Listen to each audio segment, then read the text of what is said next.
Доброе утро, уважаемые коллеги.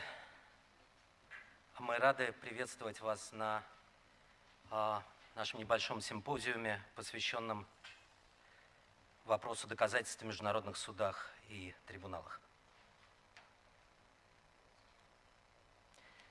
Я жду, пока будут настроены каналы перевода.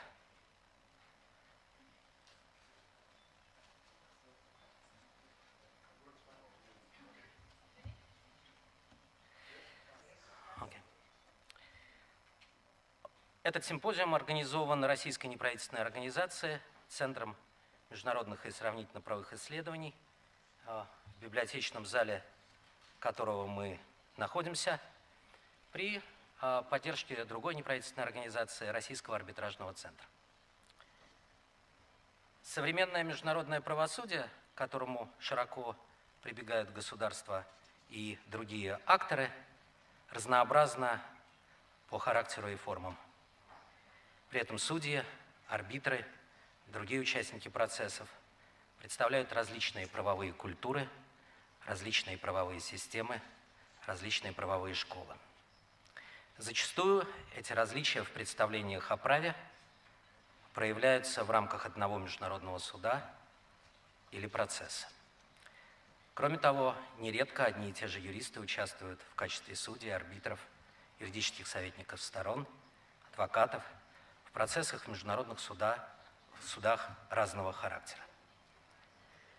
Другой современной особенностью является сосуществование, если так можно сказать, настоящей реальности и реальности виртуальной. Во многом благодаря последней приметой сегодняшнего дня стали разговоры о так называемых альтернативных фактах или фейковых новостях. Хотя, как отмечается, выражение «альтернативные факты» встречается в юридической литературе уже более 100 лет, а, например, в известном исследовании по доказательствам Ридел и Планта упоминается об альтернативных наборах фактов, alternative sets of facts, представляемых сторонами. Между тем, установление настоящих, а не альтернативных фактов является одной из основных задач международного правосудия. Суд толкует и применяет право после того, как определяет факты, обстоятельства, имеющие значение для рассмотрения дел. А для этого нужно иметь и оценивать доказательства. Таким образом, представление и оценка доказательств является одной из важнейших функций участников международных судебных и арбитражных процессов. У международных судов, как известно, нет общего свода правил, регулирующих доказательства. Помимо некоторых правил, отраженных в общих принципах права и, возможно, в обычных нормах международного права, каждый суд руководствуется правилами, установленными им самим или для него. Зачастую международные суды предпочитают иметь высокую степень гибкости в обращении с доказательством. Вопрос о том, хороши ли такая гибкость и некоторая неопределенность, сопутствующая ей или нет, адекватны ли правила и процедуры, применимые к доказательствам, требованиям хорошей администрации правосудия, является предметом дискуссии. Естественно, тема доказательств имеет далеко не только академический интерес. Например, в данный момент Россия является истцом, ответчиком или третьей стороной в процессах в Международном суде ООН, в арбитраже, созданном на основании приложения, за соответствующую информацию Минюсту России и доктору Смбатяну. Наша страна участвует в разбирательствах в экономическом суде СНГ и суде Евразийского экономического союза. Можно предположить, что для России, в том числе как для постоянного члена Совета Безопасности, должно быть отнюдь не безразлично, как устанавливаются факты в международных уголовных юрисдикциях. Наши граждане и юридические лица также используют международное правосудие, будь то ЕСПЧ, различные формы арбитража, суд Евразийского экономического союза для отстаивания своих прав. Нередко эти процессы привлекают широкий общественный интерес. И поверьте, то, что я привел, это не исчерпывающий перечень. Во многих из этих процессов доказательства играют важнейшую роль. Все это стимулировало нас к проведению сегодняшнего мероприятия несмотря на то, что теме доказательств в международных судах, трибуналах, арбитраже посвящено значительное число публикаций и исследований. Причем некоторые из участников или авторов этих исследований и публикаций сегодня находятся с нами. Мы хотели бы придать нашей сегодняшней дискуссии кросс-секторальный характер, поэтому панели посвящены теме доказательств в международных органах различного характера, а выступать сегодня будут как те, кто участвует в различных судебных и арбитражных процедурах и непосредственно имеет дело с доказательствами, так и те, кто глубоко исследует эту тему. Мы признательны всем спикерам, принявшим наше приглашение, а также всем вам, находящимся здесь, за интерес к мероприятию. Кстати, оно будет или уже транслируется в интернете. Транслируется уже? Уже транслируется. Я хотел бы просить всех, кто будет выступать, соблюдать регламент, а модераторов следить за его соблюдением. Я также прошу модераторов вести дискуссию, а мы предполагаем, что после каждой панели будет некоторая дискуссия. Также прошу тех, кто захочет участвовать в дискуссиях, быть краткими. Я так понимаю, что у нас могут быть еще вопросы по интернету заданные, да? Или вы их не ожидаете? Возможно, будут. И еще меня попросить тех, извините за тавтологию, кто будет задавать вопросы, говорить в микрофон. Наш keynote speaker сегодня, член комиссии международного права, доктор Раджпут, Анируддха, вам слово.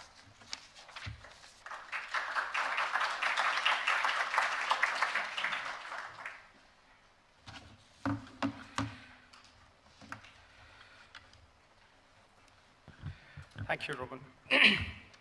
Excellencies, honorable judges, ladies and gentlemen.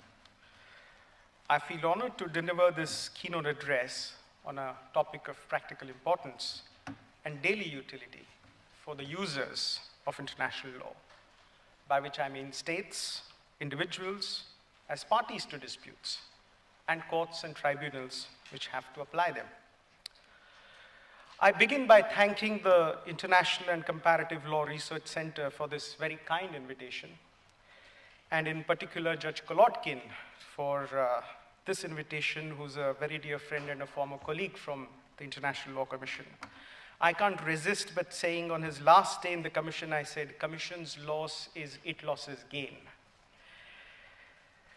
The experience of mature legal systems at the national level shows that they have advanced substantive as well as procedural rules.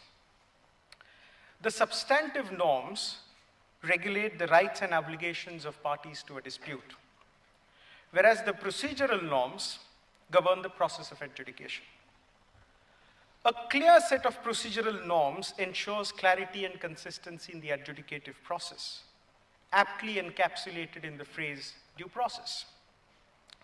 The judicial organs at the national level have existed for a relatively long period and conduct that exercise on a daily basis, which in turn has resulted into a developed norms of procedure and in particular developed norms on evidence. International law, only in recent decades, has seen a sudden rise in the number of international courts and tribunals and greater willingness of states, the principal participants in the international legal process, who are coming forth and participate in the process. One can also not ignore the effect and the increasing presence of individuals, either as private persons or corporate personalities, in involvement in these international adjudicative processes. On the one hand, the proliferation of courts and international tribunals has contributed to the growth of procedural law within international law, while, on the other hand, international adjudication demands greater attention towards procedural law. An important component of procedural law is, of course, the law of evidence. Evidence in international adjudication could be seen in two ways. First is evidence to establish a rule of law, which may be a rule of customary law or conventional law or even general principle of law. But that is not what we would be dealing with today. what we would be dealing with is evidence as a process of establishing a fact. Because evidence, while establishing a fact, often plays as a decisive role. As encapsulated in a Latin phrase, idem est non probari non est. Something which is not proved does not exist or is simply not true. In past, if not absent, but it was not often that international courts and tribunals would have to deal with complex factual scenarios.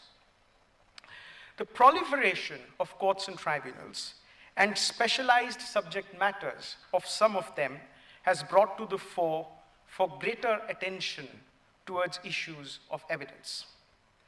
In the backdrop of the consensual nature of international adjudication or international dispute resolution, clarity of the process of proving the facts is crucial for the credibility of the adjudicative process. It is thus timely to ask the question, evidence before international courts or tribunals, distinct fora, similar approaches, and a question mark.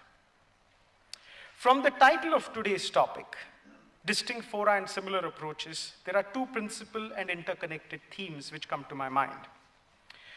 Distinct fora, in my view, is not just representative of numerical plurality of courts and tribunals in today's world, but it is more than that. It represents the diversity of the subject matter. The International Court of Justice has been and continues to be a generalist institution that can comfortably adjudicate on a wide array of subject matters. It has done so in the past and would continue to do so in the future. In the present-day dispute resolution scenario globally, we see many specialized courts and tribunals. The panels and appellate body of the World Trade Organization deal with matters relating to international trade. The Tribunal on the Law of the Sea, comprising of law of the sea experts, deals with different issues relating to law of the sea. Investment tribunals involve challenges to governmental action, often involving commercial and financial component. The ICC deals with a distinct branch in itself, international criminal law, which has in a sense resuscitated over the last couple of decades. Except for the ICJ, the caseload of specialized courts and tribunals is distinct from one another. The priorities of substantive law, in a sense, the structural necessities of an institution require that institution within a precise subject matter to apply a specific law. So the panels and appellate body of the WTO would look at issues of human rights from a trade perspective, whereas European Court of Human Rights might want to look at cases from a human rights perspective, even if there might be an underlying trade component to it. The question really is whether differences in subject matter, distinction in fora, affects the principles of evidence. Another aspect of the distinctive nature of courts and tribunals is the level at which they function. Some are regional, whereas others are global. At the regional level, we have the European Court of Human Rights and the Court of Justice of the European Union in Europe, Inter-American Court of Human Rights in the Americas, and the African Court on Human Rights and People Rights in Africa. These judicial institutions have a jurisdiction limited to the region and based upon regional treaties with regional priorities. Nevertheless, they are looked upon with respect and applied by other courts and tribunals. Needless to add, even at the regional level, we have differences in subject matter. Thus, the European Court of Justice, which would be a generalist institution of the EU legal system, whereas the European Court of Human Rights would be a specialist institution within the regional architecture. Despite the differences in the subject matter and level of functioning, can thereby similar approaches to evidence be found? If yes, then what could those be? In my view, there should be similar approaches, and such common ground can be found across these diversities. And I'll try to address some of these similarities, which is the second part of this title. But before I get there, I need to touch one important aspect of the distinctions in fora, which is about presence of individuals. The role and extent of involvement of individuals in distinct fora also brings in a different angle altogether. In most of the dispute resolution systems that we would discuss today, there is a sovereign element, but there would be some without or with a limited sovereign element. One of them is sports law. It would be interesting to see how do practices from sports law have a role to play in the overall international adjudicative process and to look at what are those similar approaches. I must say I prefer the choice of the word similar approaches. I'm aware of the book written by Chester Brown called A Common Law of International Adjudication. I'm hoping not to step on the controversy between civil and common lawyers. I would leave it best for them because I come from one of those systems. But I do prefer similar because it has a sense of flexibility in the process. So common, even if not understood in the common law sense, might give the impression of standardization. What we are looking at is not standardization of processes of evidence. What we are looking at is similar principles, similarities of approaches from different courts and tribunals which could be drawn upon and developed and used by different courts and tribunals. Now, what are the reasons why we should have these similar approaches and how could these similar approaches function? If not all, and I emphasize on that, definitely not all, but there are certain aspects of evidence which are bound to remain common across the fields.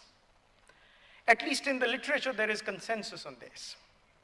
And this point can be well explained with some illustrations. Let us take the example of expert evidence.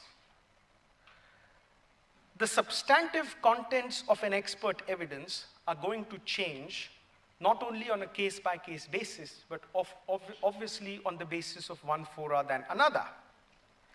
Despite these differences, the manner in which the expert evidence is received, analyzed, and the probative value granted to an expert evidence is not going to change. Because to that extent, expert evidence, the process of appreciating and analyzing expert evidence is bound to remain neutral or in a sense insulated from the substantive evidentiary issues which might arise in such processes. Let me give a slightly less controversial example. And there are many of those. One of the settled principles of evidence, which could even be treated as customary international law, or even a general principle of international law, is the rule of onus probandi incumbit actoria. That is, the claimant has the burden of proof. The claimant need not be the claimant in the case, but a claimant as a party that is asserting a certain fact. A party that is asserting a certain fact has to establish that fact. This fundamental rule of evidence, or a principle of evidence, is bound to remain similar across distinct fora, unless there is a specific rule which makes an exception in a certain situation. So it doesn't matter whether a dispute is brought before the WTO, or the appellate body or the panel, or the International Court of Justice, or before any arbitral tribunal. It remains the same across regimes. Therefore, there are aspects of evidence, if not for all, but for many of them, which remain common, which in a sense are neutral from the subject matter of the specialized regimes. There are several other areas of evidence which would relate to production of evidence, the reception of evidence, cross-examination, site visits. These principles bound to remain similar across regimes. There would be some principles of evidence where due care is required because they would be influenced by the subject matter of the dispute. Burden of proof is one of them. The case before the International Court of Justice often shows this. In the military and paramilitary activities case, the ICJ applied the standard of convincing evidence. In Bosnia genocide cases, it used the standard of fully conclusive evidence. Judge Greenwood, in his separate opinion in the pulp mills case, used balance of probabilities, a standard which is used by common lawyers to decide what are called civil cases. The divergence may appear merely of nomenclature in some situations, but it is substantive in many others. This divergence is understandable and necessary considering the nature of the subject matter of dispute. because this is a situation where the nature of the subject matter of dispute is going to influence the principle of evidence, and burden of proof is one of them. In environmental law, it may be enough to have standard of preponderance of probabilities. But in the case involving international criminal law, a higher standard of convincing proof would be required. Likewise, in land boundary delimitation, in situations of acquiescence, a higher standard of proof may be desired. There would be some areas of evidence that would be purely dependent on the peculiarities of the regime. It may not be possible to extrapolate those, but the rest can certainly be. In international criminal adjudication, the responsibility of establishing the guilt of the accused would be of the prosecutor. The test of choosing principles of evidence to be borrowed from another field is whether that principle is neutral or insulated from the peculiarities of the regime in which it has originated or it was applied. Also, principles of evidence would be in the nature of a secondary norm. Primary norms relate to rights and obligations, whereas procedural norms relate to procedures for enforcement of those primary obligations. To that extent, as a secondary norm, principles of evidence would detach themselves from the primary norm, which influences the subject matter. The next argument supporting similarities of approaches is the benefit of cross-fertilization. The International Court of Justice has a unique position in the contemporary architecture of adjudication. It is not only a de jure principal judicial organ of the United Nations, but it has become so de facto, by which I mean there is greater willingness of states to take diverse disputes to the court. This unique position and its reception among states gives a special relevance to its determinations on all aspects of evidence, which itself can be a good starting point for similar approaches. Other courts and tribunals often rely on decisions of the ICJ. As a generalist court, ICJ has to face cases involving different degrees of evidential issues. A survey of specialized regimes shows that they have developed expertise in handling different areas of evidence depending on the nature of cases that they have to handle. The WTO, for example, has had to deal with several cases involving expert evidence and have a fairly developed jurisprudence on those principles. Some Annex 7 tribunals or some ad hoc tribunals constituted under the UNCLOS have had experience of conducting site visits. Recently, the ICJ appointed a committee of experts to conduct the site visit. So there are certain branches, certain regimes which have a developed or an advanced way of addressing site visits, which could very well be harped upon to develop certain common approaches. In any adjudicative process, there is a challenge of drawing a balance between flexibility and certainty. Flexibility demands the need of adequate discretion for an adjudicator to analyze the facts on a case-by-case basis, while the parties to a dispute desire certainty in procedure and the process of adjudication. The process of drawing upon similarity in approaches across regime assists in developing a body of principles on evidence that can contribute towards certainty of the process of adjudication. We already have procedures in place, if not fairly advanced on evidence, but we have procedures of different courts and tribunals. In the absence of set identified principles, it is not clear to the participants of the process as to what is going to be the outcome. It is not clear how would a piece of evidence would be received, how it would be analyzed, and which exposes the possibility of parties trying to put a lot more evidence than necessary before a court or tribunal, which adds up to the time taken up in the adjudicative process. Looking at the current burden of the courts and tribunals, it is, in a sense, necessary from the perspective of judicial economy to have some clarity about how principles of evidence would be dealt with. One cannot insist on rigid rules of evidence in an absolutely definitive manner. But at the same time, they cannot be left unidentified. An analogy can be drawn with the drafting process of the rules of interpretation on the law of treaties, which eventually became Article 31 and 32 of the Vienna Convention. If that was a signal for me to stop, I'll be stopping very soon. When Articles 31 and 32 were being discussed at the International Law Commission, one question was whether identification of rules of evidence is going to destroy the discretion of the adjudicator. Instead of leaving the entire discretion to the adjudicator, the Commission and the states, through the Vienna Convention, concluded that they need a certain set of basic rules that regulate the process of interpretation. Otherwise, discretion without guidance will result in inconsistent decisions. The choice of rules and their arrangement was not easy. But if they were not identified, we would have had been in the uncertain phase where it would be difficult to distinguish the outcome of interpretation in one case from another. The process of identification of similar evidentiary practices across different fields of international law can form the basis for identification of that common denominator on evidence. The common denominator remains similar across fields. These common denominators need not be exhaustive.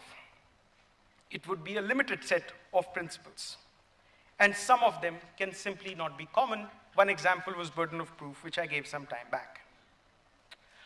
A relatively controversial issue is the role and relationship between the civil and common law. As we know, there is a wide amount of discretion exercised by judges in common law. In civil law, unlike common law, where there are certain set of principles which an adjudicator is expected to follow. The distinction can work very well in domestic systems, especially the civil law systems where a judge has far more discretion. Because the judges in a domestic setup are aware of the political context, the cultural sensitivities, and the social realities of the adjudicative process. An international court or tribunal is in a sense insulated from the overall seriousness of the political context. That's precisely the idea. An international court or tribunal, at least an institution, the permanent institutions like the ICJ or ITLAS, draw upon experts from different fields, from different jurisdictions, who neutralize the effect of their geographic priorities. That is an important aspect to keep in mind in order to balance out how principles of evidence would play out. I would not venture further into civil and common law similarities and divergences, but I'm very sure that as we go along, we would have a lot more things coming out as the day progresses. There's one important point that relates to this is how much to draw upon from domestic law. There is always a temptation to bring that experience. That's also one of the sources of general principles of international law as recognized under the sources of the law. But I prefer the cautious approach which was appended by Judge McNair in the Southwest African cases about how to deal with issues coming from domestic law. He says, and I quote, "The way in which international law borrows from this source is not by means of importing private law institutions, lock, stock, and barrel, ready-made and fully equipped with a set of rules," end of quotes. While dealing with issues of evidence, it would be advisable not simply to borrow lock, stock, barrel from domestic legal systems. But the broader structural point, to an extent a philosophical point, is about fragmentation on the procedural law side. The focus on the debate of fragmentation until now has been on the substantive law. Avoidance of fragmentation on procedural side is equally important. This does not mean absolute uniformity. It rather contemplates similarity of approaches across different fields. It is also necessary because it feeds into the overall system of the international rule of law. International rule of law, of course, would expect certainty of rules and principles which are applied by different courts and tribunals. If there is such certainty to the users, private individuals and states, it enhances the credibility of the adjudicative process, the way in which the adjudicative process is perceived by the users. We have seen unprecedented increase in the number of states that are approaching and using these international courts and tribunals. We have seen an increase in the number of states from different regions who are using these international courts and tribunals. We are, in a sense, at a very important stage of international law, where we have sufficiently advanced substantive law. It's time for the procedural law. And I think our exercise of today's collective thinking focused on evidence would be an important step in this direction. Before I conclude, I wish to recall an anecdote or an experience I just had a couple of weeks back in the United Nations during the 6th Committee meetings. I was introduced to one of the judges of the International Court of Justice, and when my name was said, his eyes sparkled and he said, "Oh, you are Rajput, the one who wants to tie our hands."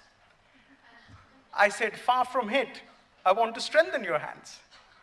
And I'm very sure that our today's exercise is not in any manner to tie the hands of the adjudicators, but it's certainly aimed at strengthening the hands of the adjudicators and the process of international adjudication. Thank you very much.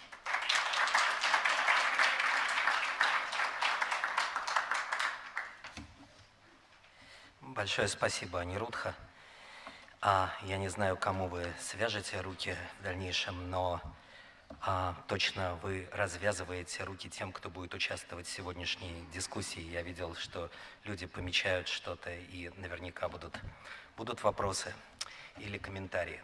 Я хотел бы принести извинения за эхо в зале, потому что я не знаю, как в задних рядах, в передних явная реверберация эха. У нас какая-то техническая проблема.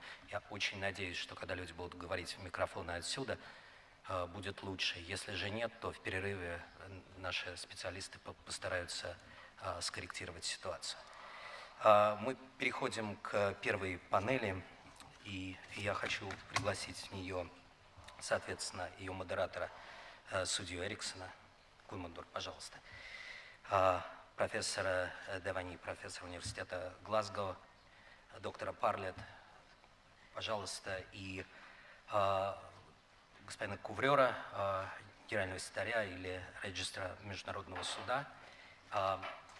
По просьбе господина Куврера я хотел бы подчеркнуть, что он будет говорить сугубо в личном качестве, естественно, не представлять точку зрения Международного суда в личном качестве. Да, я бы еще хотел бы сказать одну вещь. В программе значится в качестве участника панели доктор Сбантян. Анаида Сергеевна должна была, в частности, говорить по доказательствам в органе по разрешению споров ФТО. К сожалению, по совершенно уважительным причинам она не может принять участие в сегодняшнем мероприятии. От себя и от вас я хотел бы пожелать ей скорейшего выздоровления. Соответственно, у участников этой панели есть возможность говорить дольше, чем предполагалось, но в пределах регламента. Я имею в виду времени, отведенного для панели. Пожалуйста, зал ваш.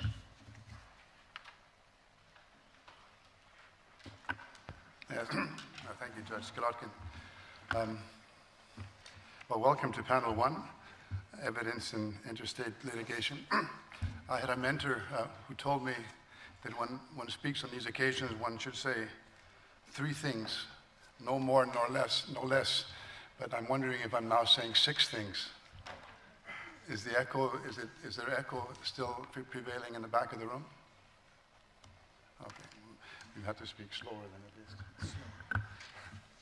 Well, firstly, I would like to personally thank Judge Kolotkin for arranging this invitation for me. We have started working together in the ITLOS for the first time.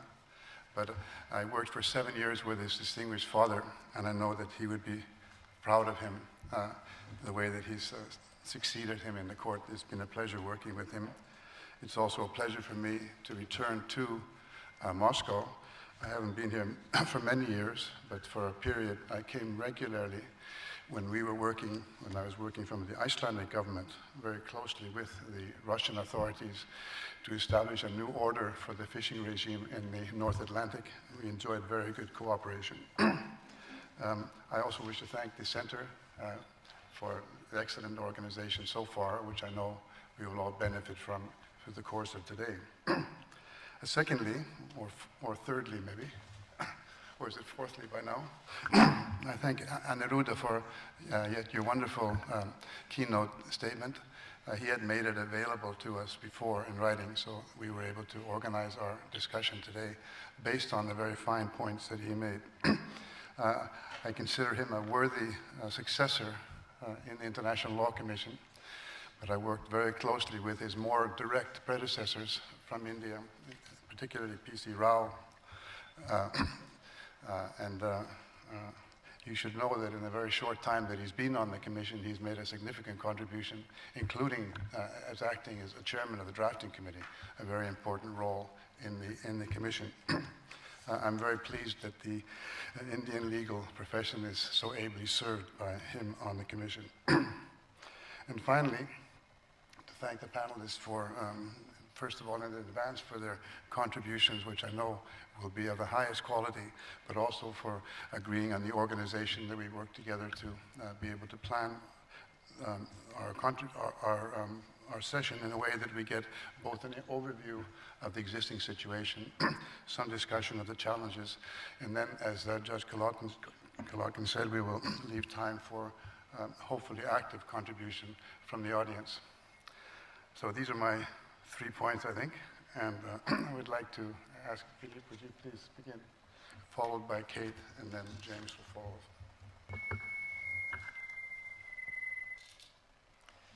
Thank you very much, Mr. Chairman. Excellencies, ladies and gentlemen, before beginning my presentation, I would like to address my sincere thanks to the International and Comparative Law Research Center for its invitation and for the organization of this workshop. And I would like to warmly thank, in particular, His Excellency Judge Kalotkin for offering me the privilege to sit today on this panel. It is indeed a great pleasure for me to address you on what is undoubtedly an important aspect of the proceedings before the International Court of Justice. And although the general legal framework governing questions of evidence before the court is quite well known, it is worth recalling its most peculiar features. I will do so briefly before examining a few specific questions of proof which have been the subject of discussions recently. And starting with some general remarks on the evidential system before the court. As you know, broadly speaking, municipal courts can long be said to have utilized two rival systems of evidence.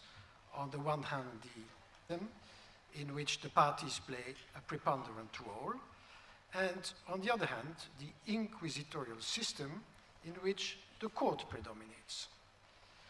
In regard to the International Court of Justice, President Lax considered and summed it up in a well-known formula, I quote him, that the statute and the rules of court have taken the best from both systems.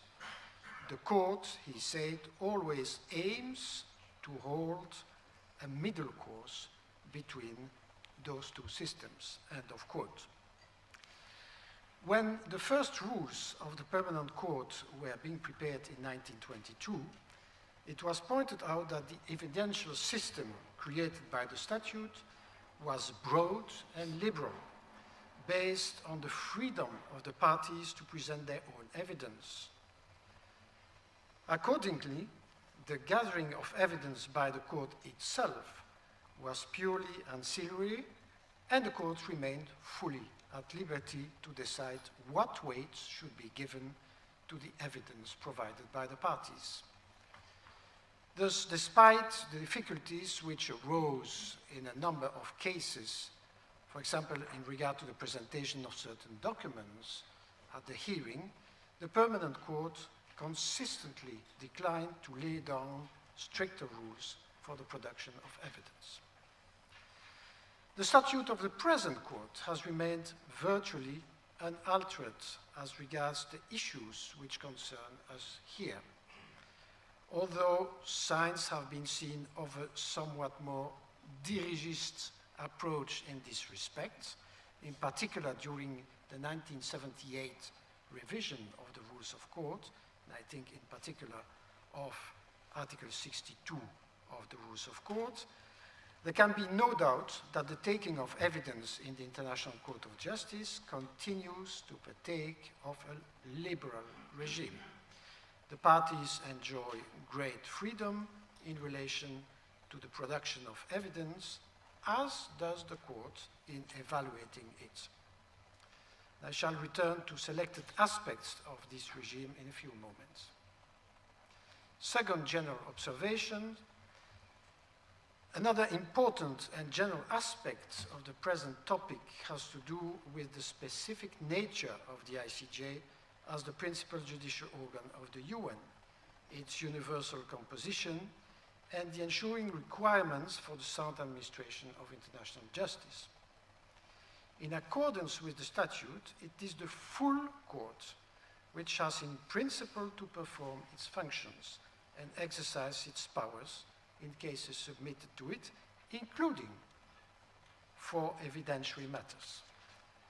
All the judges composing the court in a particular case, in effect, participate on an equal footing in all the decisions.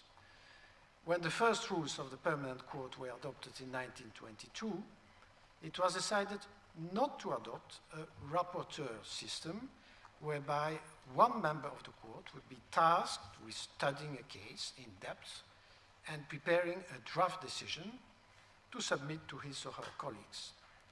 Subsequent proposals to that effect were always rejected on the grounds that Article 9 of the statute made it necessary to ensure representation of all the principal legal systems of the world, and that, I quote the court, under the regime which that article was intended to establish, all members of the court should in effect be rapporteurs. End of quotation. Such a principle undoubtedly also applies for every aspect of the conduct of the case. Any decision connected with the taking of evidence has to be made by the full court, ensuring that all its members take part in the decision on terms of complete equality. It is indeed a guarantee that in evidentiary matters as well, justice can be done impartially in full respect of the variety of legal cultures and equality of the states appearing before the court. And for this reason too, in keeping with the responsibility of the bench as a whole for the proper administration of justice, the court has so far excluded that the task of managing the taking of evidence in a particular case be entrusted to a limited number of judges, not to say a single judge, even where such a solution could appear as being faster or more practicable. And third general observation, among the general principles governing the question of evidence before the court, mention has to be made of the classic definition in municipal courts, according to which proof is essentially a matter of establishing facts which create consequences in law. The ICJ explicitly referred to the principle iura novit curia in affirming, I quote this famous obiter in the fisheries jurisdiction, it being the duty of the court itself to ascertain and apply the relevant law in given circumstances of the case. The burden of establishing or proving rules of law cannot be imposed upon any of the parties, for the law lies within the judicial knowledge of the court, end of quotation. That's, of course, the general principle. But we know that the application of this principle to the international order may have raised some doubts since then, and questions of proof have also arisen in connection with law, and in particular, customary law, of course. But be it as it may, I shall limit my further observations to questions of proof in relation to the evidence of facts only, by addressing first, very quickly, that of the burden of proof, second, that of the methods of proof and forms of evidence, and third, on the standard of proof, if any, applicable before the ICJ. And starting very quickly with the burden or onus of proof, the principle is well established in the jurisprudence of the court. I'm not going to quote all the judgments here, but irrespective of the statute of the parties as applicant or respondent, or in the absence of such formal position in cases brought before the court by way of special agreement, the court has pointed out that the burden will lie on the party, as was recalled, asserting certain facts in support of its claims. The actori incumbit probatio principle may certainly be considered, of course, as a general principle of international law. It has been aptly submitted,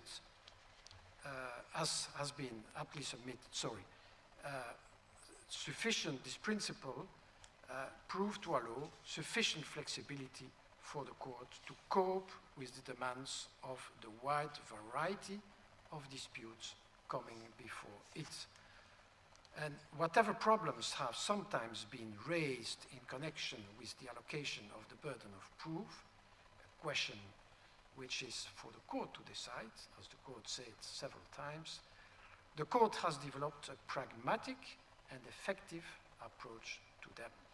Indeed, and we can here recall the words of Lauterpacht, for whom, I quote, in the international sphere, flexibility is the guiding principle.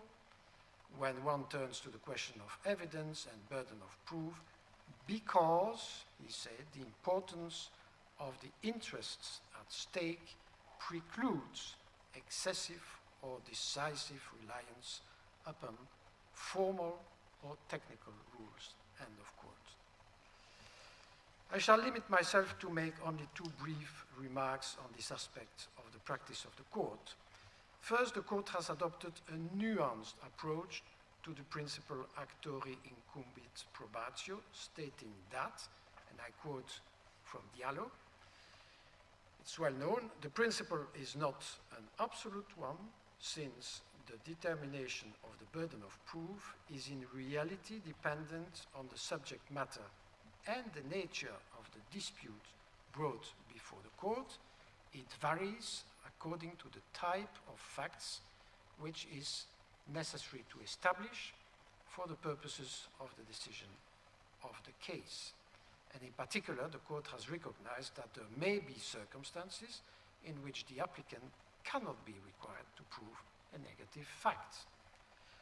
At the same time, and this is my second observation, the court has avoided reversing too easily the burden of proof from the applicant to the respondent, owing to the alleged exclusive control of the latter on the production of certain evidence, and has refrained from drawing direct consequences as to the proof of disputed facts in such circumstances. I'll skip what I had to say about that because I think I'll be short of time.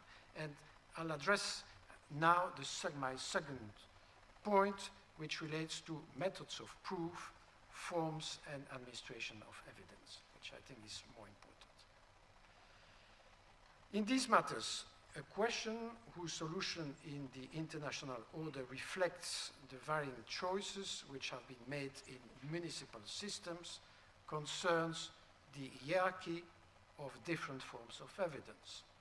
Oral evidence, by far the oldest, has remained of fundamental importance in Anglo-Saxon systems of law. Continental courts, on the other hand, traditionally regarded with suspicion.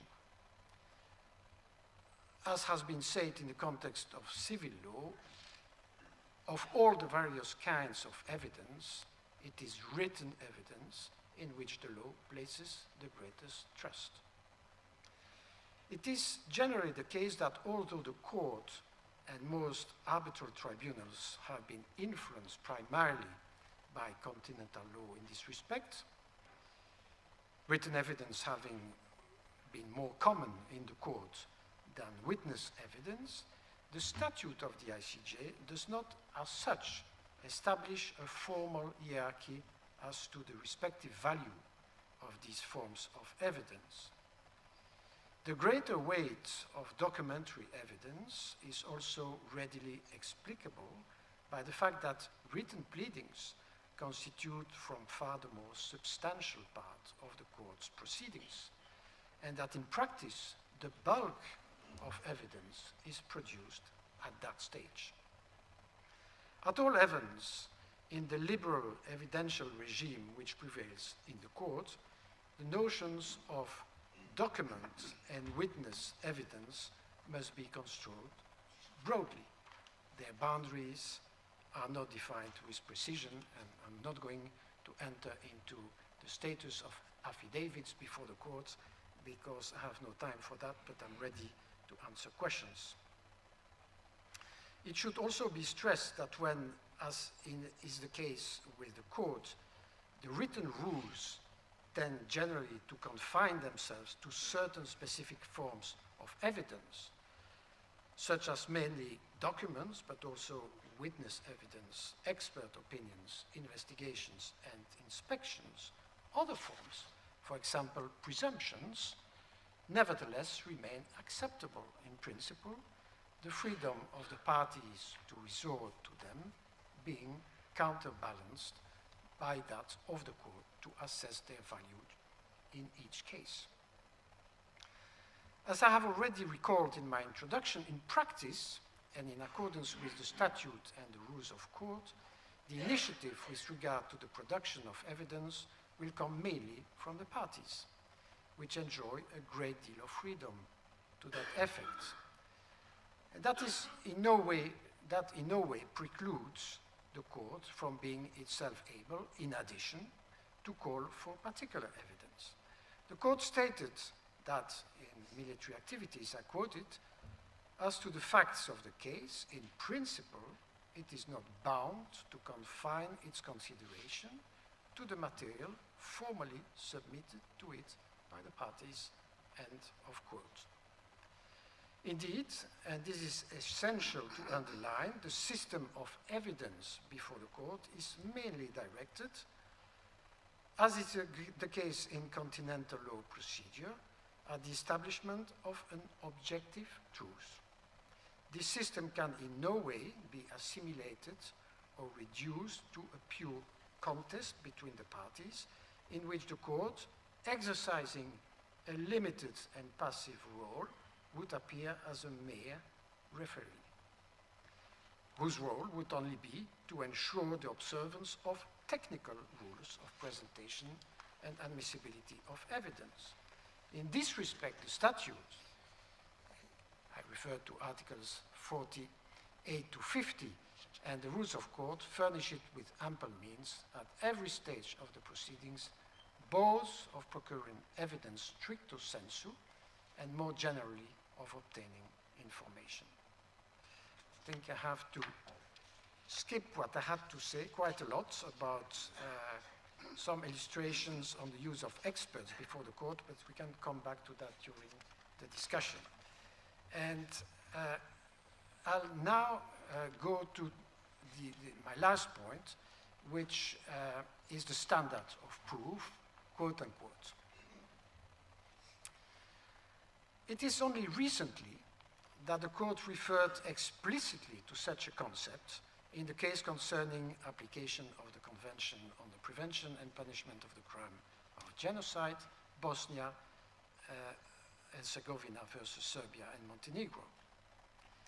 It is doubtful, however, that there exists a proper standard of proof, as it is known in common law countries, applicable as such before the ICJ. It is indeed a long-established general principle in the international jurisprudence that international courts and tribunals have freedom in estimating the value of various elements of evidence. The drafters of the first rules of court of the PCIJ rejected a proposal to reaffirm this principle. For, as it was said on this occasion, I quote the PCIJ, the rule hold good, whether actually expressed or not, end of quote. It has thus been widely acknowledged that in respect of the evaluation of evidence, the court belongs largely to the civil law system and legal tradition. The only rule applicable at the end of the day is the rule of the judge's own conscience, l'intime conviction, the inner conviction. Notwithstanding this general principle, the court has indeed set out several criteria based on which it would usually ascertain the value of certain evidence or materials. In its judgment in the Congo versus Uganda case or in the genocide cases, and following its practice in previous cases, the court dealt extensively with the weight to be given to particular items of evidence, e.g., materials prepared for the case or emanating from a single source, contemporaneous evidence from persons with direct knowledge, statements against interest, evidence obtained by examination of persons directly involved, and subsequently cross-examined by judges skilled in examination and experienced in assessing large amounts of factual information. Obviously, the indications thus provided by the court cannot by themselves be determinative as regards the standard of proof to be met by the parties in each particular case. Rather, they appear as being informal practice directions or guidance from the court, which may assist the parties in selecting the evidence they wish to present to the court. I'm reaching the end. As far as the question of the standard of proof is concerned, the few statements made by the court in the genocide cases fell short of establishing a clear-cut approach to that matter. The court indeed noted that, and I quote from Bosnia, Serbia, claims against a state involving charges of exceptional gravity must be proved by evidence that is fully conclusive, end of quote, whereas other claims it found only required, quote, proof at a high level of certainty, end of quote. Nevertheless, it remains difficult to interpret these or other statements from the court in the light of, let alone assimilate them to, the concepts used in a particular system, be it the standard of proof beyond reasonable doubt, as used in criminal matters, or the balance of probabilities, preponderance of evidence, as used in civil matters, and referred to by Judge Greenwood. Therefore, the court certainly retains the liberty to address in each case the degree of proof it deems adequate, taking into account the subject matter of the dispute or the specific types of claims put forward by the parties, leaving aside the difficulties which would most certainly arise should one endeavor to define with precision any relevant standard of proof applicable before the court. The opportunity of such an endeavor may be questioned. The court is not only a judge of first and last instance, whose judgments cannot be subject to any appeal or review. It is also a collective body whose authority derives from the careful and intensive deliberations carried out by 15 members and possibly judges ad hoc in each case.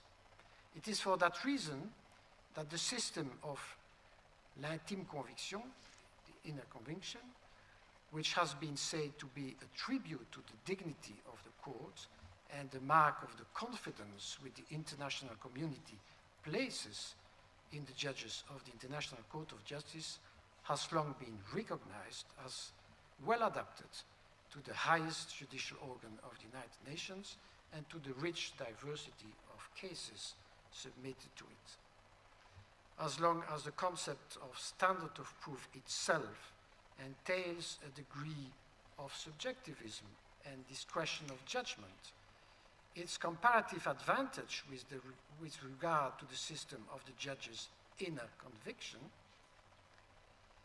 is at least debatable.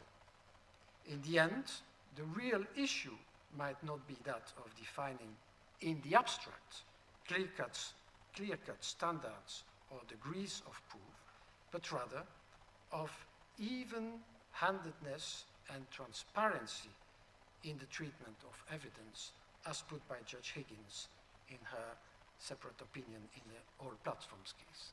And I come to my conclusions. To conclude, it must be emphasized that the Court generally endeavors to resolve any problem regarding evidentiary matters without undue formality and with the cooperation of the parties. Indeed, the statute and the rules of court provide a general framework and lay down only general principles, leaving sufficient leeway for the court to decide the procedural questions which may arise in specific case in the best interest of the sound administration of international justice. Taking into account the general principles to which I referred in my introduction and the way how the court usually works, I would therefore express a word of caution towards a recent tendency to design in abstracto new rules or fact-finding mechanisms which may trigger more difficulties in practice than those that they are supposedly addressing. And such a cautious attitude does not mean that the court should not, of course, consider reviewing its working methods where necessary, nor that the practice of other courts and tribunals cannot be a source of inspiration for future improvements in the court's own practice. I really much look forward to our discussion today in this respect, and I thank you very much for your kind attention. Yeah, so I thank the registrar for his tour de force.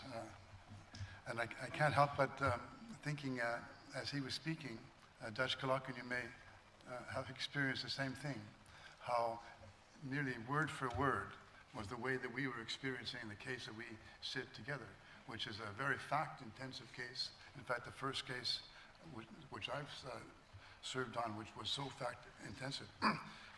And we're grateful James will be dealing with that case. We can't really speak to that case ourselves because it's still not yet decided. But one feature that should follow from what you were saying is the role of the judges. We were very proactive in even cross-examining the witnesses before us. I think that's a model which could be adopted elsewhere without tying anyone's hands. Or so, Kate, will you please follow on?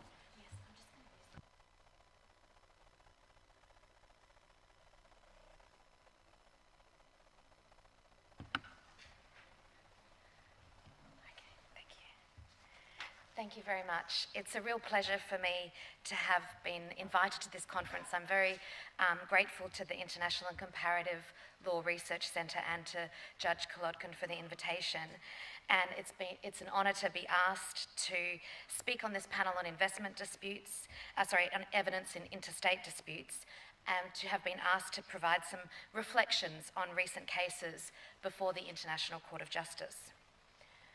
So far as concerns the ICJ's approach to evidence, I think it's fair to say that the court has been heavily criticised in the past on fact-finding and on expert evidence. But I think that there is reason for cautious optimism in this regard. In several recent cases, the court appears to have taken a more robust approach to both fact evidence and to scientific evidence. The recent cases I want to mention are the cases between Costa Rica and Nicaragua, which are two sets of joint proceedings. First, the certain activities and construction of a road cases, which resulted in a judgment on the merits in 2015, followed by a judgment on compensation in February this year. And the second set of cases are the maritime delimitation and land boundary in the northern part of Isla Portillos, which were resolved by a judgment also in February this year. The second case I will mention is the Bolivia versus Chile case, on which there was a judgment on the merits last month. I should mention at the outset that I was involved as counsel in all of these cases, for Costa Rica and also for Chile. But all the information about the cases that I will speak to today is in the public domain, and I will do my best to be objective about them. I'm just having problems with my slides. Could you click to the next one? So there were 4 recent cases involving Costa Rica and Nicaragua.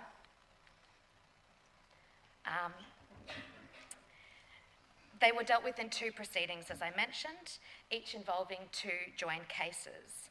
And the slide will just give you an idea of will give you an idea of the geographical context. The first 2 cases, certain activities and construction of a road, both concern activities carried out close to or in the border area between the 2 states to the northeast of Costa Rica. You can see the boundary between them is on this map in a green and then a red line out to the Caribbean Sea, and it concerned the part of the boundary very close to the Caribbean Sea. Both states complained about each other's activities in the vicinity of the boundary and alleged breaches of obligations with respect to transboundary environmental harm. Both parties appointed independent experts to provide evidence to the court. The expert evidence was several hundred pages, with lead experts referring to supporting studies carried out by other experts. It covered the impact of activities on river flows, geomorphology, microbiology, fisheries, water equality, and so forth. And both parties' experts gave oral evidence to the court, evidence on impact on the river, morphology, hydrology, fisheries, aquatic ecology, environmental impact assessment, and so forth. There are 4 points that I wish to make about the expert evidence in these cases. First, the court was confronted with lengthy, technical, and complex reports on difficult questions of environmental impact.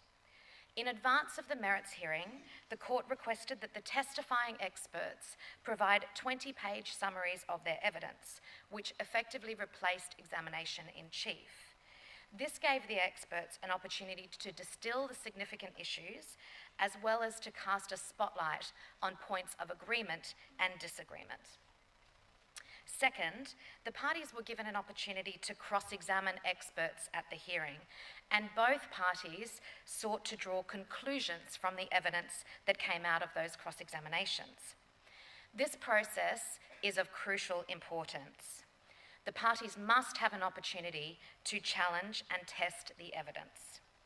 But one of the critical issues here is time. Cross-examination, if it is done properly, requires a lot of time. There are a variety of issues that counsel may wish to explore by reference to documentary evidence that the witnesses must be taken to. While the court asked the parties to indicate how they wish to use their time, it implied that the parties would each spend the same amount of time on cross-examination, rather than simply deciding how much of their hearing time they wish to devote to witness evidence. This is a point on which the court may need to be more flexible in future cases. Also, the court did not allocate any additional time to the standard hearing times because of the witness examination. The registrar mentioned this morning that written pleadings and documentary evidence are by far the most substantial part of the proceedings. I agree with that, but I query whether that will strike the right balance in every case. And I think that in that respect, the court might need to consider whether an extension of the standard time for oral hearings is appropriate in future cases where there is complex expert evidence. Third, following the cross-examination, several judges put questions to the experts. The questions showed that the judges had digested the written expert evidence and that they were across much of the technical detail. Finally, the court's final judgment referred to the scientific evidence in some detail. Thus, it appears to have been helpful and indeed critical to the outcome of these cases. And as we heard from Dr. Raджput in the keynote this morning, evidence can play a crucial role. I would suggest that was the case here. In the past, some commentators have suggested that the court would be wise to admit that other dispute resolution mechanisms are better equipped to handle highly technical matters. In the survey of counsel that was conducted in 2015, it was suggested that the court was too passive in its approach to the evidence, resulting in circumstances where it is not in a position adequately to assess and weigh complex scientific evidence. My view is that the court has moved a long way to address these concerns by its approach to the evidence in the certain activities and road cases. So I am optimistic. The second set of cases I want to mention are the maritime boundary and land boundary cases, also between Costa Rica and Nicaragua. There was an issue in both cases involving the last part of the land boundary between the two states, from the San Juan River to the Caribbean Sea, on the top right of that map that I showed you before. Although that territory had been disputed in the certain activities case, in that case the court had not dealt with the precise location of the land boundary in that final segment, and that could have had an impact on the starting point of the maritime boundary in the maritime delimitation case. The court has power to appoint its own experts, and under Article 50 of its statute, together with Article 67 of its rules.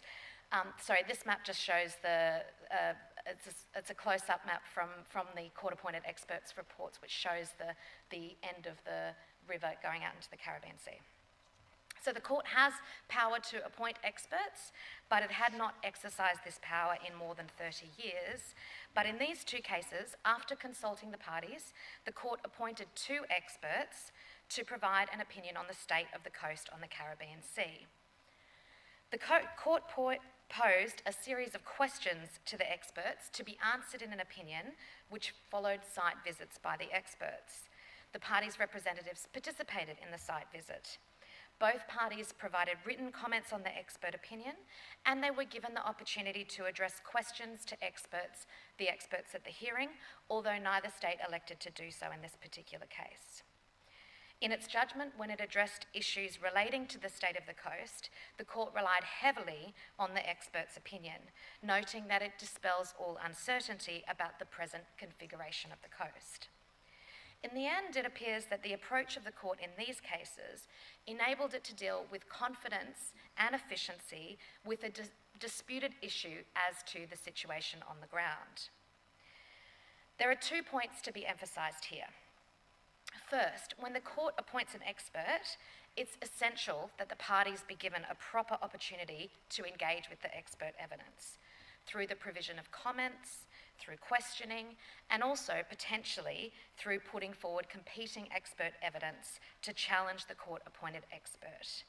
Here, the parties took only the opportunity to comment on the opinion in writing, but one could envisage a case in which the parties would be inclined to engage further with the evidence of the court-appointed expert.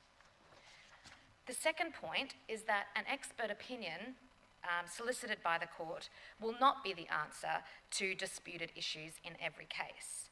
The court cannot delegate its fact-finding function to experts. But in this particular case, it appears that the court's use of appointed experts was both efficient and helpful. So I think more cautious optimism. I come then to the court's recent judgment on the merits in Bolivia against Chile. This just gives you a sense of the geography of the region. This case did not involve any expert evidence, but it was fact and document intensive. The case had its roots in the War of the Pacific between Chile, Bolivia, and Peru. That war resulted in Bolivia losing its territory that was adjacent to the Pacific coast. Following their post-war peace treaty in 1904, the two states had intermittent interactions over whether Chile would be willing to grant Bolivia sovereign access to the Pacific Ocean. Bolivia claimed that these interactions created a legal obligation on Chile to negotiate sovereign access to the sea for Bolivia. And it was said that this obligation to negotiate arose from agreements, unilateral declarations, resolutions of the Organization of American States General Assembly, and various acts and conduct taken cumulatively. Bolivia's claims covered a period of more than 114 years, with multiple exchanges and statements and documents relied on. To say that the evidence was voluminous would be an understatement. The question whether any of the numerous interactions on which Bolivia relied created or confirmed a legal obligation to negotiate is one which required detailed examination of the evidence. In its judgment of last month, the majority of 12 judges addressed the evidence in some detail, analysing the language used, the context of the exchanges and declarations. The court addressed most of the exchanges and declarations in close detail. Inevitably, some of the detail and the nuance of the arguments and the documents were not fully addressed in the reasoning of the judgment. That is not to say that the court did not grapple with those issues, but only that the detail is not always apparent from the text of the judgment. Nevertheless, I think the court has gone some way in this recent judgment to addressing concerns that it is not capable of deciding complex factual disputes. I am hopeful that the court will continue down this path to increased rigour and engagement with the underlying evidence, so that states can have increased confidence in the capacity of the court to engage with sophisticated and nuanced questions of fact and technical and complex questions of evidence. I have no doubt that this in turn will contribute to the confidence of states as users of the court to reach outcomes that are consistent with the international rule of law, as Dr. Raджput suggested this morning. And I would also add to that confidence in the administration of justice. Many thanks for your attention.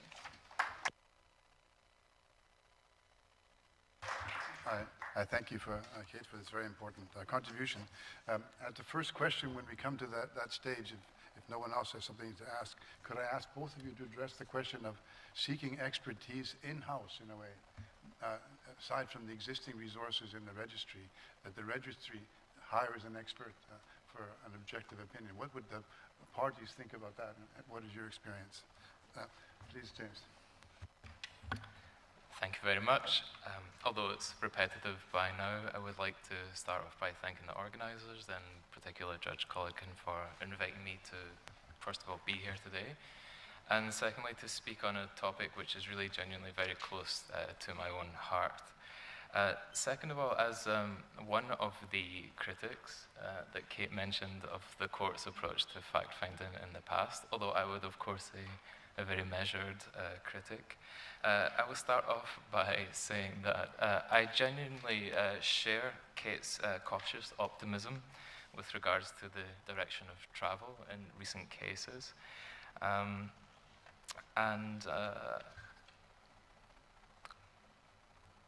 would like to maybe, before I turn to the topic that I was asked to address today, maybe offer some brief thoughts on the remarks that Kate gave about these recent cases.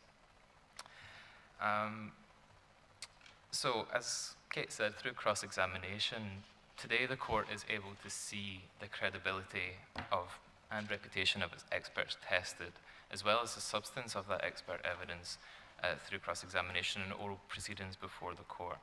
This is definitely a significant improvement from the previous practice of experts simply appearing as counsel and the resulting merry contradiction, to use the words of Judge Zimmer, of expert views.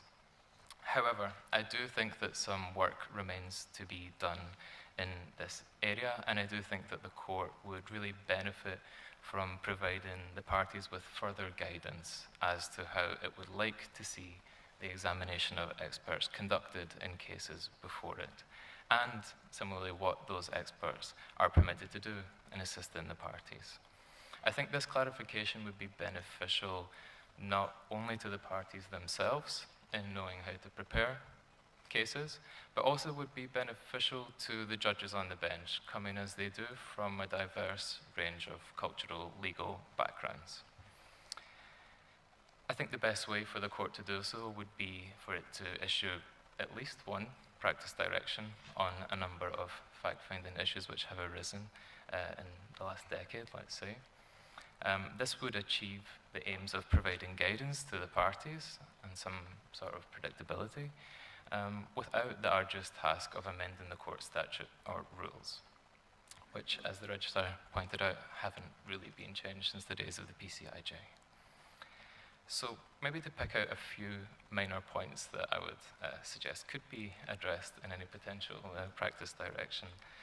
I think not only should the court specify to the parties who rely on the evidence of experts that those experts should be made available for examination during the oral proceedings, the court should specify clearly, in line with its dictum from the pulp mills case, that such experts be put forward as experts and not simply present their evidence as counsel, as has been the practice of the court in the past. In addition, I think the court should stipulate that the parties may not put forward experts who have been involved in the preparation of that party's submissions. Experts put forward for examination should be independent of the parties and should consider the court should consider requiring such experts to make a declaration of independence and to disclose any conflicts of interest. Also, I think that the court could provide some more practical guidance on the procedure for cross-examination in cases before it to avoid the sorts of sticky situations which have arisen in some recent cases, for example, between counsel for Costa Rica and Nicaragua, in particular in the construction of a road case, and I'll say no more on that just now. Similarly, I would just maybe echo a point that Kate made in relation to the issue of court-appointed experts, which I also think was a positive experience and a useful experience for the court in the maritime delimitation case. Again, maybe some room for improvement, as Kate said, in the sense of maybe the court should think about instituting a right of parties to cross-examine, to examine the evidence of the court's own experts. And finally, the procedure for the appointment of experts itself. Whilst I do, in line with Judge Lauterbach's sentiments, think that the wishes of the parties should be the overriding concern here, I think some sort of standardization or codification as to the practice of how the court will appoint its own experts would provide a measure of certainty and predictability for both the court and the parties in future cases. Okay, so much for that for just now. Shifting our focus, I would like to offer some brief thoughts on the issue of documentary discovery, drawing on a number of recent examples from practice. The practice of discovery, whereby one party requests a court or tribunal to order the other party to produce evidence, most commonly found in common law jurisdictions, is not commonplace in international dispute settlement. It is, however, a very live issue in the North Star case, currently before the International Tribunal for the Law of the Sea, which has already been mentioned. A number of individuals in the room have an active interest. In that particular case, Panama is seeking access to a number of documents, including logbooks, for example, which it claims are solely in the possession of Italy, and it claims Italy has refused to produce. Italy, as tends to happen in these kinds of cases, argues that Panama is simply engaging in a fishing expedition, and that its request for these documents is simply an attempt to shift the burden of proof onto the defendant, in its words, the respondent, in fact. How the tribunal will respond to Panama's arguments remains to be seen, but I think that the practice of other international courts and tribunals offers a number of potential models that the tribunal, the ITLOS, could adopt in assessing these arguments. It would be rude of me not to mention the World Court, first of all, although that's not one of the models I think that's the most relevant to ITLOS moving forward. Because I think it's really safe to say that the issue of documentary discovery is not one which has really seriously troubled the court, and by the court I mean the ICJ, apart from in a handful of cases. As has already been stated, of course, the ICJ possesses very significant fact-finding powers, amongst them the power under Article 49 to request information and to ask questions of the parties. However, whilst the court possesses the right to request information and ask questions, the parties themselves don't actually have the right before the court to ask questions or request evidence from each other. In other words, no right of discovery exists before the ICJ. The court can, of course, take up a request of one party and play the role of an intermediary. However, this is a discretionary exercise of the court, and the court has, throughout the practice, remained a cautious intermediary in this respect. The one notable example, as everyone knows in this sense, is the Else case, in which Italy sought the disclosure of a financial statement which was in the possession of the United States, and the president of the ICJ in that case acceded to the request and requested that document be produced, and it was, in fact, produced. At the time, this was described as some sort of form of indirect discovery and was touted as a model for future discovery requests before the ICJ. Of course, the difficulty for the court in this sense is what happens if the request is simply refused? What can the court do more than simply making formal note that the request has been refused, as is stated under Article 49 of the statute? And indeed, the Else case remains the exception in that sense. In subsequent cases, for example, in Bosnian genocide and in Croatian genocide, when requests were made for certain potentially significant documents, the court demurred and found other reasons not to request the disclosure of these documents. And again, I won't go into any detail on that. We can come back to that if you wish. In short, in relation to the ICJ, parties haven't really made an issue of discovery, and the ICJ has not recently accepted any requests that have been made. So whilst the World Court doesn't provide us with any useful examples or examples for the tribunal in North Star to consider, there are some relevant examples from recent arbitral practice. And I'm going to choose three to briefly, very briefly discuss, namely the Guyana-Suriname arbitration, the Indus Waters arbitration, and the Chagos arbitration. These suggest different models, and I'll address each of them in turn. So in the Guyana-Suriname arbitration in 2004, Guyana alleged that Suriname had objected to its requests for certain documents which were located in the archives of the Netherlands Ministry of Foreign Affairs. And Guyana requested the tribunal to require Suriname to disclose those particular documents. Again, as tends to happen in these particular types of cases, Suriname sought to justify its refusal to disclose the documents by making reference to issues of national security, and noted it was the policy of the Netherlands to restrict material relating to ongoing boundary disputes. However, after extended disagreement and back and forth between the parties, the tribunal issued Order Number 1, entitled Access to Documents, stating, crucially, that it wouldn't consider any document from the archives of the Netherlands to which Guyana had been denied access. I can say more on this particular order because it did a number of things, but I think the most interesting for our purposes is that through this order, the tribunal appointed an independent expert. And this, I think, is a notably innovative aspect of this order. The expert whose task was, at the request of a party, disclosing information, to review any proposal by that party, and to remove or redact any parts of that file or document in light of any valid reasons that that party might have to do so. This was a procedure which seemed to work well in the context of this particular case to the satisfaction of both parties. A slightly different approach was adopted in the Kishinganja-Indus Waters arbitration, constituted in accordance with the Indus Waters Treaty of 1960 between India and Pakistan. In this case, after the submission of the memorial and the counter-memorial, each party made a number of requests for documents and for further information. In relation to one particular letter that was requested, that Pakistan claimed was central to India's case, India again argued that it wouldn't disclose the document, making reference in this case to the Official Secrets Act of 1923. In an attempt to balance the views of the parties, the right to disclosure on one hand, the right to national security, or official secrets on the other hand, the court instituted a procedure in this case a compromise solution that it called it, of seeking examination of the material in camera before making a judgment as to whether it should be disclosed in full to the other party.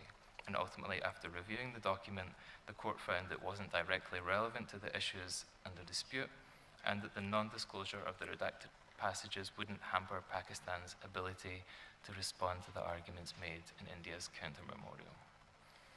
This is a procedure, obviously, which is very similar to Guyana-Suriname, but without the actual appointment of an individual expert, a more informal in-camera procedure. Finally, in the Chagos Marine Protected Area arbitration, we see a third variation on this type of procedure.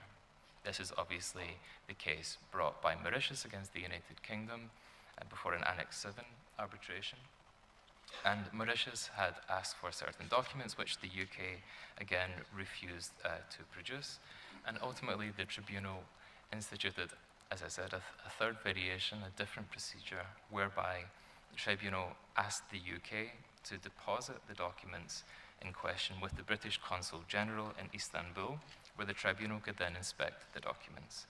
The President, with the registrar of the tribunal, then conducted a preliminary review of the grounds for non-disclosure offered by the UK. They then reported back to the tribunal, and the tribunal agreed to the President's finding that the reasons for the redactions made by the United Kingdom were justified, and that as a result, they would not be subject to disclosure by the tribunal. Of course, much more could be said about these particular cases, but I hope that this brief sketch is a helpful one in illustrating the different approaches that have been taken to disclosure by these tribunals in interstate disputes. And I hope that we can discuss these issues further, including the pros and cons of each of the different approaches. Thank you very much.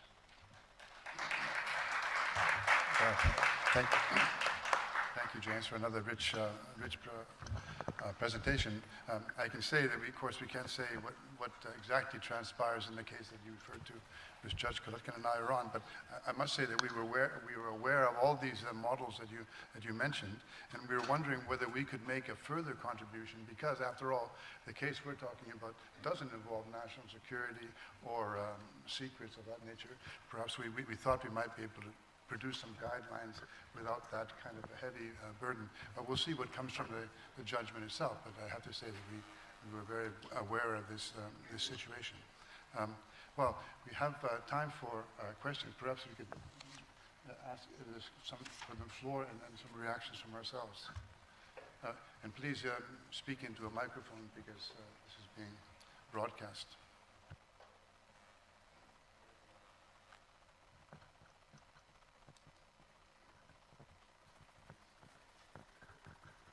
Здравствуйте, Лукьянова Ирина, Институт государства и права, Российской академии наук. Исходя из выступлений наших уважаемых спикеров, мне кажется, что основная проблема, которая высвечивается в ваших выступлениях, это вопрос о том, следует ли установить какие-то правила доказывания в международных судах, которые бы позволили сторонам более четко представлять исход дела, или придерживаться принципа, который предоставляет международным судам достаточно широкую свободу в исследовании и принятии доказательств, их оценки. Какой принцип здесь имеет более важное значение? Право сторон иметь более четкое представление об исходе дела или возможность обеспечить международному суду, который обладает очень высоким авторитетом, свободно исследовать доказательства для того, чтобы вынести наиболее справедливое решение. У меня вопрос, в частности, к Джеймсу Девани. Вначале он заявил о том, что установление правил более четких позволит сторонам предсказывать исход. Но дальше те три интересных случая, которые вы привели в конце своего выступления, демонстрируют, на мой взгляд, как важно, чтобы суд обладал полной свободой исследовать доказательства так, как это позволит суду наилучшим образом вынести справедливое решение. Как вы могли бы прокомментировать? Вот, мне кажется, что в вашем выступлении есть такое противоречие, вы сами себе противоречите, нет?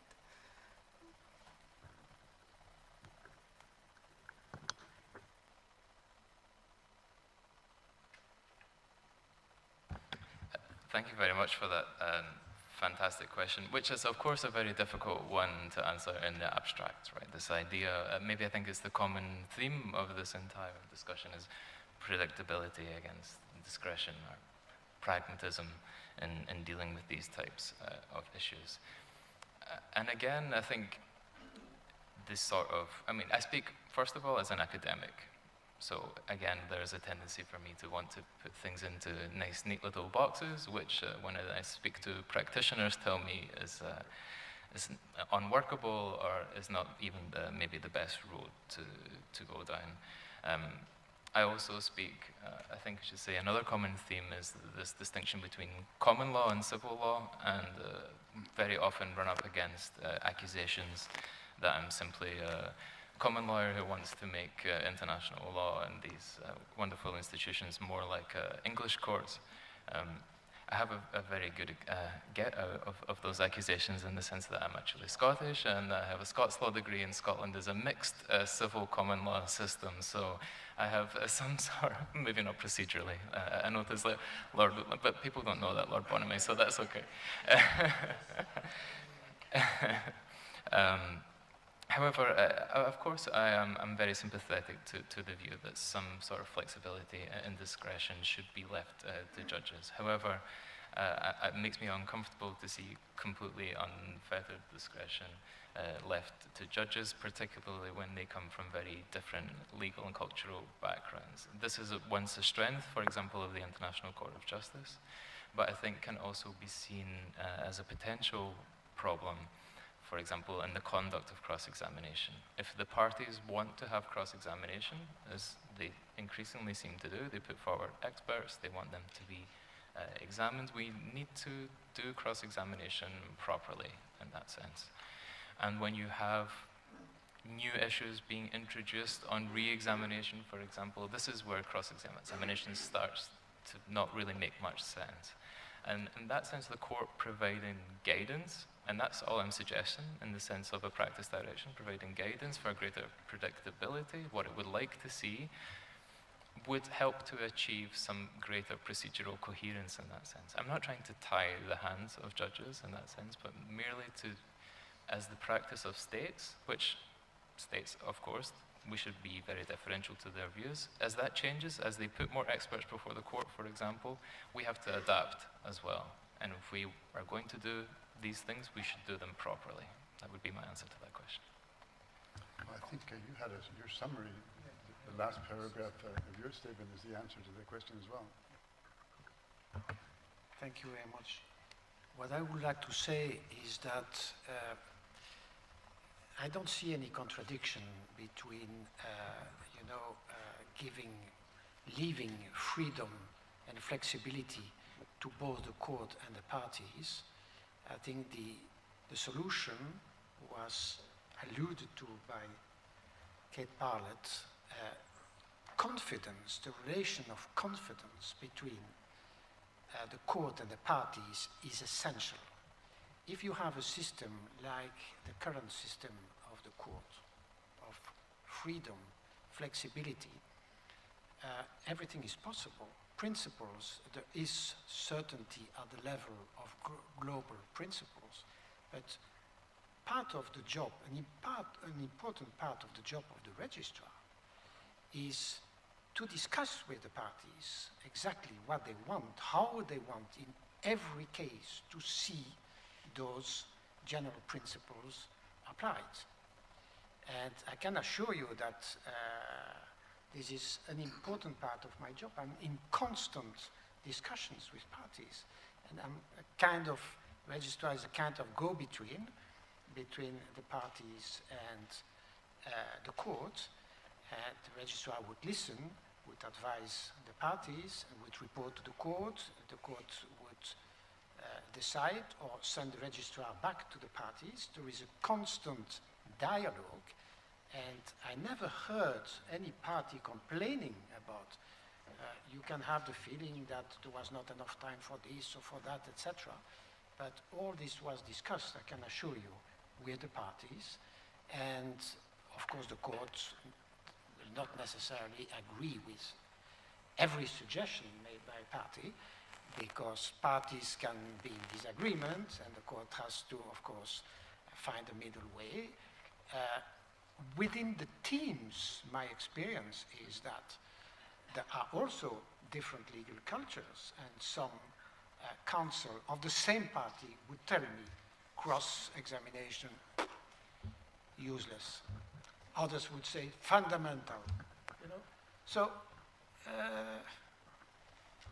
within the court also we have those different legal cultures, and some judges would be more inclined to give weight because they find themselves better in a certain way of presenting evidence, but others not. So we have to find middle ways. We have to accommodate everybody. And I think that's it's not a written thing. You cannot find anything about that in the rules, but I can assure you that I have extensive discussions with parties constantly on those issues. And I like, after a case, to have some feedback from the parties. How did you find this or that? I'm not going to speak about particular cases, of course. And I take that into account, of course, and I report to the court. And I say, well, despite of those agreements of I heard this and I heard that, but probably we should improve that. But all this is difficult, you know, to put in a straitjacket in a practice direction or whatever text. This is the daily life with sovereign states. It's very delicate. And I continue to think that the system is not so bad, the current system before the court. What is important, as you said, is the confidence, is the dialogue. Every case is an ad hoc case. But the general principles are the same and can afford many practical different solutions. And I think that is the most important, to try to, at the end of the day, ensure sound administration of justice in a good environment of mutual understanding with the parties. Okay.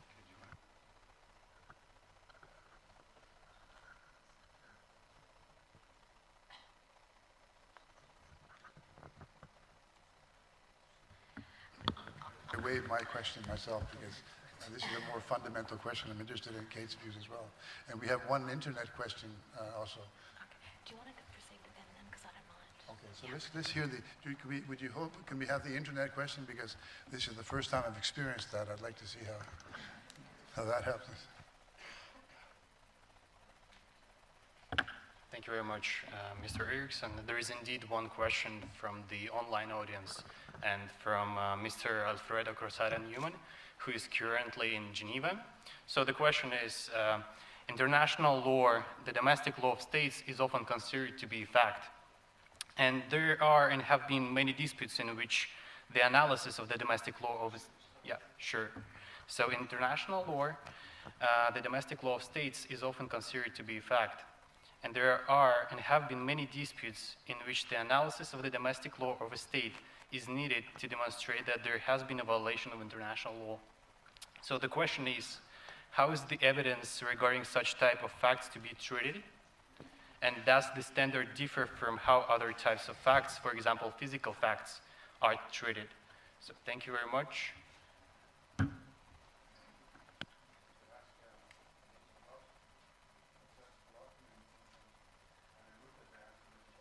We could ask Judge Kolotkin and Aniruddha to answer this question because they featured this in their opening remarks. But who wants to field this from Kate? How about you?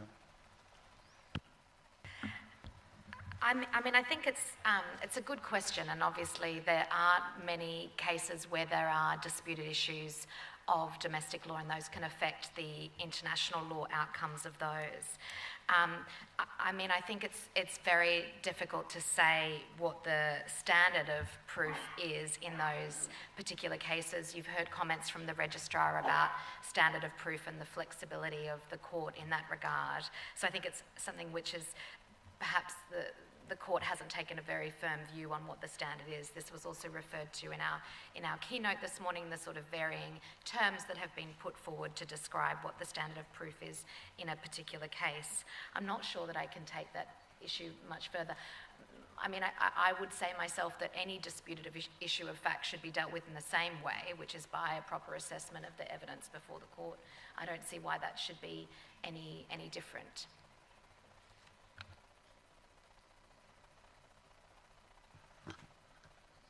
Is this to answer this question? Yeah. Please. Can you please hold you off for one more question? It's to make a very specific point about this issue.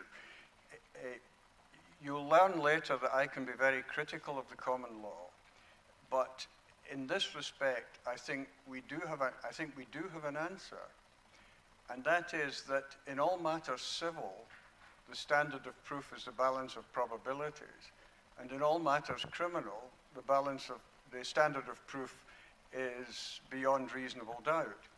And even where a civil claim involves an allegation of criminal conduct, even genocide, the standard of proof would still be the balance of probabilities. Now, in every case, it depends what is necessary to establish that balance. And the same must apply, in my opinion, in relation to what the law, the domestic law in any issue is. Thank you for that contribution. And this will, of course, come up in the third panel, both the relationship with how, for instance, the International Criminal Court dealt with the question of having these two bodies of law assimilated in one statute. So please. Yeah, thank you. Many thanks for the panelists for your presentations. Yegor Chilikov from Russia. I have a question which reflects on the opening notes of Judge Kolotkin, which is in the world of the fake news and difficult factual problems, should the courts use more opportunities to instruct fact-finding missions by UN bodies or any other independent bodies, like it did in several cases, which of course would probably push the court in to the more inquisitorial rails, but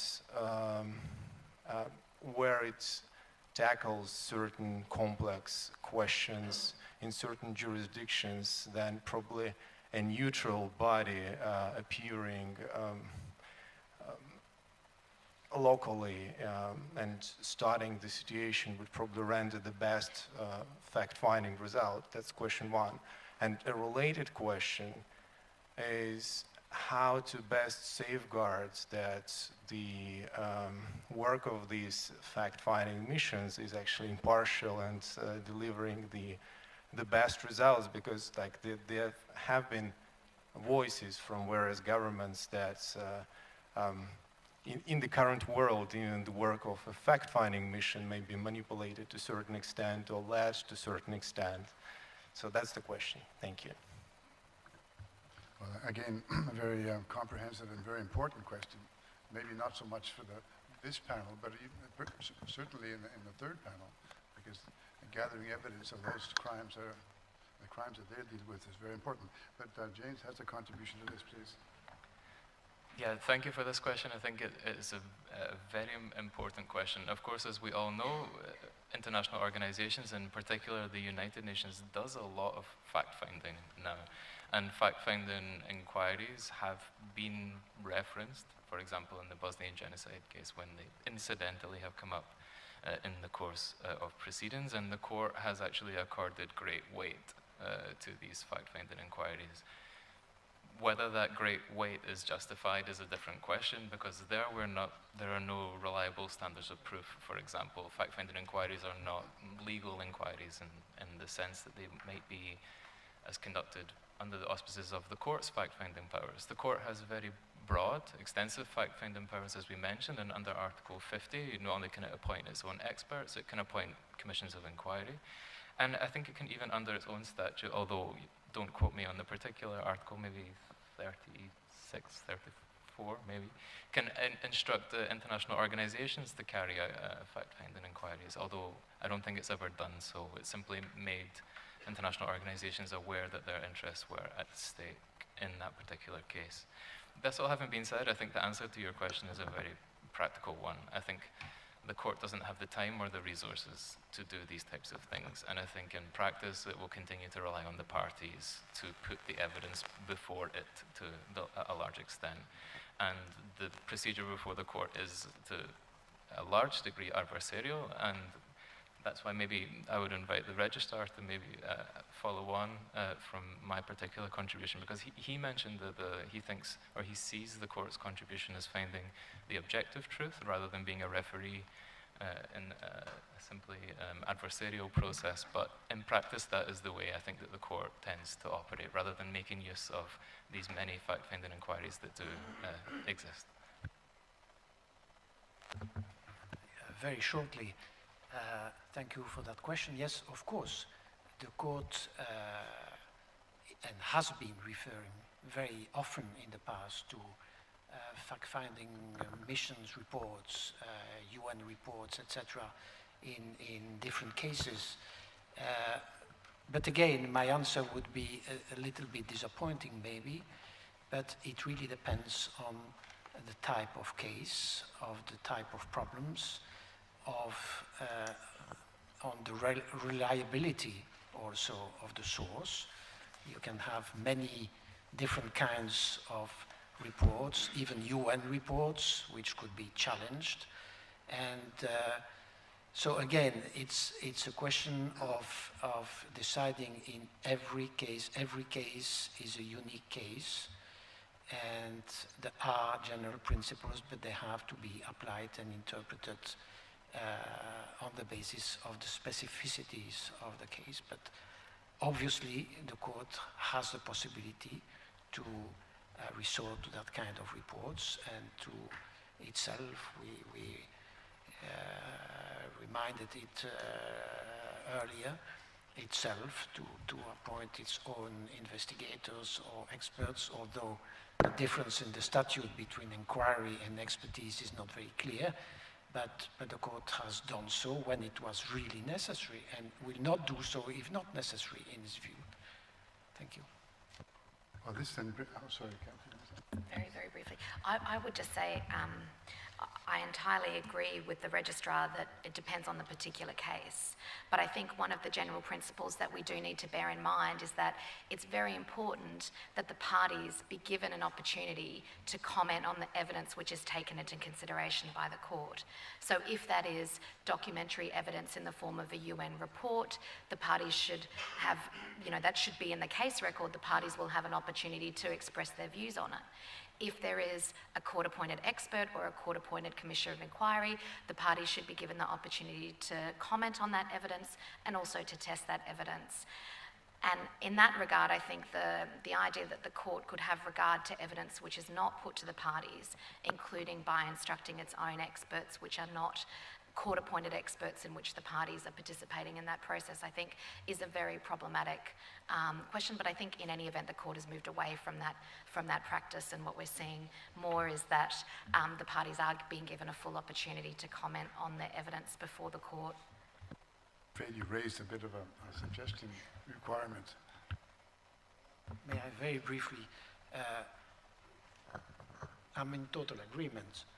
First point, the court would never refer, in practice, it would almost never happen that the court would refer to a document which would not be known by the parties, because the parties produce extensive pleadings before the court, and the court, complains that there are more and more and more documents which are not always relevant.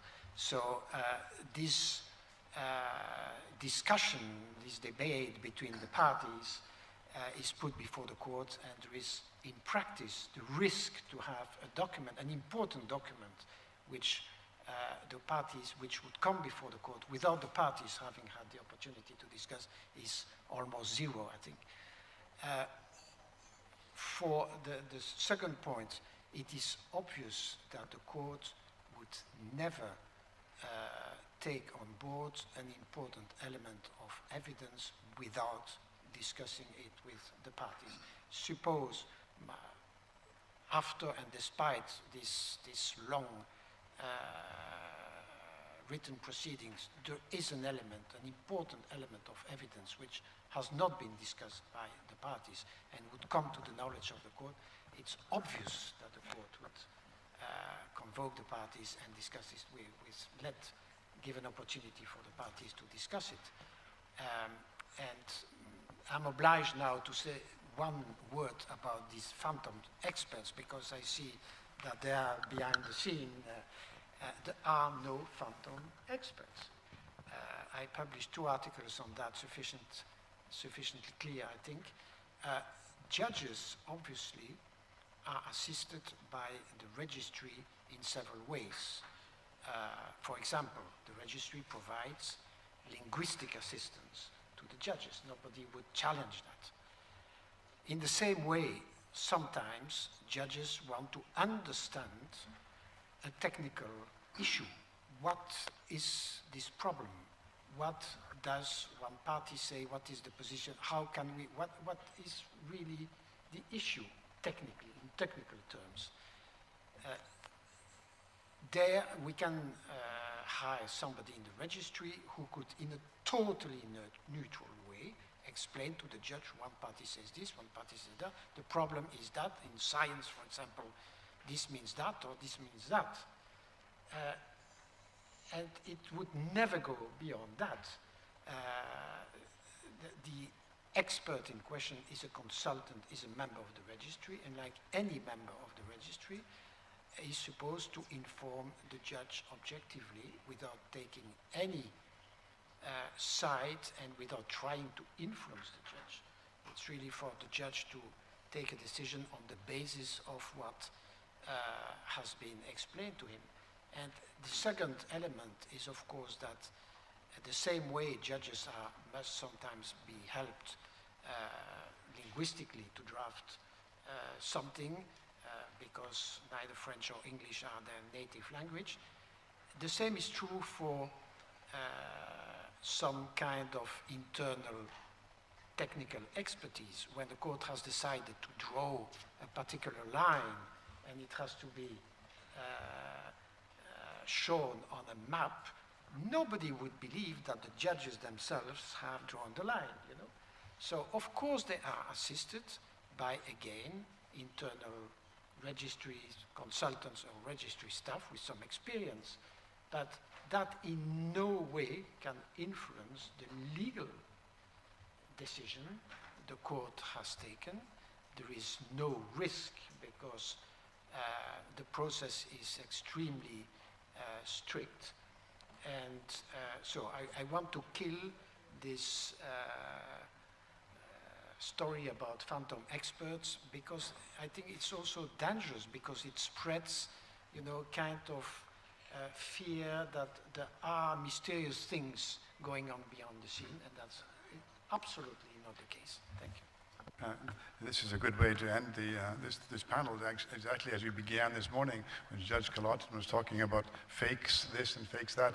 Now we're discussing phantoms. But I wish to thank again my panelists, as I expected. It would be very rich debate, and thank you for listening.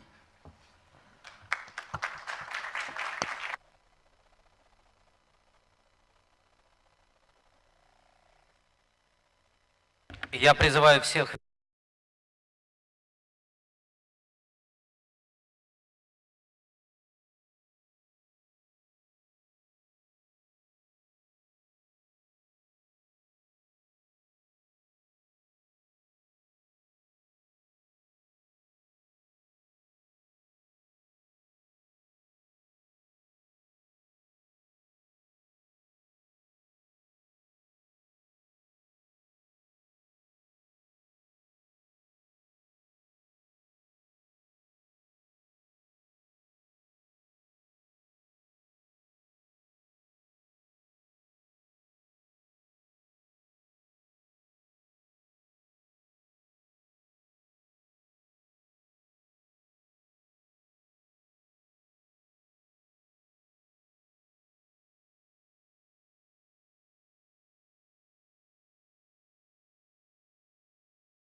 Так, уважаемые коллеги, рассаживаемся.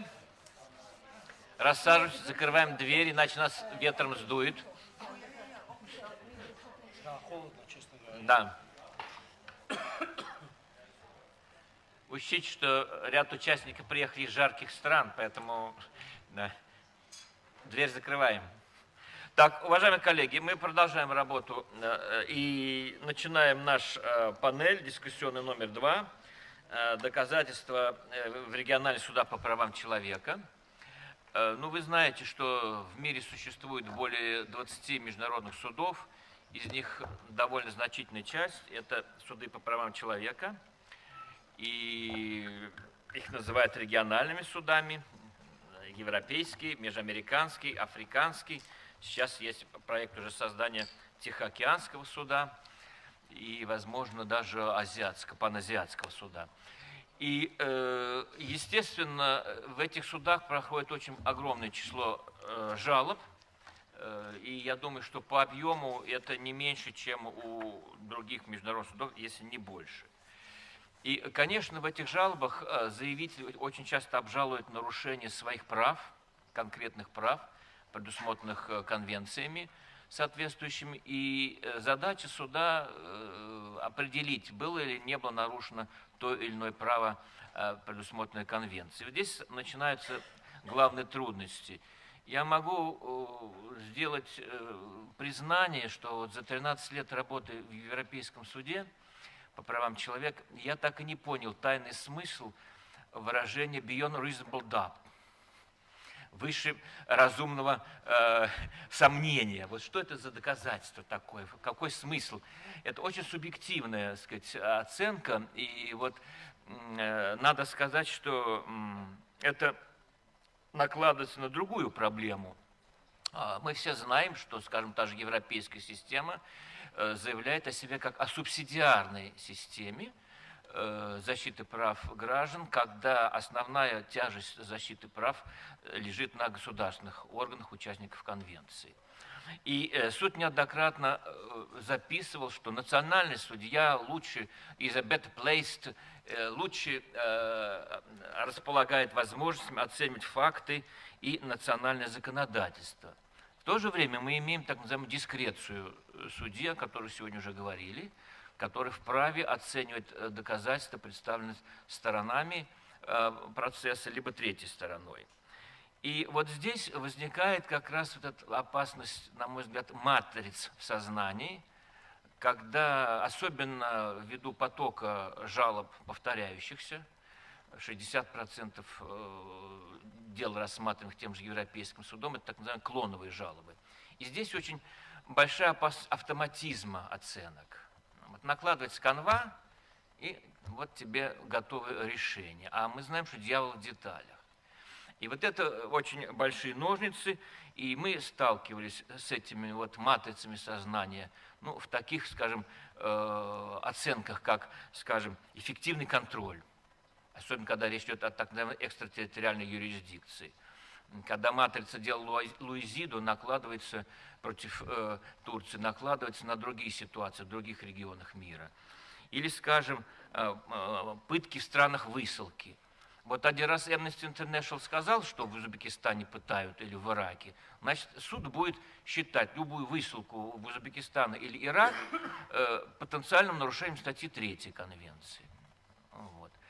Или в Казахстан, потому что он рядом с Узбекистаном оказывается. Вот поэтому там тоже пытают, по мнению суда. Вот этот автоматизм мышления, он очень мешает часто, особенно когда он основывается на мнениях экспертных организаций, довольно, я бы сказал, серьезных. Вот. И здесь возникает опасность, то, что французы называют jugement de valeur, то есть value judgment, оценочные суждения, которые иногда могут сыграть с судьей злую шутку.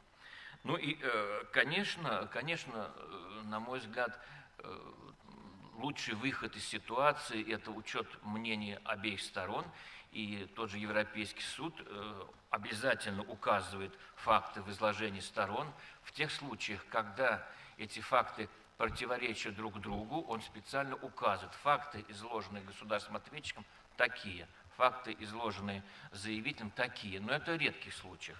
Обычно он взвешивает эти факты и излагает уже их в таком суммированном виде. То есть мы видим, что проблемы есть. И поэтому суды по правам человека, как наиболее приближенные к конкретному человеку, а не к государственным интересам и так далее, они, конечно, на них лежит большая очень ответственность оценки фактов, которые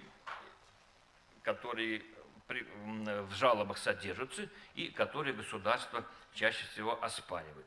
Поэтому я очень рад, что сегодня у нас присутствует на нашем панели очень представительная такая вот команда, и действующий судья, и судья, отбывший срок, и заместитель юрисконсульта Европейского суда Анна Остин, которую я очень давно знаю и очень уважаю, и Фредерик Сандберг,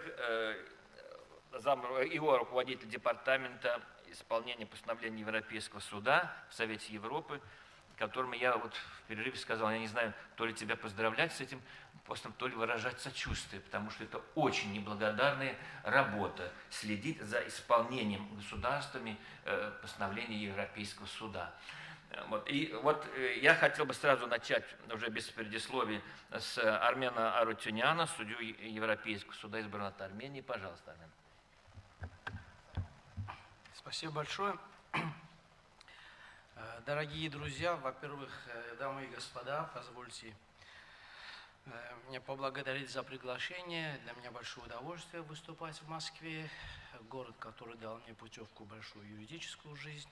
В этом городе с 1986 по 1989 год я был аспирантом Института государства и права Академии наук, где кандидатскую защитил. В 1997 году в этом же городе я в Академии госслужбы при президенте Российской Федерации защищал докторскую диссертацию. Я каждый раз, когда приезжаю в Москву, у меня очень много теплых воспоминаний.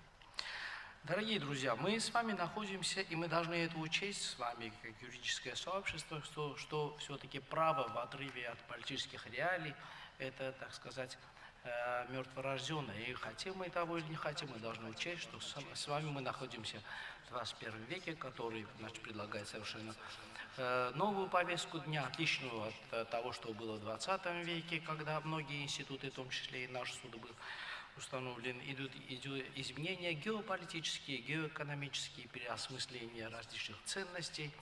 И в этих условиях мы с тревогой смотрим на эти изменения и в то же время с надеждой. И я уверен, для того, чтобы надежда превалировала, доминировала над тревогой, очень важен диалог между судами, между различными институтами. И вот эту конференцию тоже я рассматриваю именно как один из таких диалогов, который поможет нам понять, где мы, кто мы, что мы собираемся делать, как мы будем работать эффективно. Потому что принцип субсидиарности – это правильно, но в то же время мы понимаем с вами, что и Конвенция Европейская по правам человека – это living инструмент, и, так сказать, все течет, все находится в диалектике и в динамике. Поскольку мы построили наши доклады вместе с Н таким образом, чтобы я больше предложил так introductory, так сказать, подход, методологические наши подходы, а потом Н пойдет уже в детали вопроса. Надо сказать, что у каждого суда своя задача, свой предмет, и исходя из этого своя компетенция. И это очень важно подчеркнуть, что задача Европейского суда по правам человека не геополитическая. Толкование Европейского суда по правам человека нужно, жить на трех основных принципах. Первое – характер конвенций, как договора в области прав человека. Второе – необходимости избегать серых зон, не охваченных защитой конвенций. И третье – фактические реалии на местах. То есть стандарты Европейского суда по правам человека направлены на то, чтобы определить, кто несет позитивные обязательства на той или иной территории за защиту конвенционных прав. Поэтому Европейский суд по правам человека развил, так сказать, свои особенности, своей юриспруденции. Так, например, критерий установления юрисдикции, согласно статье 1 Конвенции, никогда не приравнивался к критерию установления ответственности государства за международно-противоправные действия в соответствии с международным правом. Стандарты Европейского суда по правам человека по юрисдикции и присвоению ответственности не совпадают со стандартами Международного суда правосудия. И эта методология направлена на то, чтобы не оставить серых зон по защите прав человека.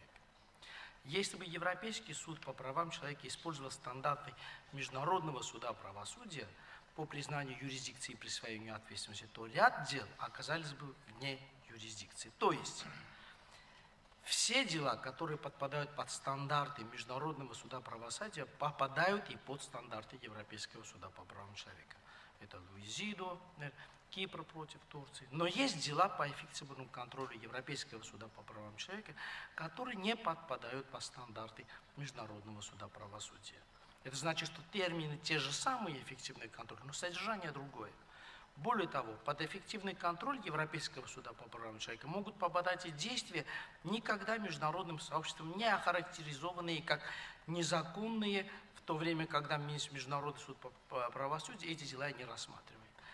Поэтому Европейский суд по правам человека регулярно напоминает, что его подходы должны интерпретироваться сугубо в контексте конвенции, сугубо в контексте прав человека, и ни в коем случае не геополитически. Для Международного суда по правосудию критерий массового военного присутствия, boots on the ground, это необходимый критерий. А для Европейского суда по правам человека он не обязателен. Например, в деле Чирага против Армении суд указал, что множество факторов экономического, финансового и другого порядка могут позволить установить, что пороговый критерий юрисдикции позволяет признать, что Республика Армения несет позитивные обязательства по нарушению прав человека на соответствующей территории. Та же самая картина прослеживается в вопросе присвоения ответственности. Для Международного суда правосудия критериями тут являются управление и контроль, direction and control. А для Европейского суда по правам человека, как в прошлом году мой коллега Роберт Спану отметил, фактологические выводы Европейского суда по правам человека по вопросу о решающем влиянии государства на местный административный орган означают в реальности, что если государство-член захочет изменить свою общую политику поддержки по отношению к местному органу, последний сможет существовать самостоятельно.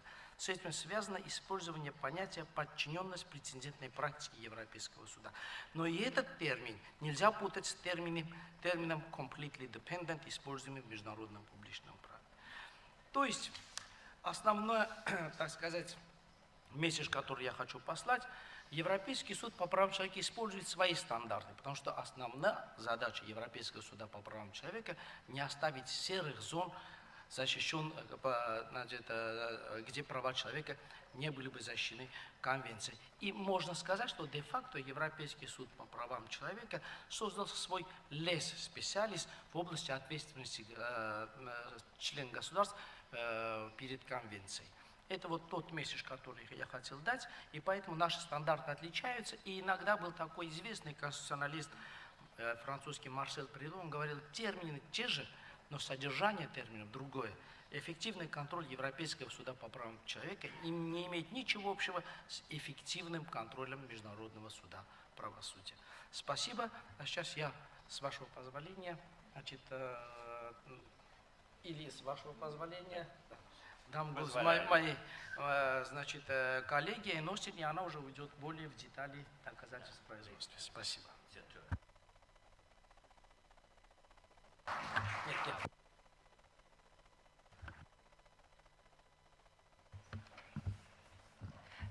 Thank you very much, and good morning to everyone. Well, actually, good afternoon, I think. I am also extremely grateful to the Center for the opportunity to participate in this extremely important and timely discussion, and to, of course, Judge Kolodin for the invitation, to Dr. Rajput for the keynote statement, which was of immense assistance in preparing for this conference. And may I express my own professional and personal delight and privilege to share the panel with former and current judges of the European Court of Human Rights. Surprisingly, little comparative work has been done on the various approaches to the evaluation of evidence by the ever-growing community of international courts and tribunals. And a solid comparative discussion is a good thing. Whether this will disclose a potential for the commonality of procedural rules, whether this will show the necessity for diversity remains to be seen. Whether this will allow us all to continue in blissful flexibility, or whether this will favor fixed rules remains to be seen. But the conversation is an important one, and the collective discussion is one which the European Court of Human Rights would welcome. I will go straight to the heart of the matter. A good comparative discussion, as anyone knows, begins with a good knowledge of the systems that one is comparing. And so I will use the brief time available to me to outline how the European Court of Human Rights approaches evidence before it. This will be largely descriptive, and I do hope this will feed our discussions later. Of course, the vast majority of cases before the court do not require the resolution of complex facts. The simple reason for this is that the facts are either not contested or they have been already resolved before the national courts. As we all know, the court in Strasbourg is part of a subsidiary mechanism, so it's subsidiary to the national systems that safeguard human rights.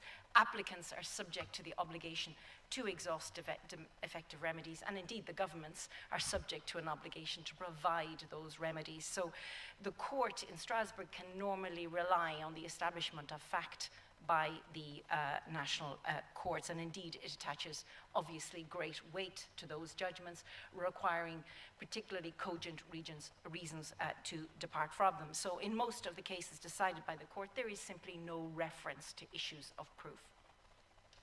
Be that as it may, issues of fact remain a permanent fixture of international human rights adjudication and often figure crucially in its judgment. Such is the accumulated experience of the Strasbourg Court over 60 years and more than tens of thousands of cases. Individual applications, that the former commission and the current court have been confronted with simply almost every possible evidential challenge imaginable. In addition, and in recent years, the growing number of interstate cases represent facts that are always complex, always disputed. They will have not been established by a national court, and their resolution is generally central to the resolution of the case. Indeed, arguably, the convention institutions in Strasbourg have as much, if not more, experience in fact-finding and evaluation than any other international tribunal. And so I'd suggest that the court has an interesting cumulative experience to look at today.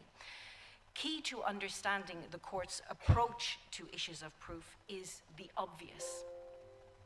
I hope that isn't a reminder that I have to, no, thank you. That's not for me, yeah. So the key to understanding the court's approach to evidence is the obvious. It is a human rights court. And that means that its approach to evidence cannot be that of applying rigid formula, but rather it adapts its approach to the evidence to the context of the case. It must adapt it to the vulnerability of the parties before it. It must adapt it to the seriousness of the allegations, to any difficulties the applicant might have in actually accessing the evidence, to the inequality of arms between an individual applicant and a respondent government with considerable resources, and it must adapt to the stigma attaching to the finding of certain kinds of breaches of the Convention, notably of Articles 2 and 3. The adjudication of evidence by the Strasbourg Court is directly informed by these precise concerns, what we describe as concerns of fairness and equity. As a result, well, there's probably 4 consequences that result from that philosophical and legal approach of the court. The first is that the court takes, and this is where we already flag or pin our colours to the mast. The court takes a flexible approach to matters of proof. It allows itself a broad discretion on issues concerning the admissibility and the evaluation of evidence. The court is no exception, I think, to the reluctance of international tribunals to be restricted by very particular and precise rules of evidence. The court's assessment is governed by the principle of the free evaluation of all evidence, the court enjoying absolute freedom in determining not only what items are admitted, but also their evidential value. The balance between certainty and flexibility to which Dr. Rajput referred in his keynote statement is resolved in the ECHR decidedly in favour of flexibility, but in the interest of fairness and in the interest of equality. A second consequence of the court's human rights mission is, as a general rule, the court will not rely on the concept that the burden of proof is borne by one or other of the parties. The Latinism onus probandi incumbit actori does not apply. Thirdly, there are no procedural barriers to the admissibility of evidence and few specific rules of evidence as such, apart from a general duty to cooperate with the court. There is no prohibition on hearsay evidence. There's no fixed rules concerning the admissibility of illegally obtained evidence. Such evidential issues will be decided on a case-by-case basis against the background of the case as a whole. Fourthly, evidence admitted to the court may take a variety of open-ended forms. Decisions of national courts, witness statements, medical reports, official investigation files, and other documentary evidence, videos, photographic evidence, reports of other international organizations. In many cases concerning conditions of detention, the reports of the Committee for the Prevention of Torture, Inhuman and Degrading Treatment are often central. In the very first rendition case in the court, El Masri, the court took into account a wide range of such sources, including international reports, to reach conclusions about the CIA's rendition program. So while this flexible approach to issues of proof continues to be reaffirmed by the court as its essential default position, in practice the court has developed a series of techniques so that in certain defined contexts the court will make presumptions of proof, will draw inferences, and will distribute the burden of proof between the parties, with each side being required to carry a certain burden of proving or disproving particular segments of the cases. So a couple of examples to illustrate. But before turning to those evidential techniques, a word about the court's standard of proof. Interestingly, for a court intent on flexibility, its standard of proof is fixed, beyond reasonable doubt. It dates back actually to the first interstate case, the Greek case, before the former Commission of Human Rights in the late 60s. It was reaffirmed in the interstate case Ireland versus the United Kingdom, the first interstate case before the court in the late 70s, and has been relatively recently confirmed by the Grand Chamber, again as being the standard of proof if one looks at the Mirishvili versus Georgia case of 2017. Such proof is considered to follow from the coexistence of sufficiently strong, clear and concordant inferences or of similar unrebutted presumptions of fact. It is not coextensive with, and it is not transposed from national or indeed international legal systems that use that standard. Its role is not to rule on criminal guilt or indeed on civil liability, but on contracting states' responsibility under a human rights convention. So as applied by the court, it has an autonomous meaning. Now, this standard has given rise to controversy, criticism, and indeed some commentaries in separate opinions of the court's judgments, an analysis of which, of course, is beyond the time available today. Suffice it to say for the moment that this precise level or standard of proof is best understood when one has assessed the workings of the other evidential techniques that feed into the court's establishment of the facts to this standard of proof. I'll look at three techniques this morning very briefly. The first technique has already been mentioned and is a relatively usual technique of the shifting of the burden of proof. The court does this to ensure fairness and equality, and it will often shift it from the applicant to the government. A couple of examples. In Bouygues versus Belgium, this is a recent Grand Chamber judgment, the applicants complained they were slapped in the face by policemen in a police station. When they went into the police station, it was not disputed, they had no bruises on their faces. When they came out of the police station, the medical certification indicated they had bruising on their faces. The court responded to this context with its standard approach to ill treatment in detention by stating that where the events in issue lie wholly or in part within the exclusive knowledge of the authorities, as in the case of persons in custody, strong presumptions of fact arise in respect of injuries occurring during those detentions. The burden of proof shifted to the government to provide a satisfactory and convincing explanation of how the bruising occurred and to cast doubt on the scenario invoked by the applicants. In the absence of such explanation by the government, the court would draw inferences that would be unfavourable to the government, inferences justified by the fact that persons in custody are in a vulnerable position and that the authorities are under a duty to protect them.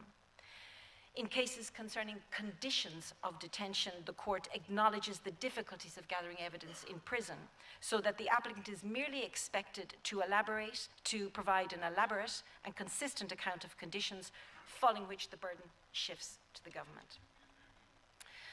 Finally, let's have a look at Baca versus Hungary, case from the Grand Chamber of 2016. The applicant, a former judge of the Strasbourg court, alleged that his removal as president of the Supreme Court was because of statements he had made criticizing government plans to reform the judicial system. The court studied the sequence of events leading to his dismissal and found that there was a prima facie case in favor of the applicant's version of events.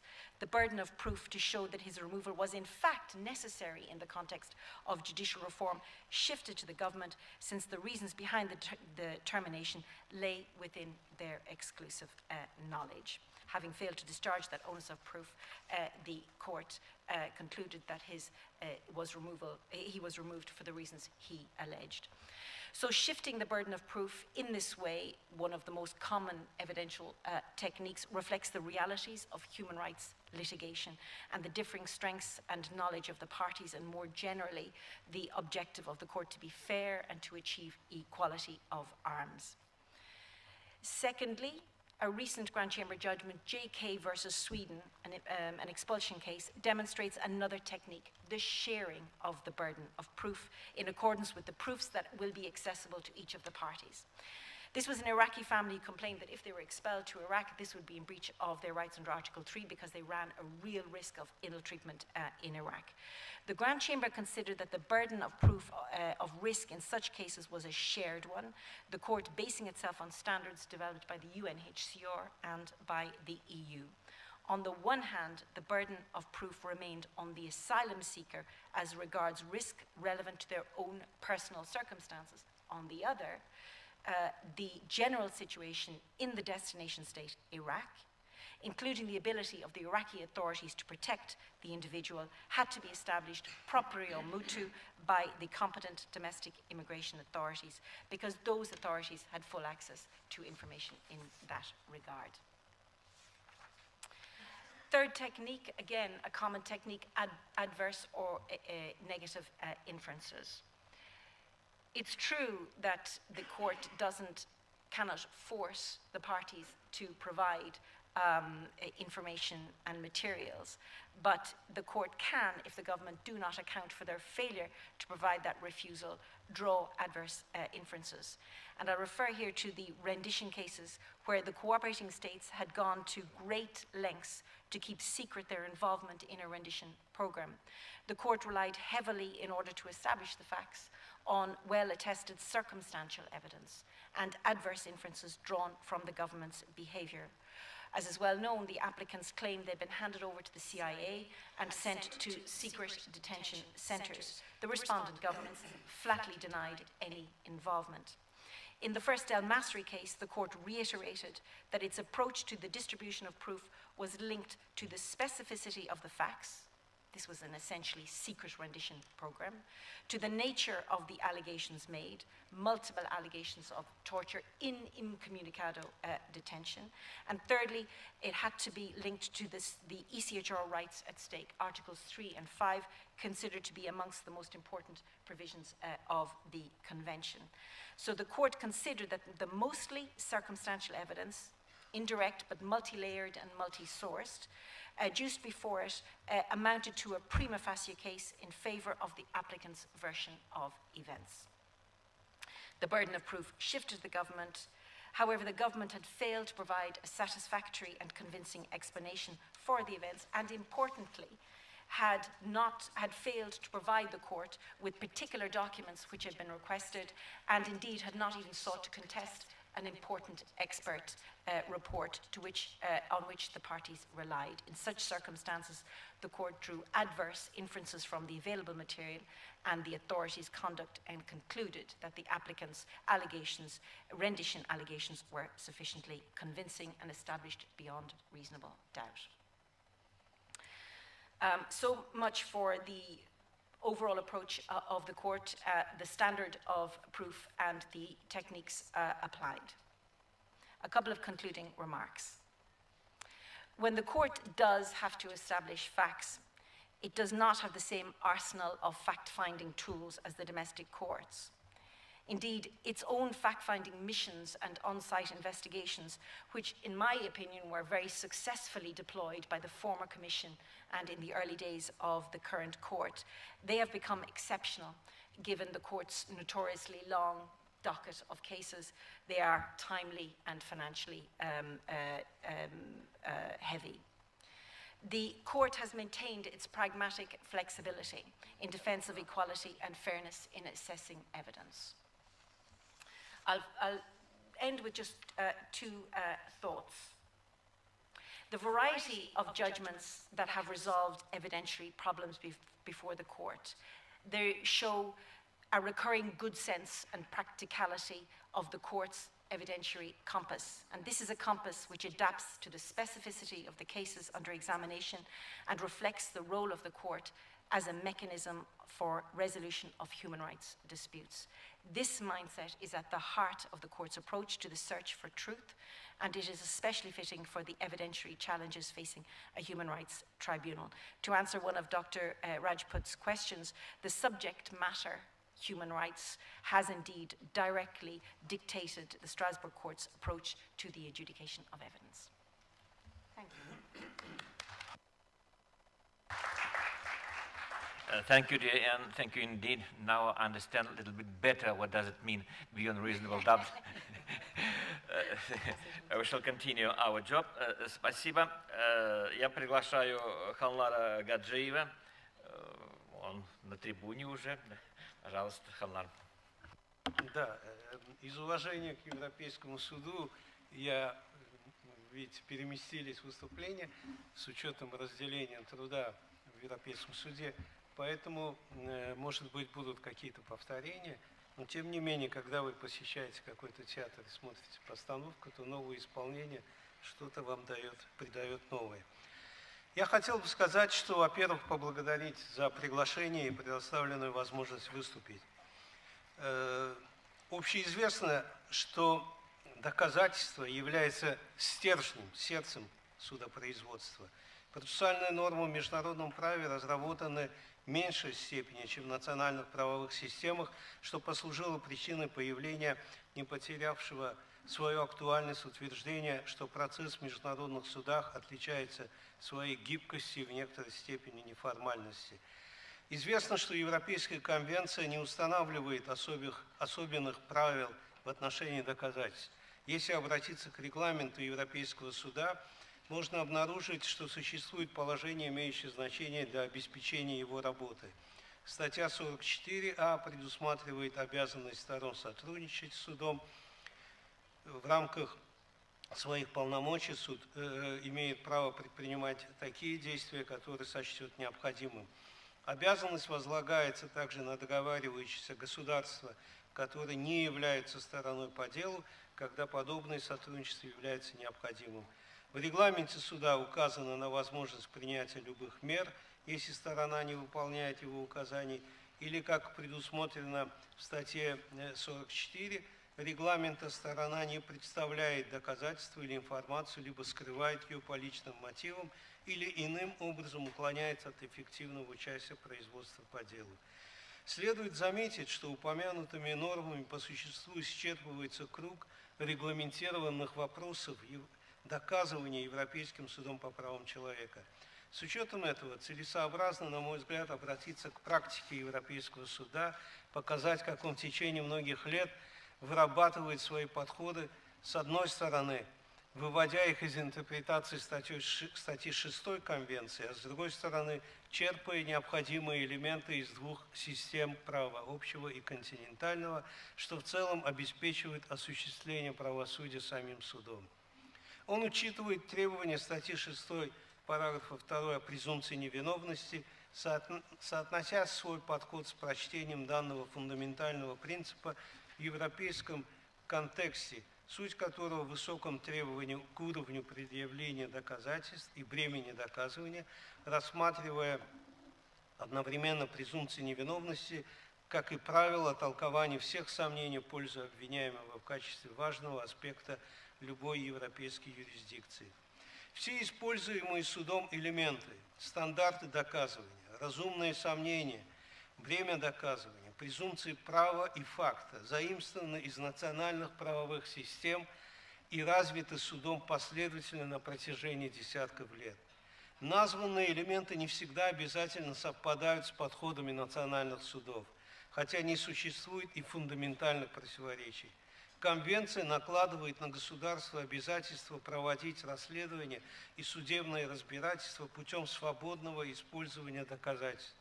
Если факты установлены в справедливом судебном разбирательстве с учетом гарантий и соблюдения статьи 6 Конвенции, суд не выступает в качестве суда 4-й инстанции и не заменяет деятельность национальных органов, за исключением случаев очевидного произвола.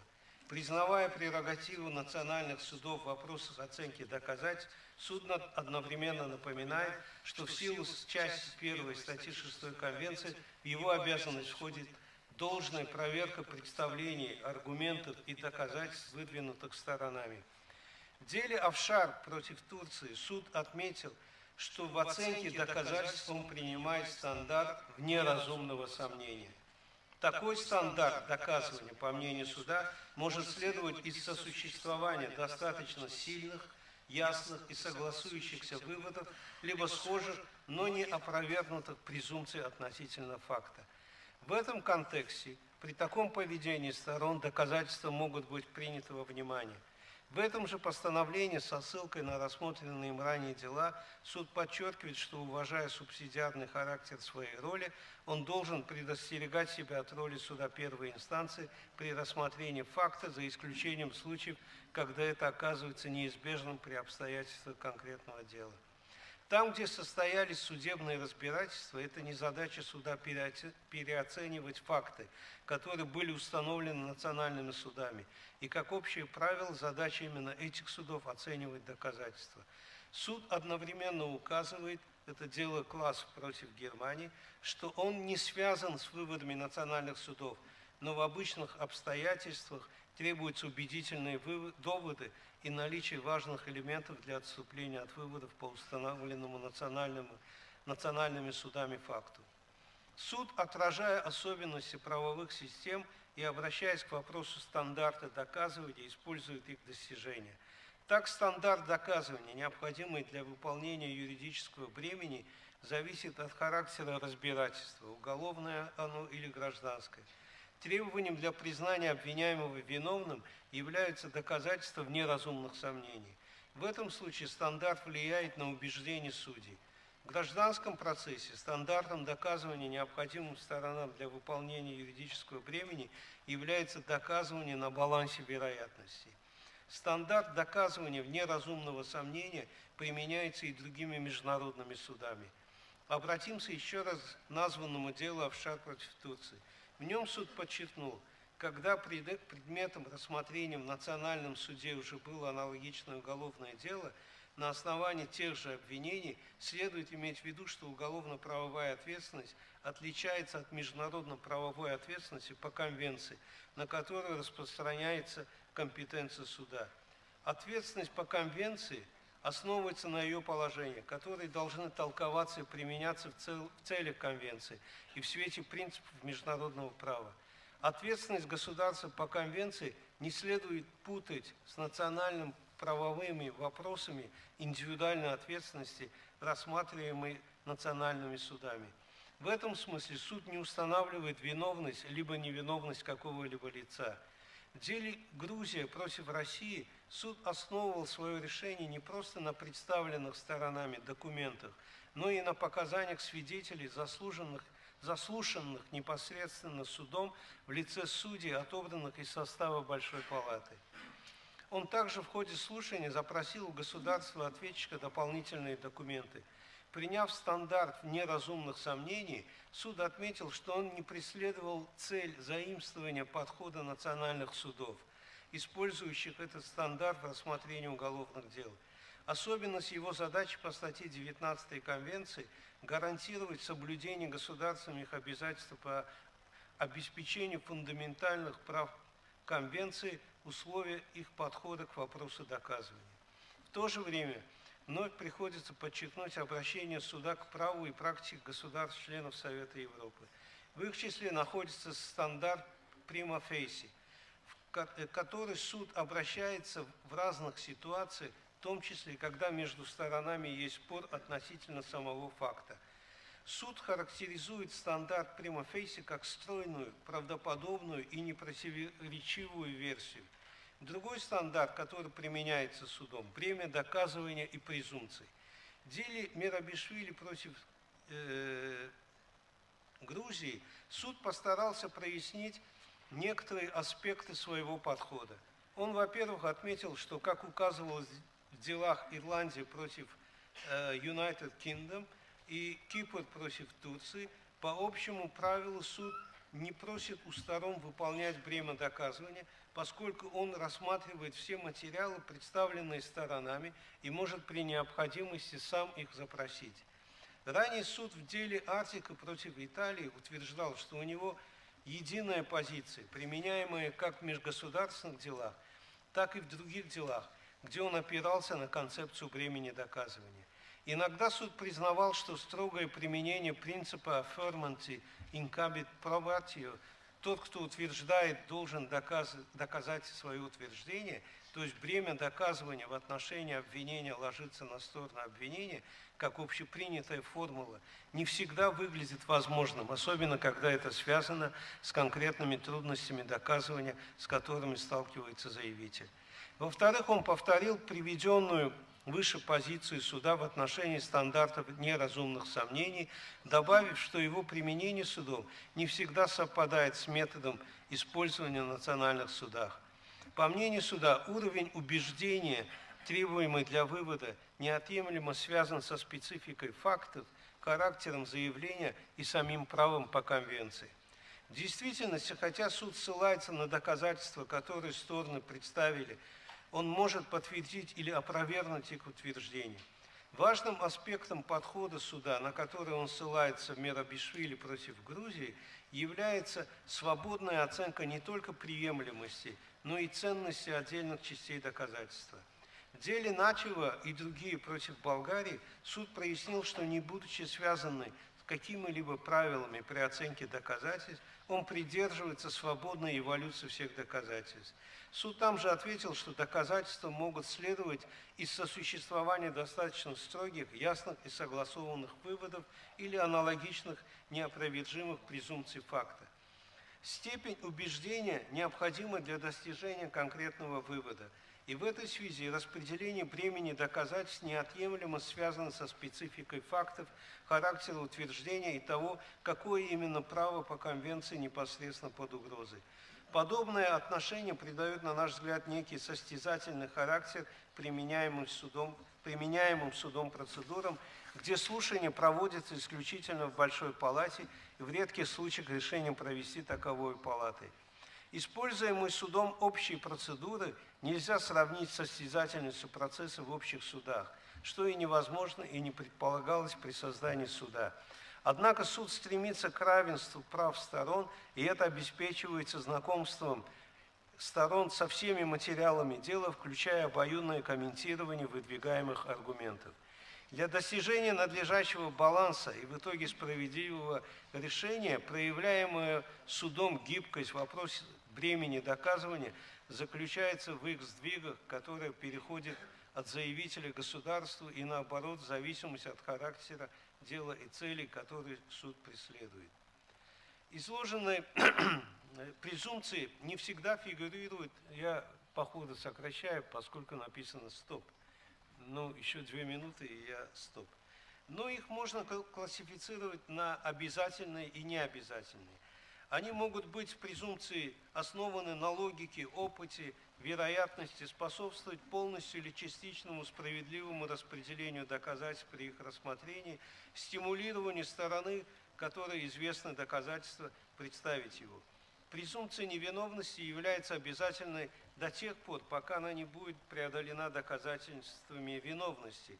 Практика суда показывает, что презумпция способна сдвигаться к стороне, против которой она работает. Особенно, когда необходимо представить доказательства для опровержения презумпции. Презумпция – это определенное законом или судебной практикой правило, по которому факт признается установленным в отсутствии доказательств противного. Последовательно отмечая, что статья 6 требует каких-либо правил о доказательстве, что этот вопрос предмета регулирования национального права, суд в деле Мешелен против Нидерландов вновь подчеркнул допустимость доказательств вопрос национального права, и национальные суды должны оценивать предъявленные им доказательства. Суд и ранее высказывал такую позицию, когда столкнулся с проблемой совместимости требований справедливости судебного разбирательства по статье 6 и использования доказательств, полученных незаконным путем. Практика суда по данному вопросу постоянно развивается и корректируется, и, думается, будет иметь продолжение. В этой связи важными делами является, из-за отсутствия времени я не буду их описывать, дело Шенк против Швейцарии, другие дела, которые рассматривались судом. Анализ одного из решений названного показывает, что нарушение статьи 6 не установлено, если в основу обвинения, кроме порочных доказательств, положены допустимые доказательства, и для их целей справедливого судебного разбирательства обвинение не может основываться исключительно на незаконно полученных доказательствах. Заметим еще, что Европейская комиссия по правам человека, как и суд, несмотря на несоответствие конвенции примененных гарантий в национальных процедурах, исходила из эволюции всего судебного разбирательства, рассматривая его справедливым.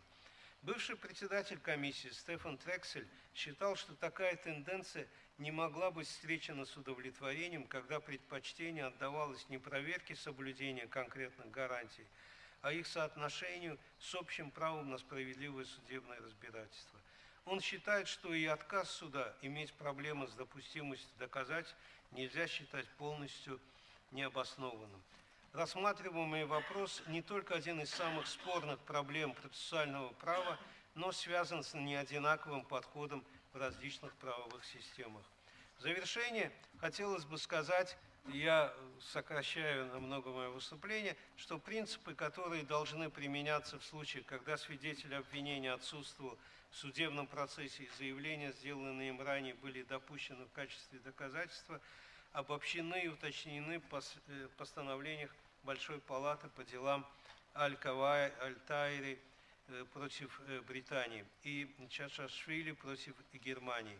Все упомянутые, рассмотренные судом вопросы доказывания, а также те, которые в рамках данного сообщения, естественно, невозможно осветить, связаны с той фундаментальной ролью, которую продолжает играть институт доказывания в современном международном и национальном правосудии.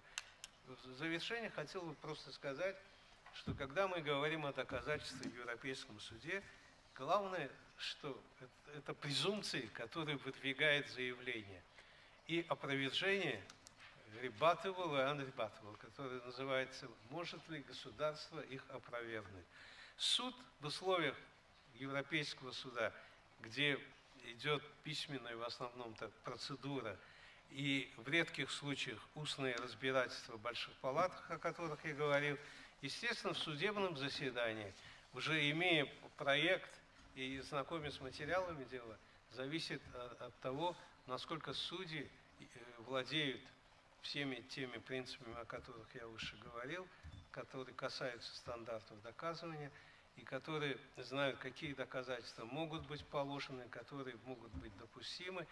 И оценка этих фактов, этих доказательств приводит к решению, является нарушена ли норма по конвенции или не нарушена. Благодарю вас за внимание. Спасибо, Хамал Рашадович, за очень обстоятельный доклад. И я должен еще сказать, что нам сегодня повезло, поскольку среди нас судья Африканского суда по правам человека и народов Анжелу Матуш. Мы очень мало знаем об этом суде, хотя это входит в программу вот тех курсов по международному правосудию, которые мы читаем, и информация до нас доходит очень скудная. И я бы хотел, чтобы вот Анжелу нам рассказал о вот тех проблемах, которые решает этот суд. Спасибо большое.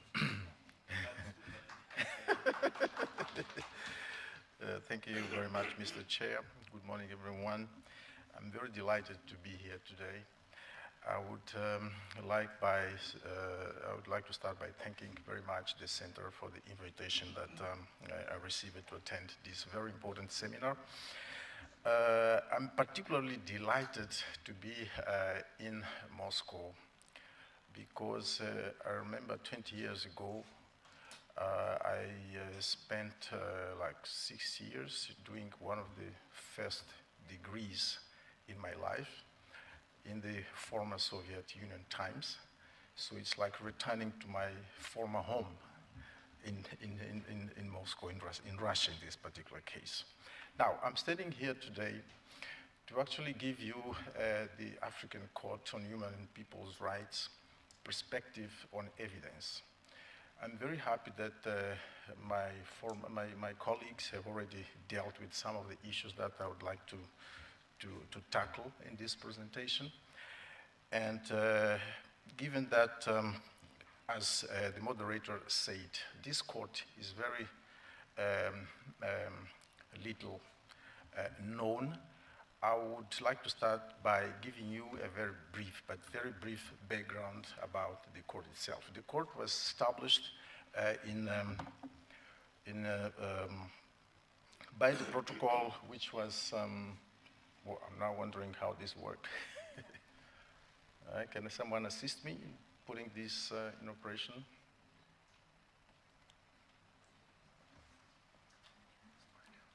Oh, it's working now. Yeah.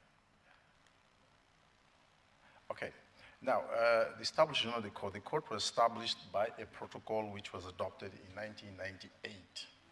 And the protocol, the court was created in order to complement the protective mandate of the African Commission on Human and People's Rights.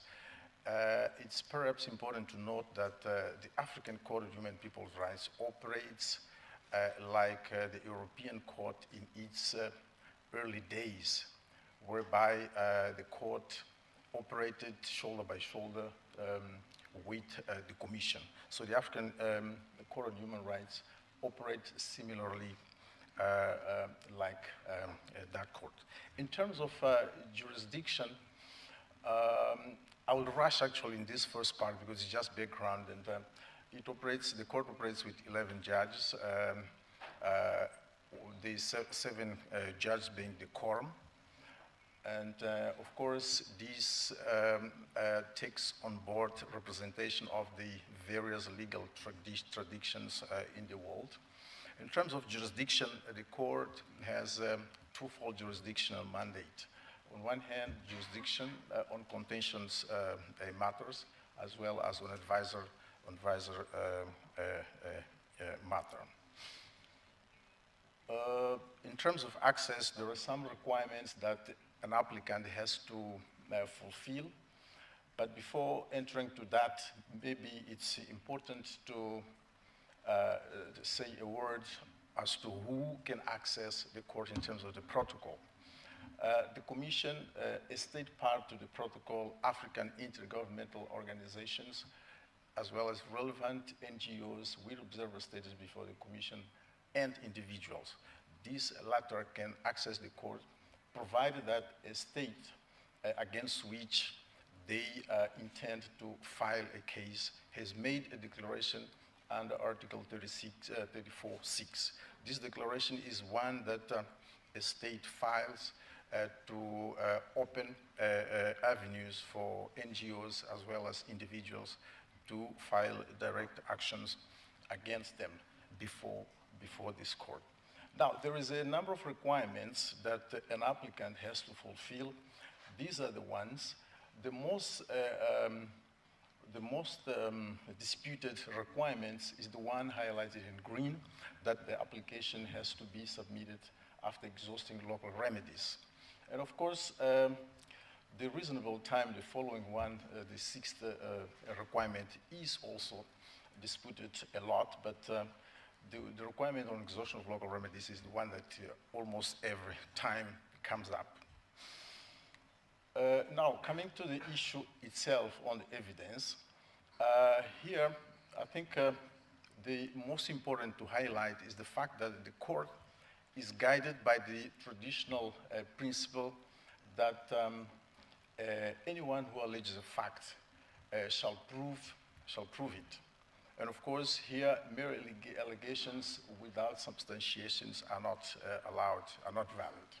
So this is the traditional principle that the court is guided upon. And this also is applied not just with regard to applicants, but also to respondent states that most of the time come and argue that an application is not admissible or the court has no jurisdiction. So the state cannot simply allege that the court has no jurisdiction, but has to substantiate as to why. Of course, various evidential requirements are in existence, but of course, as it has been already pointed out by my previous colleagues, the colleagues that spoke first, the flexibility rule is always there. So despite the fact that the court is guided by that traditional principle, the court allows a lot of flexibility. The flexibility principle is enshrined in Article 26 of the protocol, and I would quickly read it out if you allow me, Mr. Chair. Article 26 reads as follows in the court. The court shall hear submission by all parties and, if deemed necessary, hold an inquiry. The state concerned shall assist by providing evidence, facilities for the efficient handling of the case. And then 2, the court may receive written and oral evidence, including experts' testimony, and shall make the decision on basis of such evidence. So the flexibility rule is enshrined in that particular provision of the protocol. However, the court is conscious of the fact that this traditional rule that anyone who alleges a fact has to prove it cannot be rigidly applied. For example, in case of incommunicado detention, or for instance, in case of disappearance, which are shrouded with a lot of secrecy, the court has taken the view that the applicant or an applicant will not be in the position of proving the fact that he or she alleged. And therefore, the burden of proof would shift in this particular case to the respondent state. And therefore, in one case, of course, I would point out to a few more, but at least in this Kennedy Owino and others versus Tanzania, whereby the issue was the allegation by the respondent state that the applicants were not Tanzanians by nationality, despite the fact that they had at least shown proof by providing, documents that they were Tanzanians. The court held that the means to verify the allegations are likely to be controlled by the state. Hence, the state has the burden of proving the contrary. So, in fact, in this case, the burden shifted to the respondent state.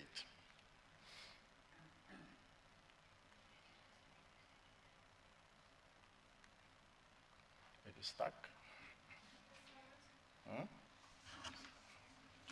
Okay, yeah. On the flexibility issue that I pointed out earlier, it's important to bear in mind that apart from the protocol, the rules of the court also provide in Article 45, just as you can see on the screen, namely, if I may quote, the court may, of its own accord, or at the request of a party, or the representatives of the Commission, in case the Commission is the applicant, where applicable, obtain any evidence which, in its opinion, may provide clarification of the facts of a case. The court may inter alia decide to hear as a witness or experts or in any other capacity any person whose evidence, assertions, or statements it deems likely to assist in carrying out its task. So as you can see, the flexibility is not just enshrined in the protocol, but also comes back in the rules of the court. And by the way, in its functioning, the court is guided not just by the protocol and the rules, but also has its own practice, the practice that are approved by the court itself. Now, I will proceed just by sharing with you a number of cases in which the court has applied the traditional rule. For instance, in the Alex Thomas versus United Republic, where the issues and contentions were equality before the law and equal treatment of the law, the court found that the applicant failed to substantiate how the guarantees of equality before the law and equal treatment of the law had resulted in the violation of Article 3 of the Charter. Article 3 of the Charter deals exactly with these particular rights. And in another case, Mohammed Abubakar versus United Republic of Tanzania, the court restated more or less the same rule, whereby the issue in contention was the right to a fair trial. The court dismissed the allegation of the violation of the right to fair trial based on lack of proof. So again here, the application of the traditional rule that whoever alleges a fact has to prove it. In another case, Tobias Mangara Mango and other versus United of Tanzania, the court found the applicant did not prove that the magistrate at the national court were biased, thus resulting in a violation of the right to be tried by an impartial tribunal. The applicant in this case came forward alleging that the magistrate of the national courts were biased, but then they failed to come up with evidence as to that effect. In another case, this particular case is Nguza, Viking, and Johnson Nguza versus the Republic of Tanzania. And by the way, Tanzania is one of the main clients of the tribunal. I don't know, maybe it's because the tribunal itself is based in Tanzania and therefore the court is more known over there, but it's just one of the main, if not the main client. Now, in this case, the court found the applicant had not provided sufficient evidence as to alleged bias. Again, the court applying the traditional rule that whoever alleges a fact has to prove it. The case on top, actually the two cases on this, no, I think it ran too fast now. Yeah, the case on top there is another one in which the case applied the traditional rule.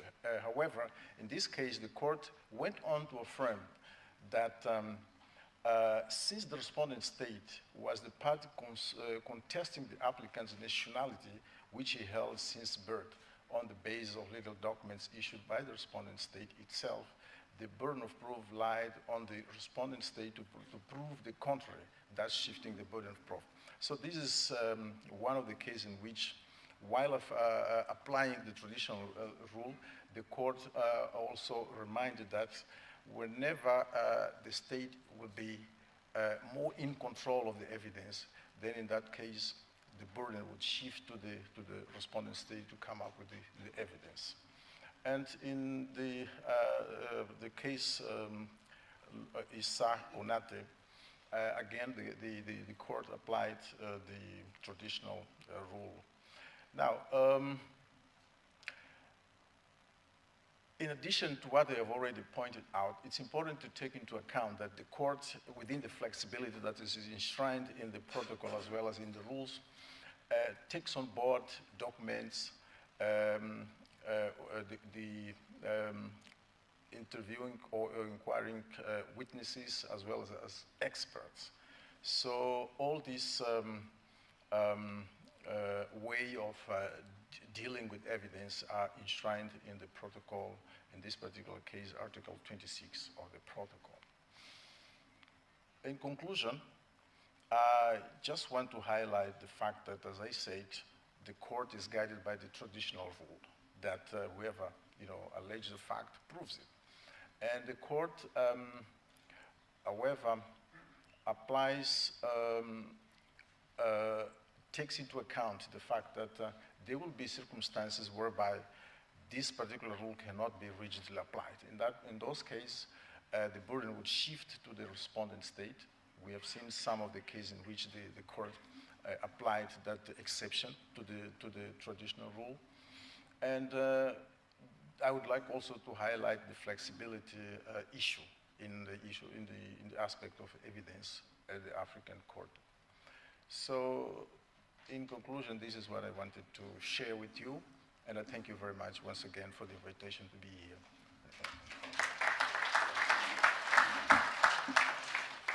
Thank you very much, Angelo Matus, to be first of all for your rich intervention and to be respectful with the time limit. Thank you very much. And now, last but not least, I turn to Fredrik Sandberg to present his intervention. Thank you.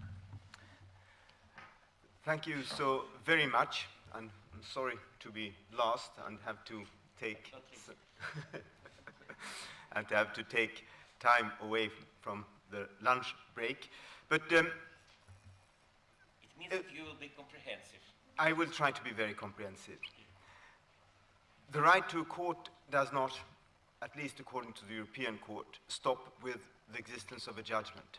The judgment has to be respected, and there has to be some procedure to control that. The convention system contains an elaborate procedure to supervise the respect of the judgments. It is conducted by the Committee of Ministers of the organization, that is, of the collective of the 47 member states, represented by the Ministries of Foreign Affairs, frequently with the government agent playing a leading role, and we are very happy for this initiative to discuss these matters. The Committee's ministers' own direct fact-finding capacity is evidently limited. You will not see the 47 ministers of foreign affairs going to a certain country trying to establish what is happening.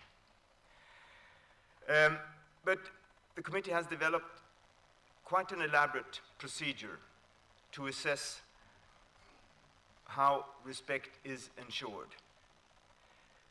However, let me start with a major prerequisite for good execution. That is the reliability of the facts established in the judgments, as developed by several of our colleagues here, Anna Kandlar and our friend from the African Court. And this, the standard of beyond reasonable doubt. It is beyond reasonable doubt on the basis of the pleadings before the court. Sometimes we have government agents coming back to us saying that, sorry, I pleaded wrongly. I misrepresented the national situation. Please, can I have another chance?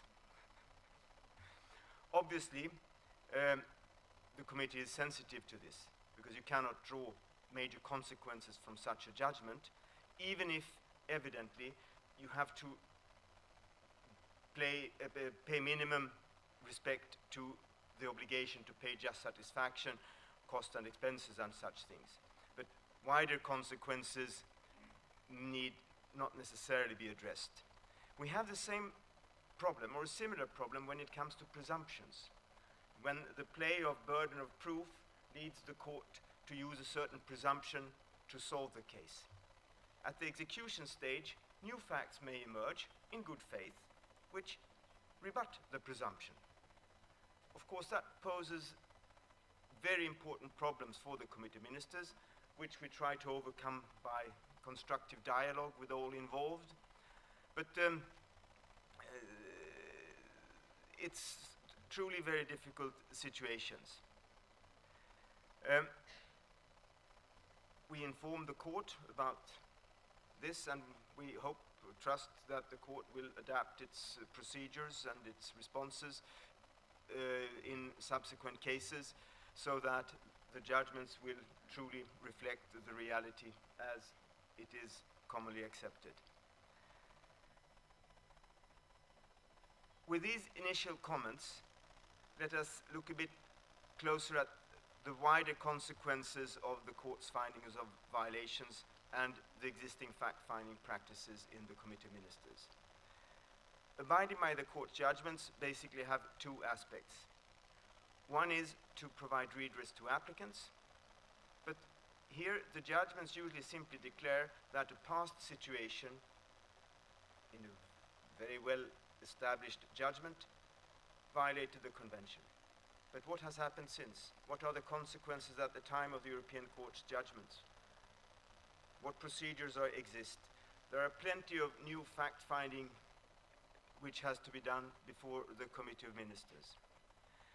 The same goes with the other requirement, that is the obligation to adopt general measures, that is to prevent repetitions of the violations established.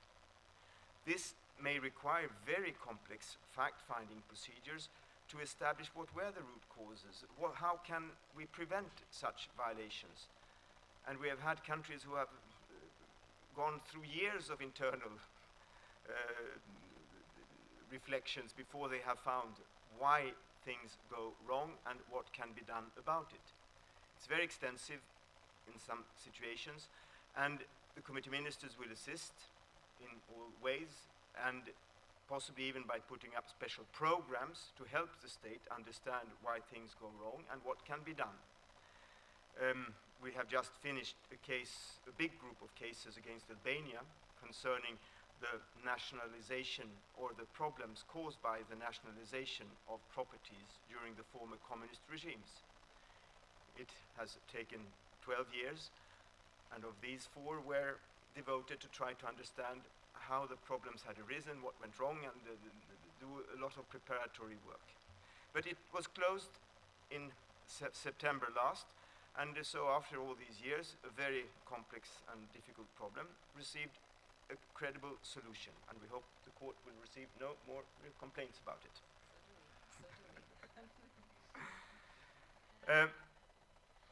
But evidently, the CM's supervision must allow the committee to assess the reliability of the facts advanced by the state. Otherwise, it's not much of a supervision.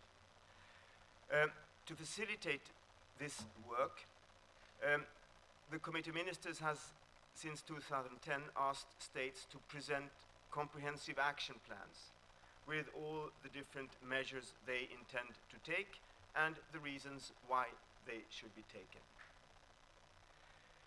To assess these plans, the committee has developed a number of tools. Some are inherent in the system itself, that is the knowledge of the member states sitting in the committee ministers. The other 46 states evidently have good diplomatic services, good knowledge of many things, and can already, being European states with developed administrations, in a considerable manner help to assess the reliability of the information provided. But the committee has, since 2000, developed this procedure quite a lot by involving also other persons or entities. In 2000, it decided to make public the information submitted by the governments, and in 2006, it allowed national human rights institution and non-governmental organizations to intervene. Subsequently, the committee accepted also other international organizations, most notably the UNHCR in immigration matters, to intervene and submit its views on the situation. And if you couple all this with the role of the Secretariat, mainly that of the Department of Execution of Judgments, which helps to bring together all the additional information which exists in the Council of Europe through monitoring bodies, expert advice, cooperation programs, and so forth, you get a rather impressive body of information which helps the other states to assess the reliability and the credibility of the information submitted by a certain state. Whether these tools are sufficient for all circumstances is a bit difficult to say, especially when it comes to gray zones. Evidently, fact-finding is essential, and it's a major topic here today. The use of presumptions may here pose important problems, as further fact-finding at the execution stage may contradict what the court has found and cause very difficult discussions and delay considerably execution. So two options: either the state or the court establishes facts better, or the committee ministers develop special procedures to do it at its level. But it's, as I think is very clear from this discussion, not really possible to move forward constructively if we do not agree on the facts. I think it's even a very common experience from private life. So, I think this seminar has been a very valuable contribution to the ongoing reflections on these issues, notably in the committee ministers, and I would really like to thank the organizers for the initiative. I've learned a lot, and I hope the same goes for all of us. Thank you. Thank you very much, Fredrik, indeed, for your intervention and for the fact that it was very comprehensive. Роман Анатольевич, какие будут указания? Можно, да? Хорошо, тогда краткие вопросы и краткий ответ, если можно, если у кого-то есть в аудитории. Так, please. Thank you very much for these excellent and informative presentations. Very briefly, 2 points. First, it seems to me, and we still have time to discuss this afternoon, that there is an ambiguity in the jargon and the jurisprudence of both courts in using this word of this concept of shifting. There is this view that the burden of proof in its real sense does not shift, and it remains with the proponent, whoever it is, whoever alleges a fact. So an easier way would be to say in the examples, the very good examples that were mentioned, the easier way would be to say that there is a presumption in favor of the claimant that proved its claim, and then that's it. Now, what shifts is in fact the burden of evidence that has shifted and is the turn of the government if it is able to rebut that presumption or provide more information. I may come back to this when we have a chance in our panel to talk more about this. The second point, request for clarification specifically to Justice Matthews from the African Court. Sir, you mentioned 2 times in your presentation, you referred to the question of jurisdiction and how the jurisdiction is proven.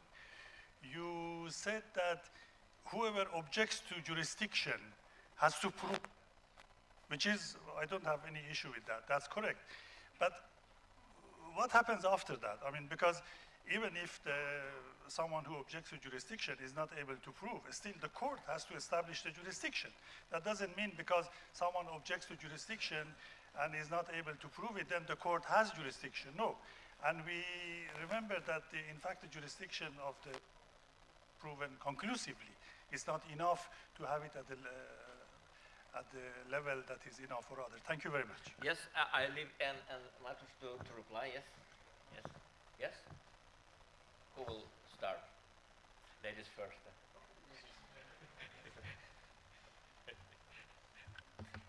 I think you're right. There is need to be clear in the terminology that we're using. I think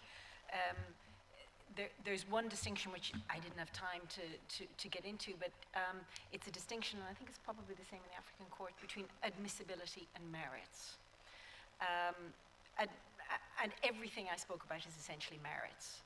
So let's go back to the admissibility hurdle. That started off years ago to be, and it still remains, a burden on the applicant. All right. Years ago, it began as a more commencement de preuve. It was the sort of the beginnings of proof. And really that has evolved now to date to be a prima facie case.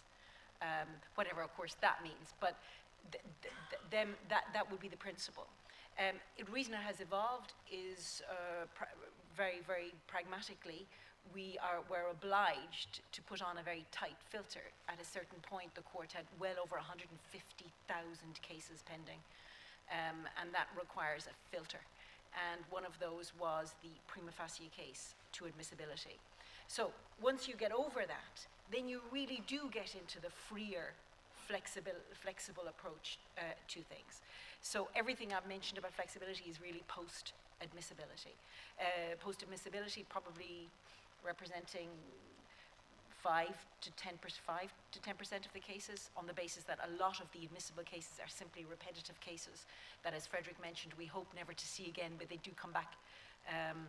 So that's the first clarification. Admissibility, yes, we have this sort of traditional approach that was mentioned. There is an obligation, a prima facie one, on the individual applicant. I would say, as an aside, in the interstate case, the obligation is different. It's lighter on the applicant government, quite simply because the text of the convention is different. There it is really a genuine allegation. Then coming to the merits and the terminology used, I think in substance it's relatively clear. In certain contexts, the one we both mentioned is the incommunicado detention context, the ill treatment in detention context, there will be a need to accept a story and put that to the respondent government. Whether you call that a rebuttable presumption or a shifting burden of proof, I'm not sure if that makes any substantive difference. But in terms of those cases where the court has identified very clearly the context of case where they'll do it, they will take a story that has reached a certain level of coherence, and then they will simply ask the government, what do you have to say? And if that's convincing, it'll be either a shift and a reshift, or it'll be a rebuttal of a presumption. I think that the terminology you're right is probably not that different, but in substance it's clear what it means.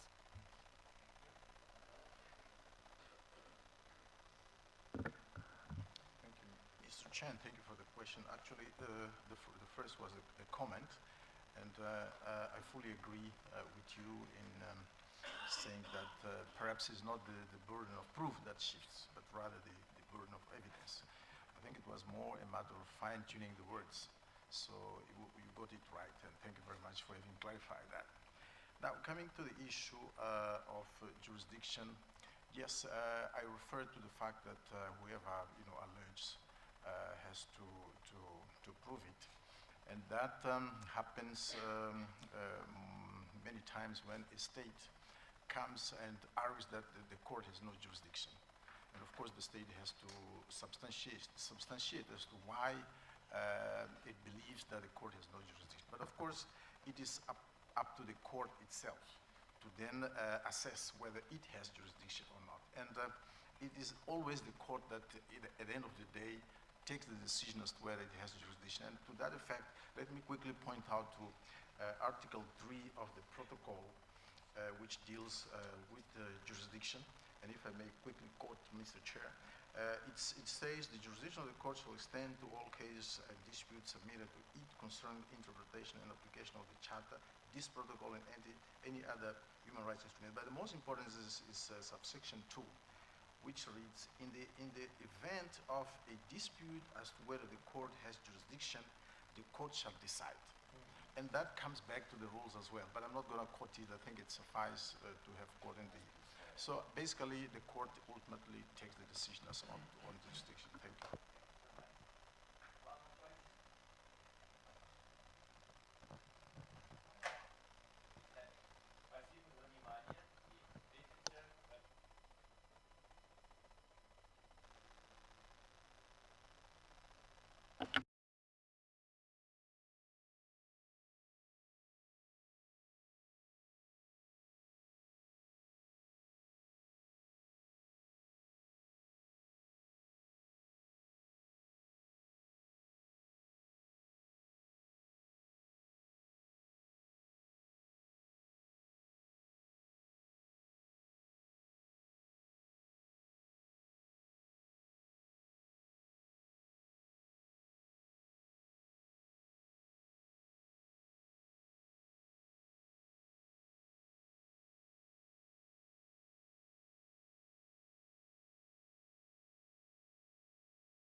Добрый день. Мы начинаем работу секции «Доказательства в международной уголовной юстиции». Меня зовут Бахтияр Тузмухамедов, я признателен организаторам за оказанную честь вести это заседание. Позвольте сначала представить основных участников этой дискуссии в порядке русского алфавита. Йейн Боннеми служил судьей Верховных судов Шотландии, а также судьей Международного трибунала ООН по бывшей Югославии. Он неоднократно назначался в высшую апелляционную инстанцию шотландской юрисдикции, и в настоящее время он является британским уполномоченным по наблюдению за оперативно-розыскной деятельностью, членом Тайного совета, а начиналась его карьера с адвокатской деятельности и затем в органах прокуратуры. Питер Креймер возглавлял секцию обвинителей в апелляционном производстве Международного трибунала по бывшей Югославии и был заместителем главного обвинителя Международного трибунала по бывшей Югославии. До того Питер был федеральным прокурором Канады и руководил отделом военных преступлений и преступлений против человечности Министерства юстиции Канады. Кимберли Прост в начале этого года избрана судьей Международного уголовного суда в первой инстанции. Ранее была уполномоченным по защите прав лиц, внесенных в списки резолюциями Совета Безопасности ООН о санкциях против исламского государства и Аль-Каиды. Здесь я, конечно, как российский гражданин должен добавить запрещенных в Российской Федерации. И также возглавляла секретариат президента Международного уголовного суда. Ким была судьей адлитом Международного трибунала по бывшей Югославии, а прежде занимала ответственные должности в Министерстве юстиции Канады. Ивана Хардличкова является президентом специального трибунала по Ливану. До назначения в трибунал она была судьей окружного, а затем апелляционного и, наконец, Верховного суда Чешской Республики. И доктор Хардличкова, доктор международного права, выступала в качестве эксперта в ряде международных проектов, которые проводились под эгидой Совета Европы и Европейского Союза по таким направлениям, как защита прав человека, предотвращение отмывания денег и финансирование терроризма. Конечно, все эти факты из биографии участников данной секции вы можете найти в брошюре. Я же хотел заострить ваше внимание на том, что все основные участники этой дискуссии приносят сюда опыт работы как в национальной, так и в международной юрисдикции. Опыт работы в органах прокуратуры, в Министерстве юстиции, кто-то в адвокатуре, и затем уже с переходом в международные уголовные суды. Свою роль я считаю прежде всего технической. Предоставлять слово и не допускать злоупотребления им, а также вовремя завершить дискуссию, для чего у меня есть соответствующий инструмент. Во-первых, но все же вначале я хотел бы отметить некоторые вопросы, которые, надеюсь, участники найдут возможным затронуть в своих выступлениях. Во-первых, это применение строгих правил приемлемости доказательств, которые предотвращали бы допуск некачественных, ненадежных, а то и попросту сфабрикованных фактов и свидетельств. Последние два слова в кавычках. Во-вторых, возложение большего бремени ответственности за подтверждение качества доказательства на сторону это доказательство представившее. В-третьих, развитие и наращивание возможностей международных судебных инстанций по выявлению и установлению фактов.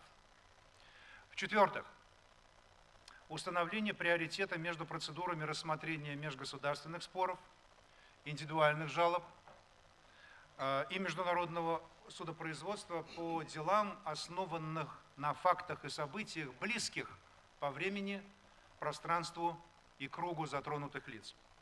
И в этой связи вопрос управления ситуацией сталкивающихся или конкурирующих юрисдикций, а также, в идеале, достижение гармонии правовых позиций, высказываемых различными международными судебными инстанциями. Ну и в-пятых, общий вопрос подготовки, образованности и просвещенности международных судей, как условие их готовности отделять зерна от плевел при работе с доказательствами. Теперь позвольте представить слово главным участникам дискуссии в том порядке, в каком они занимают эти места в программе. Выступления должны занять не более 15 минут каждое, после чего у нас останется время для вопросов и комментариев. Сэр Боннеми.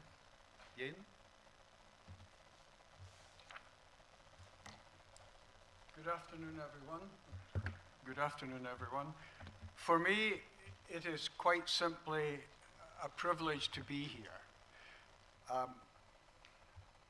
I would like to thank all responsible for the hospitality that I've so far enjoyed and intend to continue to enjoy, and for the arrangements, the efficiency of the arrangements associated with this conference. I've participated in many similar events, and all the organizers here deserve to be congratulated on the efficiency with which this one has been organized.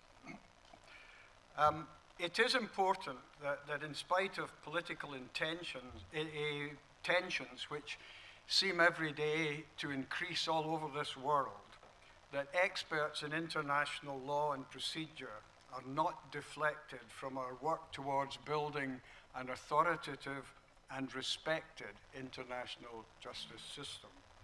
I am grateful to Dr. Rajput for so eloquently setting the agenda for our workshop in his keynote address. I entirely agree with the view expressed there that greater clarity about the rules and principles of evidence that are applied by international courts and tribunals will do much to enhance the authority of the international justice system. The magnitude of that task, however, cannot be overemphasized.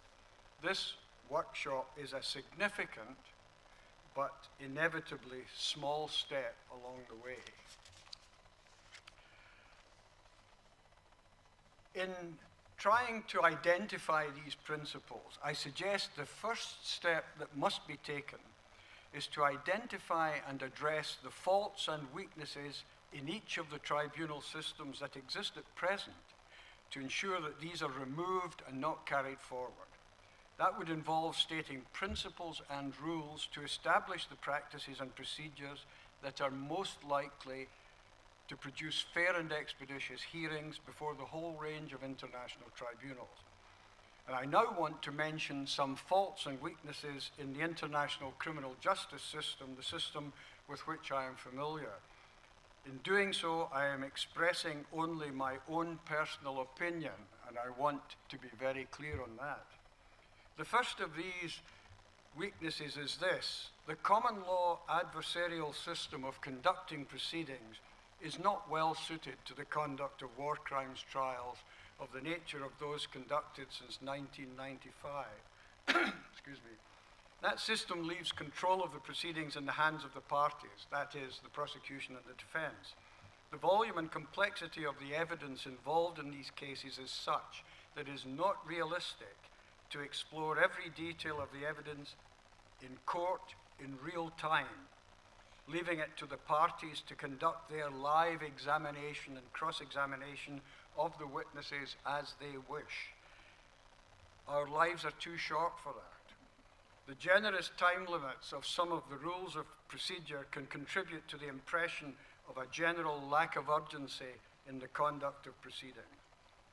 And there are other reasons why the adversarial system is not ideal for international proceedings. It is not a feature of the majority of the legal systems of the world, and so most lawyers are not familiar with it in practice. The concept of cross-examination can seem strange to witnesses from, for example, the former Yugoslavia. Many witnesses there found the aggressive way in which accusations that they were lying in their evidence were put to them very offensive and very upsetting. It was as if the battlefield had been recreated in the courtroom. I have a number of thoughts on how to deal with this. The first is to put far greater control of the proceedings in the hands of the judges. He would say that, wouldn't he? A proactive form of judicial case management is required. That immediately raises the question of the identity of the judges. Ideally, in the criminal law field, senior judges with practical experience of the conduct and management of lengthy and complex criminal proceedings would be appointed.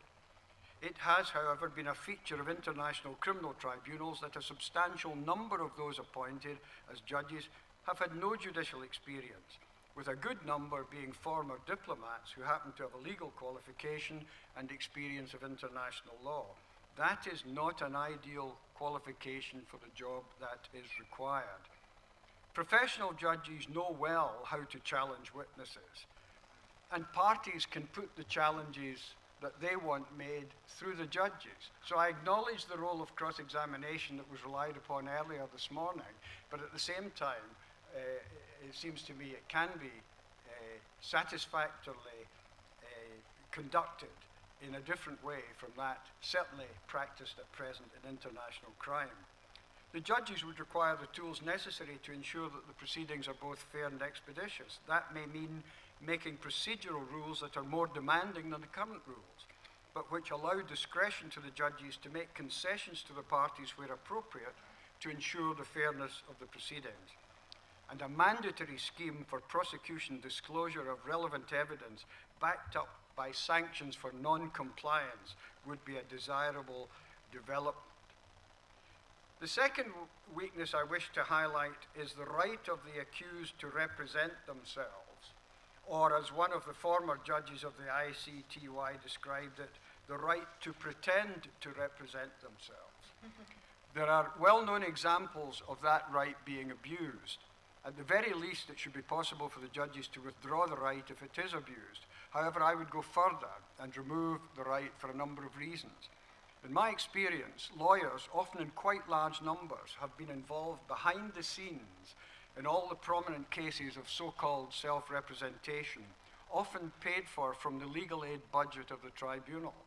And yet, in spite of that, the tribunal is deprived of what I regard as one of the great features of practice of law, the professional engagement between counsel and judges that is an essential element in securing the fair and expeditious conduct of the proceedings.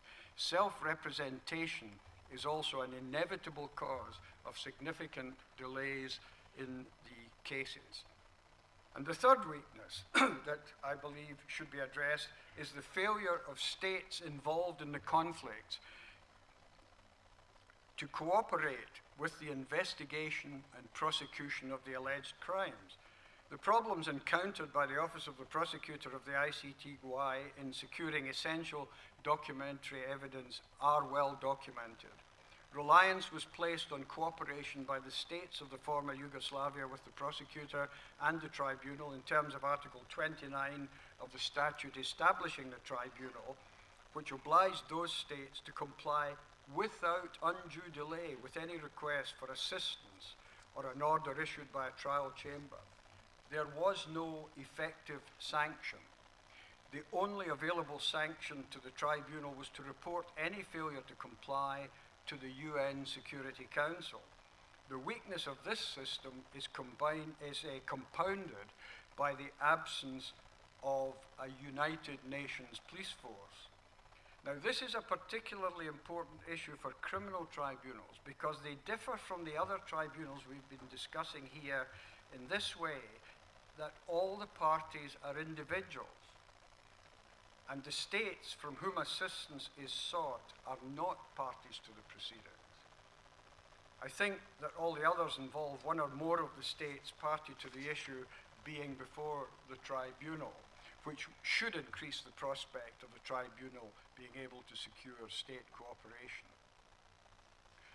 These then, friends, I hope I can call you that by now, these then are my observations and initial thoughts on taking forward the debate, stimulated by the excellent initiative of the ICLRC and given momentum by today's workshop. Thank you.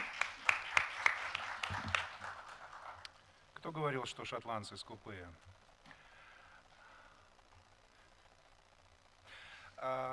Лорд Боннами только что подарил нам лишних 5 минут для других выступающих, а может быть даже лучше для дискуссии, которая последует. Я вообще должен сказать, что помимо профессии нас всех связывает пристрастие, любовь, привязанность к одному напитку шотландского происхождения, но профессионально мы сталкивались, так сказать, на арене только лишь с Питером Кремером, правда, мы сидели на разных скамьях. Питер.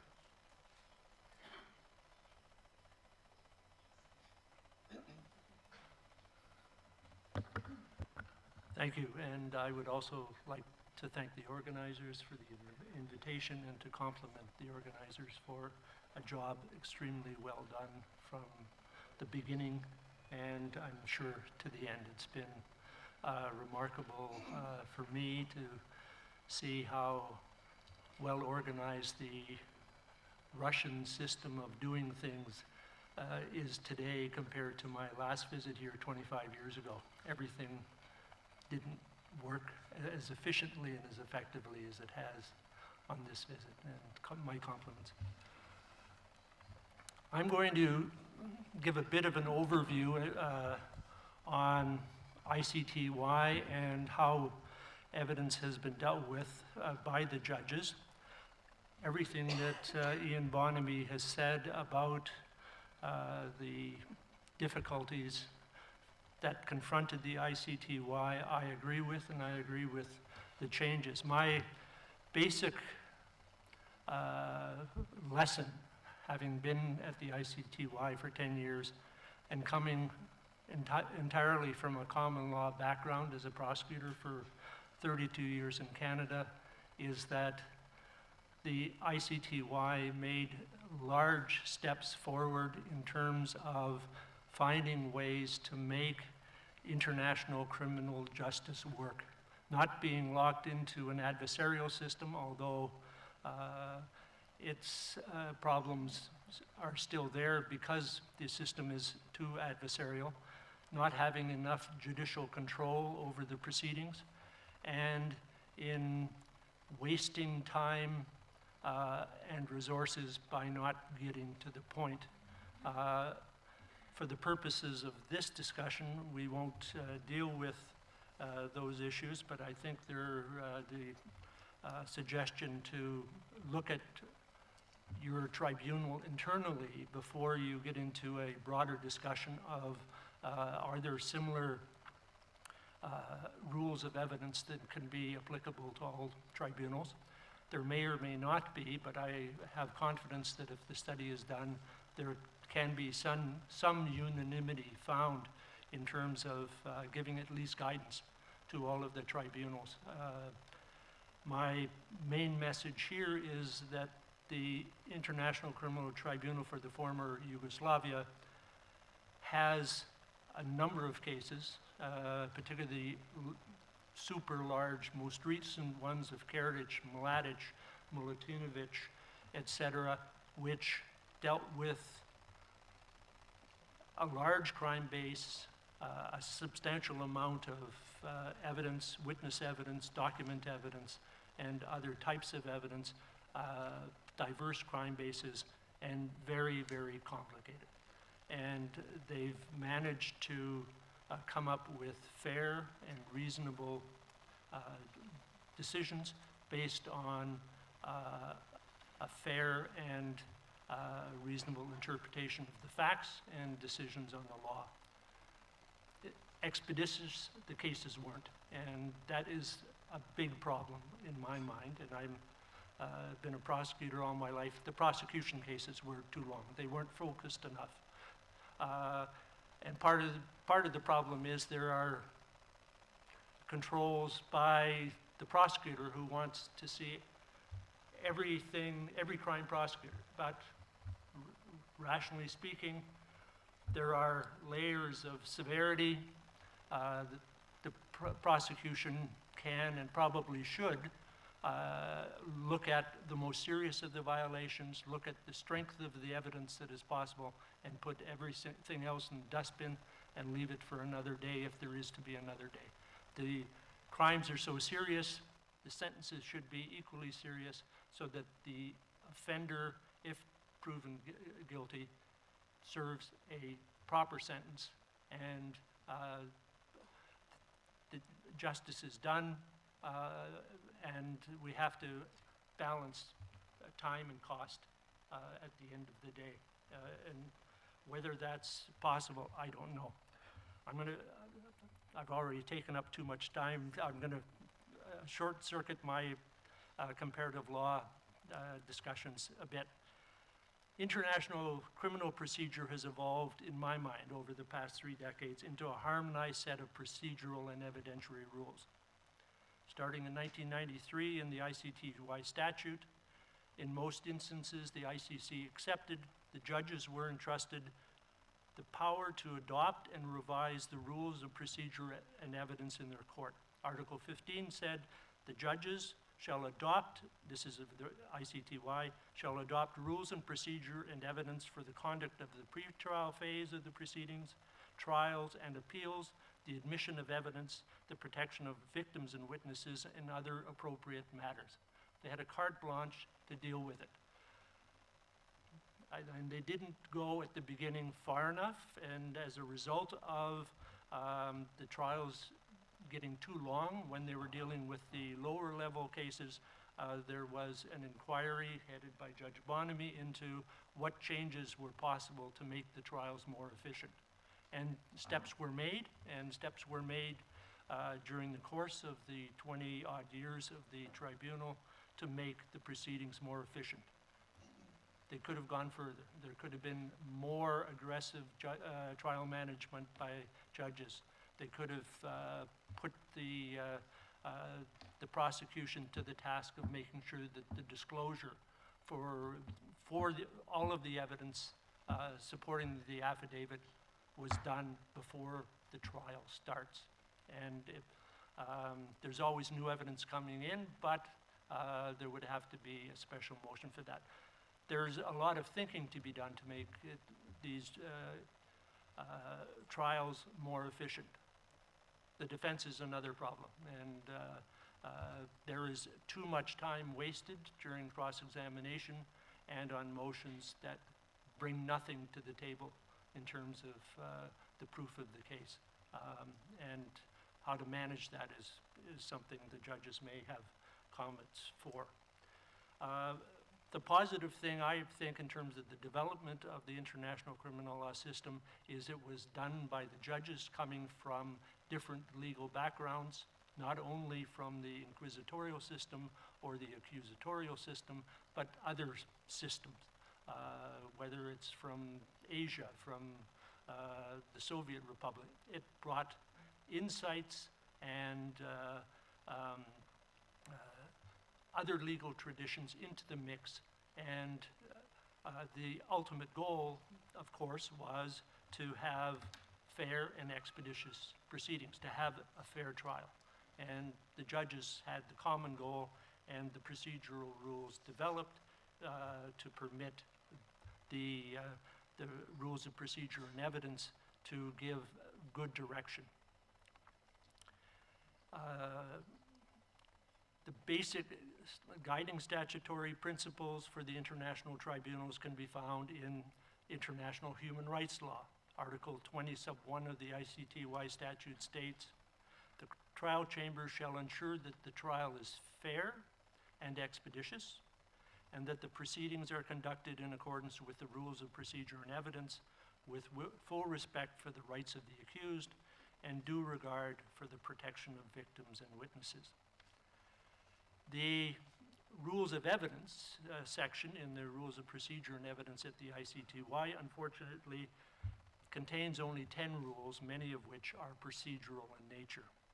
The first rule, 89A, confirms a chamber shall apply the rules of evidence set forth in this section and shall not be bound by national rules of evidence. The general standard for admissibility of evidence is found in Rule 89B, or C, which provides a chamber may admit any relevant evidence which it deems to have probative value. And it's from this foundation that other rules of evidence are formulated. The rules themselves, unfortunately, provide little guidance as to how they are to be applied. There are 2 exclusionary rules. Evidence may be excluded if its probative value is substantially outweighed by the need to ensure a fair trial. 89D and Rule 95, which makes evidence inadmissible if it is obtained by methods which cast substantial doubt on its reliability, or if its admission is antithetical to and would seriously damage the integrity of the proceedings. These exclusionary rules notwithstanding, in many instances, the tribunals have resolved disputes by admitting evidence on the condition that it may be excluded if it is deemed to violate the rules. While the rules of evidence generally outline how and what evidence can be admitted, the jurisprudence of the tribunals provides working guidelines and regulations for the evaluation and assessment of the evidence in decision-making. All recent judgments, perhaps all judgments, I didn't look back that far, but at least all of the recent major ones that I looked at, contain sections on general evidentiary principles with a discussion of the guidelines the trial chamber used to evaluate and assess the evidence before it. The discussion also references the relevant trial and appeal decisions and judgments supporting that approach. This is where the body of rules of evidence for the ICTY can be found for comparative law purposes. And it can be further found in the judgment themselves when you read the assessment of individual pieces of evidence that are contentious. And it is very well articulated in the judgments that I looked at, Milutinovic, which was Ian Bonamy's big case. Popovich is a case that Kim Prost was on, and Karadzic, the most recent case. Karadzic and Popovich were both presided over by Judge Kwan from South Korea. And I'm just going to briefly illustrate some of the issues identified in the Karadzic trial judgment, general evidentiary principles. Some of them are really not new. Talking about where there is no guidance in the rules, they said that the evidence was evaluated in a way that would best favor a fair determination of the case, and that is consistent with the spirit of the statute and the general principles of law, including principle of in dubio pro reo. And the next point is important. At the outset of proceedings, for the benefit of the smooth conduct of the trial, the chamber issued orders which provided the parties with guidelines on the conduct of the trial and rules that govern the admission or exclusion of evidence. In accordance with the rules, the chamber adopted an approach that favored the admissibility of evidence, provided it was relevant and had probative value, and assessed the weight to be ascribed to each piece of evidence in its overall consideration of the entire trial record.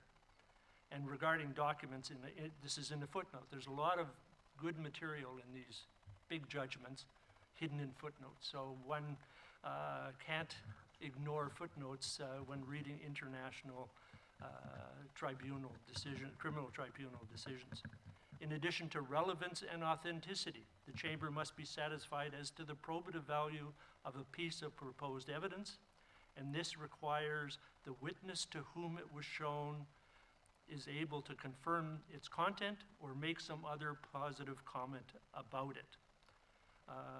And later saying it is desirable that a witness speak to the origins and or content of the document to be tendered into evidence to allow the chamber to properly assess the relevance, authenticity, and reliability of that document, and thus its probative value, and ultimately be able to make use of that document in a meaningful way or in its overall consideration of the evidence of the case. Was that you ringing the bell? Yes. Okay, I can do that. They talk about how it ultimately weighs all of the evidence to establish it's beyond a reasonable doubt, but addressing the fact that it's establishment of the beyond a reasonable doubt of the elements of the crimes charged in the indictment. That doesn't speak to every piece of evidence having to be proven beyond a reasonable doubt. And also, if there's the reliance on an inference, it has to be the only reasonable inference. In evaluation of witnesses, they looked at the usual stuff, the probability and the consistency of their evidence, as well as the circumstances of the case and corroboration. What that means in real terms, if you look at the evaluation of the witness. corroboration.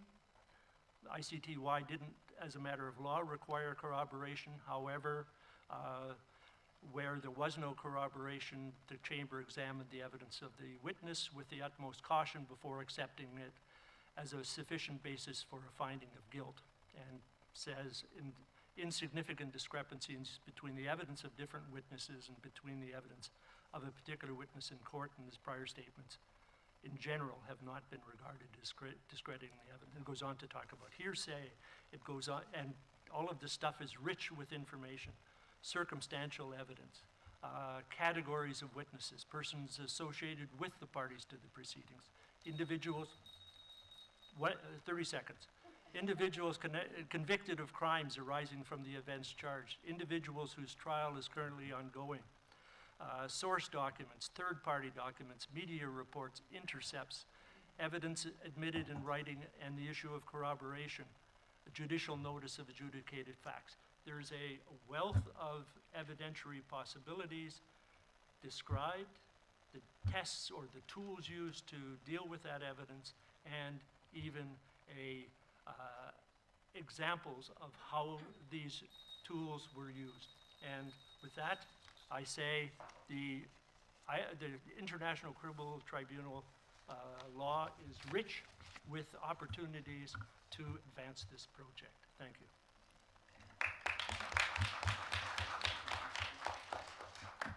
Спасибо, Питер. Ну, мой колокольчик вдохновлялся вашими рассуждениями об эффективном кейс-менеджменте.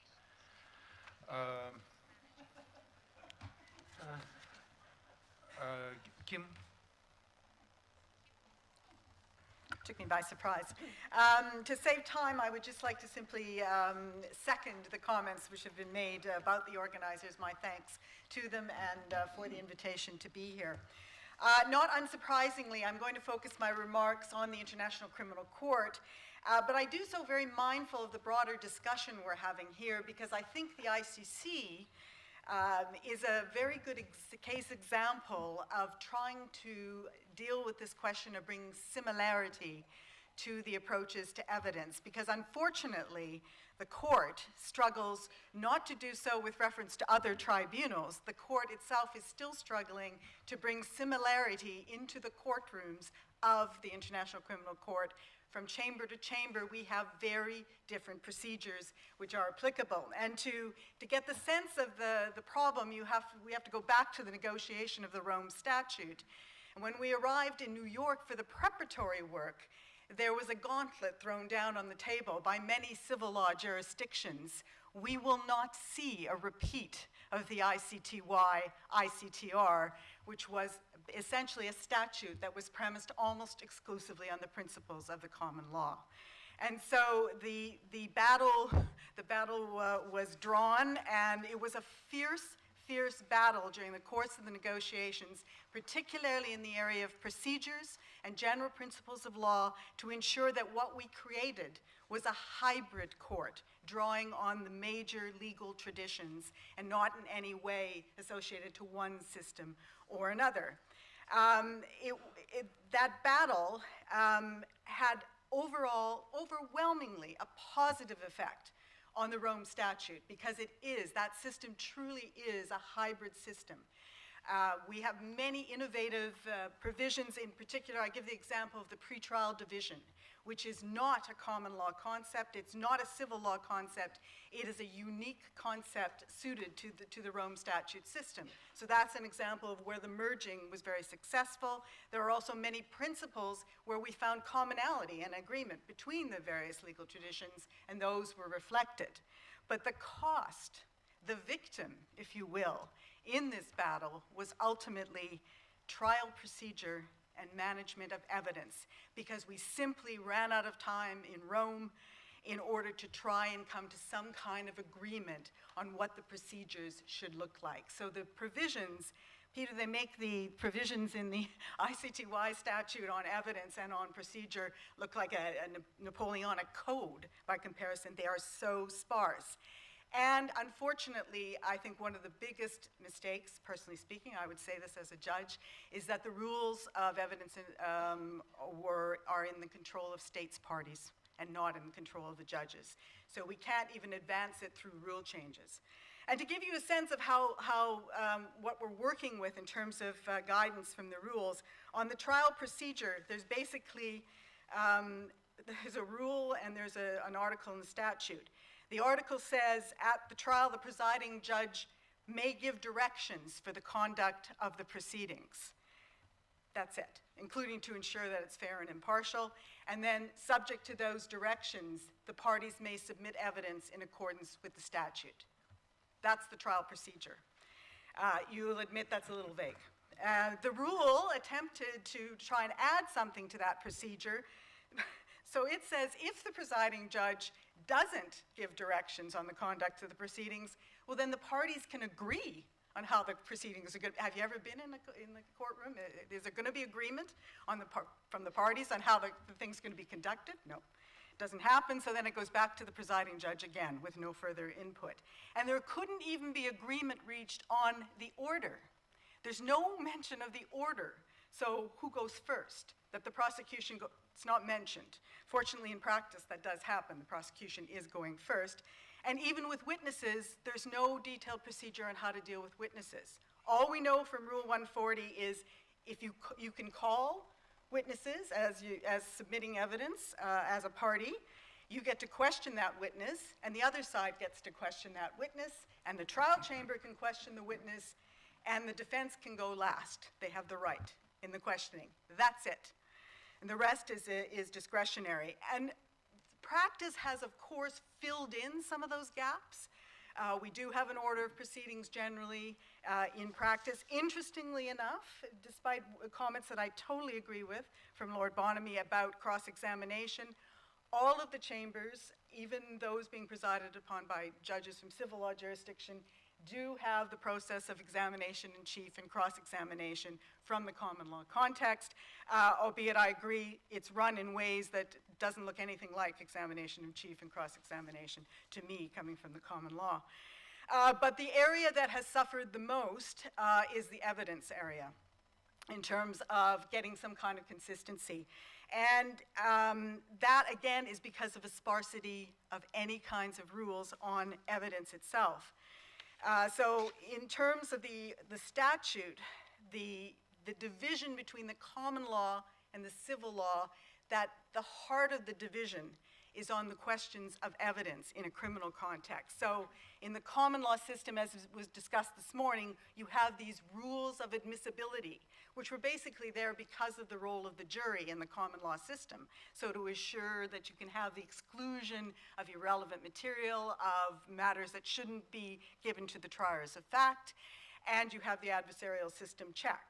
In the civil law, it's the approach of a full assessment of evidence.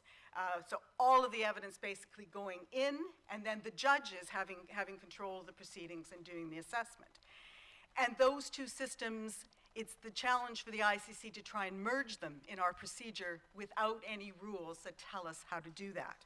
And as you can imagine, what has developed is it's become very dependent on who's in the main chair as to what kind of system is being run. So if you go into courtroom 1 right now, there's an ongoing trial where they're using a classic common law system of admissibility. Every piece of evidence is introduced, submitted, and then assessed in terms of relevance and admissibility. They're not using all the traditional rules, hearsay is out the window, and some of the other more stringent rules, but basically that common law approach. You go down or up 1 floor into the next courtroom, you've got a free-for-all.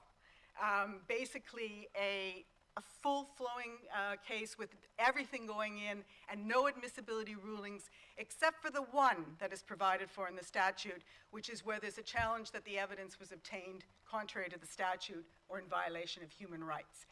2 completely distinct procedures, each of which have their benefits and their downsides in terms of their efficiency and in terms of their transparency. So we have the flexibility in terms of our procedures, but we have no certainty and consistency in between the courtrooms. This is a huge challenge. Now, both systems are fair. I don't think it's a fundamental fairness point of view, but it is problematic in terms of the credibility of the court. That wasn't a bell. So that all sounds, I know, a bit disturbing. It is disturbing. And when I came to the court, I came first as chef de cabinet to the president, and then I was elected in December. And I was very much in my mindset, okay, my goal is we're gonna come up with one process. That's what I set as my goal. We're gonna have one procedure.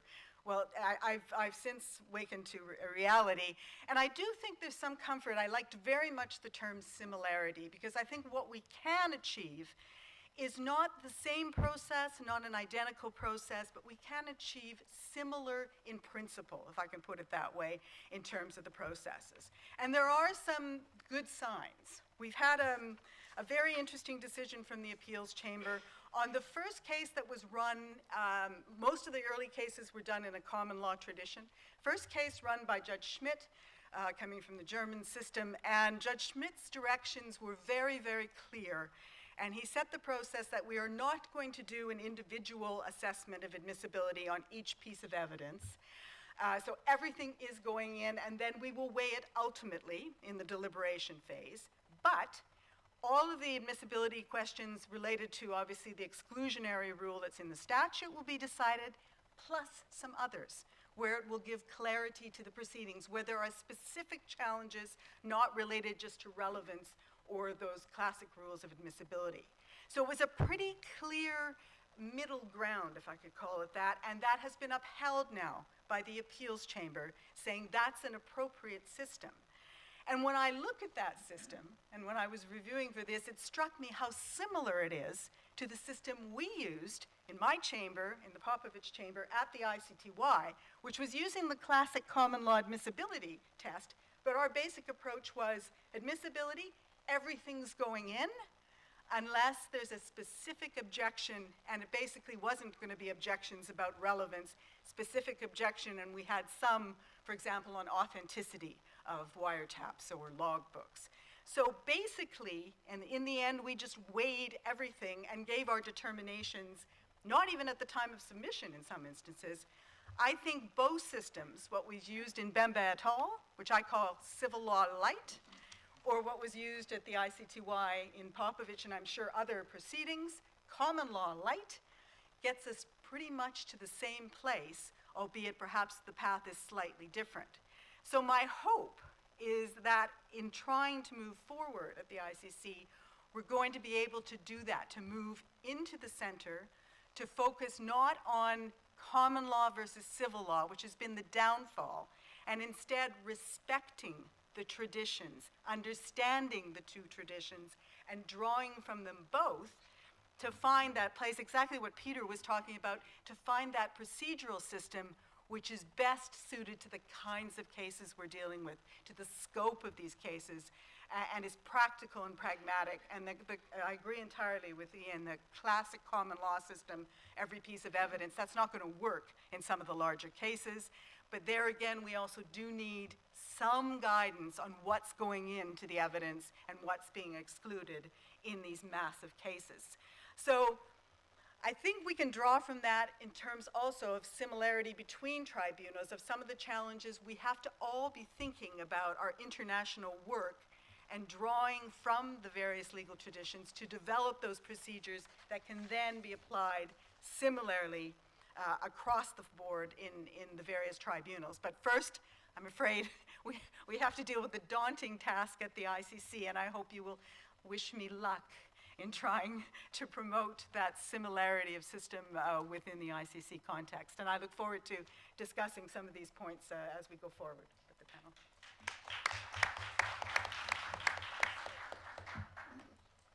Ким, спасибо. 3 минуты.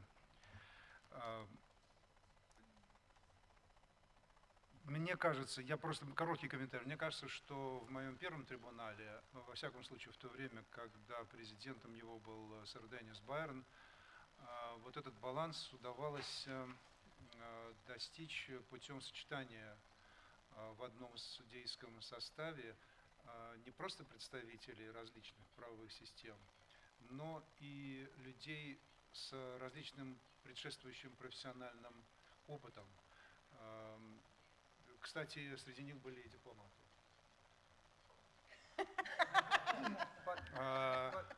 the job of a diplomat, as I understand it, never having been one, is to secure agreement, often by means of deliberate ambiguity. The job of a judge is to make a decision where agreement cannot be reached. The two are incompatible. Ейн, дорогой, один из наших хозяев, профессиональный кадровый дипломат, поэтому поосторожнее с выражениями. В выступлении Ким просто прозвучал термин «гибридный суд». Это очень интересно, поскольку я так в одной из прошлых жизней все-таки профессор международного права.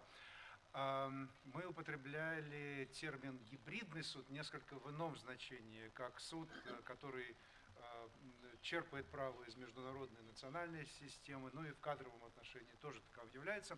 В этом смысле, вот в нашем таком профессорском понимании гибридного суда, у нас совершенно идеальный представитель такой юрисдикции. Это Ивана Хардличкова, президент специального трибунала по Ливану. Ивана.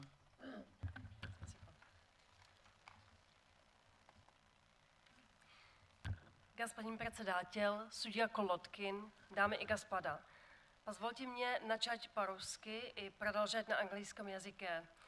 Для вас я подготовила PowerPoint на русском, но если вы найдете ошибки, пожалуйста, извините меня. Прежде всего, я хочу выразить благодарность Центру международных исправительно-правовых исследований и всем, кто оказал поддержку в организации этого важного, интересного практического мероприятия. Для меня действительно большая честь получить принятие на этом мероприятии. И большое спасибо за возможность находиться здесь с вами, чтобы обсудить тему доказательства в международных судах и трибуналах и рассмотреть ее в отношении специального трибунала по Ливану.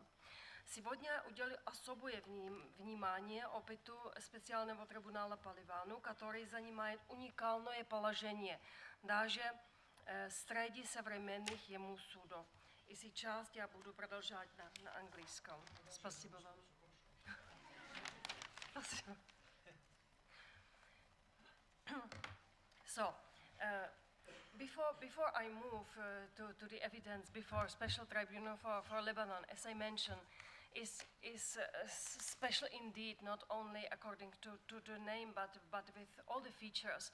I will mention briefly unique features and then the case theory.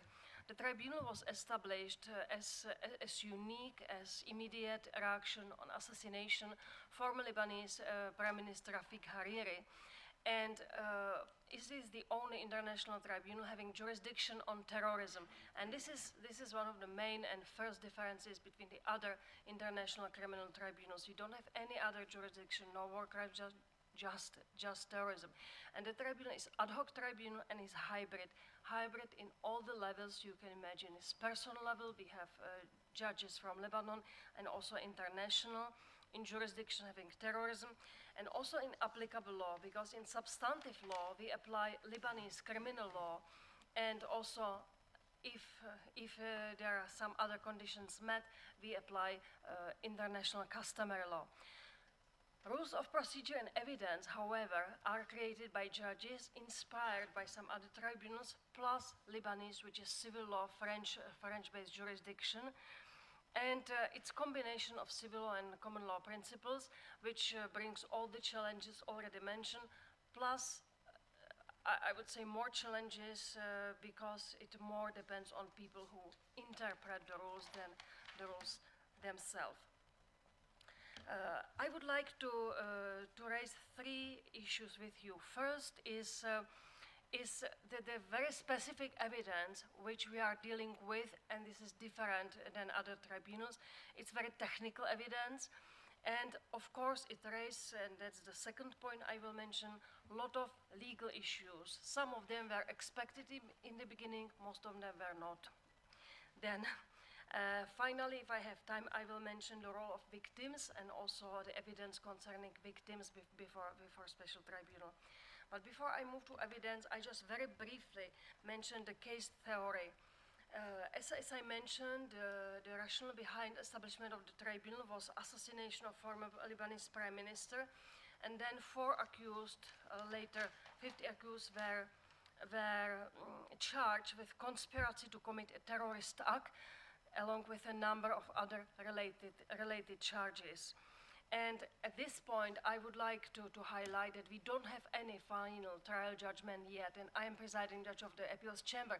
So whatever I say is just a public information created on the public website of the tribunal, and nothing, of course, evaluation of the evidence, etc. So according to the prosecutor, the accused are alleged to have participated in a highly sophisticated and covert operation which involved surveillance of the former prime minister in the weeks and months leading up the bombing and great effort to remain anonymous from authorities. They achieved this, is alleged, through to use 5 interrelated networks of mobile phones, which the prosecution named, just to understand, green, red, blue, and yellow, at the end purple networks.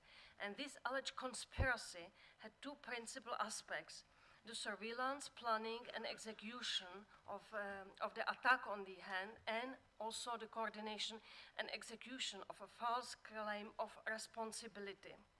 So according, and then you can see, and this was created by the prosecution just to understand, because technically it's extremely complicated, but also it's quite interesting and impressive case theory.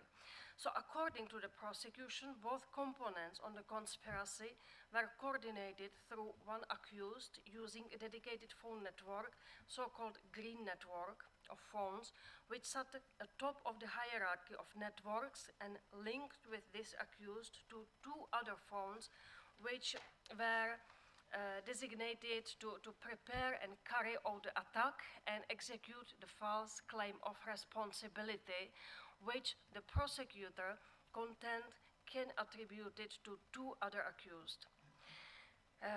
So the prosecution centers in the case around telephony's green network, and the users communicated exclusively with each other, called closed network. And a separate closed network of phones were blue, yellow, and red, and were used by co-conspirators acting in action with the first accused. Then the red network is alleged to consist of 8 missions phones used by the assassination team, consisting another accused and 5 yet unidentified individuals to commit the attack. This red network allegedly caused all the activity moments before the bomb took place. The blue and yellow networks, each consisting of 18 phones belonging to one accused and other members of the assassination team, and use before the preparation of the attack. Finally, the prosecutor created a purple network of phones and trying to prove that this network was used by 3 accused to coordinate false claims of responsibility. It's just very briefly just to imagine what kind of evidence and what kind of case theory is presented. So we can see that in fact it's changing all the evidence presented so far before International Criminal Tribunal, and I will not repeat what was said about the Yugoslavian Tribunal or Sierra Leone, Rwanda, etc. Of course, it's connected to the jurisdiction of the tribunal, because the terrorism is usually proved by some other evidence. So, what kind of evidence? The evidence is telecommunication evidence in these cases. The prosecutor claims that he is using 3 phases of telecommunication evidence. Phase 1 consisted of forensic evidence on the cause of 14 February 2005 explosion and evidence related to the death and injury of the victims on this attack. Phase 2 consisted of evidence of preparatory acts for the attack and false claim of responsibility. And third phase of evidence is concerning the identity of the accused and their respective roles on the attack. So of course, there are complications because the prosecutor is trying to prove that the accused are connected to the networks I already mentioned. Phases 2 and 3 were based heavily, but not exclusively, on highly technical telecommunication evidence. And this evidence begins with call data records, which the prosecution contends are generated and maintained in ordinary course of mobile phone services business activities. This CDR, call data records, contains metadata, which means information about communication, date, time, whether they were outgoing or ongoing, and how used, and also about location. But however, I will mention later here some challenges, especially legal coming. Then, as a result, the prosecution has offered further analysis, it says, required to understand this metadata, because the metadata otherwise would not be even readable, extracting relevant information, creating software, and placing into document called call sequence tables. Call sequence tables is a software created by the prosecution, but also used by defense and ultimately by judges, which allows to read call data records, including all the metadata.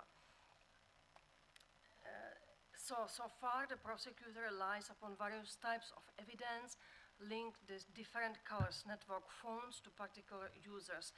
But also it includes witness testimony and statements, helping especially with the location and finding connection between the networks and the accused. All this, which I mentioned very briefly, brings, of course, a lot of legal issues. I will mention just very few of them. First, there are general issues, and the first problem, you can see if you go deeper, that all call data records, metadata, raw data, simply are not comprehensible, not readable by layperson, including judges, parties. It can be read only by highly technically educated people who focus to this. So it means in reality that the prosecutor presenting this evidence rely upon experts who are presenting the evidence. And of course, each expert is challenged by defense, and defense is bringing other experts as well. But technically, it's extremely complicated. And one of the legal issue was how, if the experts are witnesses or not, or what kind of testimony is this expert testimony. And it was clear that without the expert testimony, there's no evidence, because simply judges, if they have the call data record, that does not, the interpretation would not be possible. Then, of course, there was credibility of the witnesses, because some of the technical issues are so specific that there are not many experts. So the reliability and credibility of witnesses is one of the issue, and will be evaluated by the judges at the end.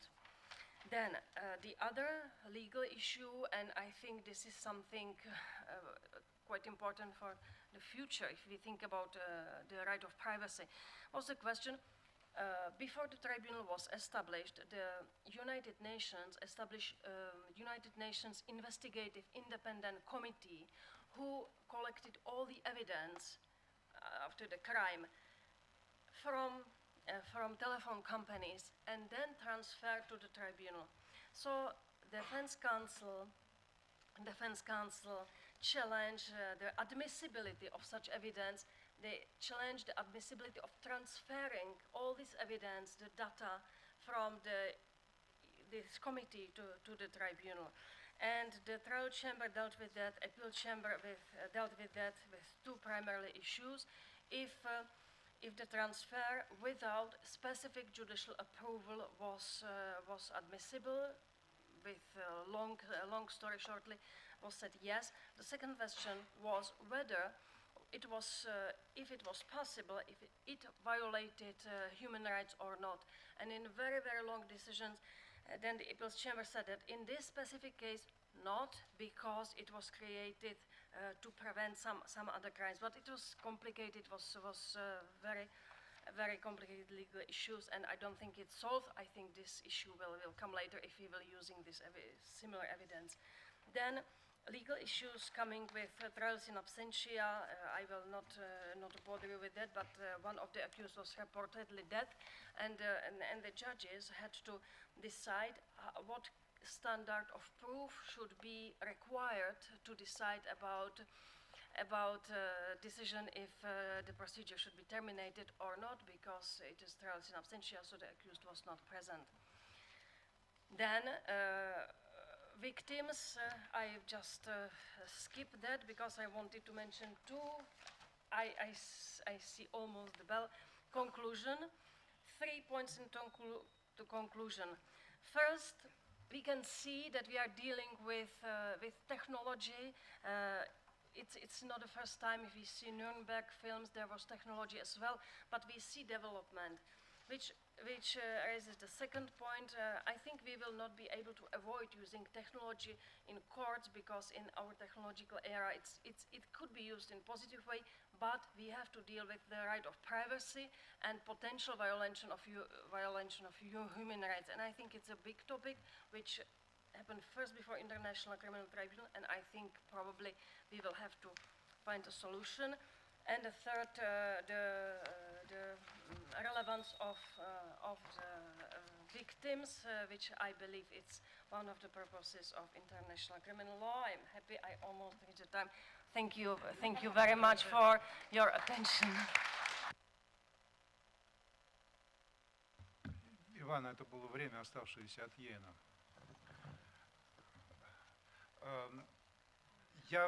Меня подмывает злоупотребить правами председательства, ведущего, конферансье, но прежде все-таки я хотел бы дать возможность аудитории задать вопросы участникам дискуссии. Пожалуйста.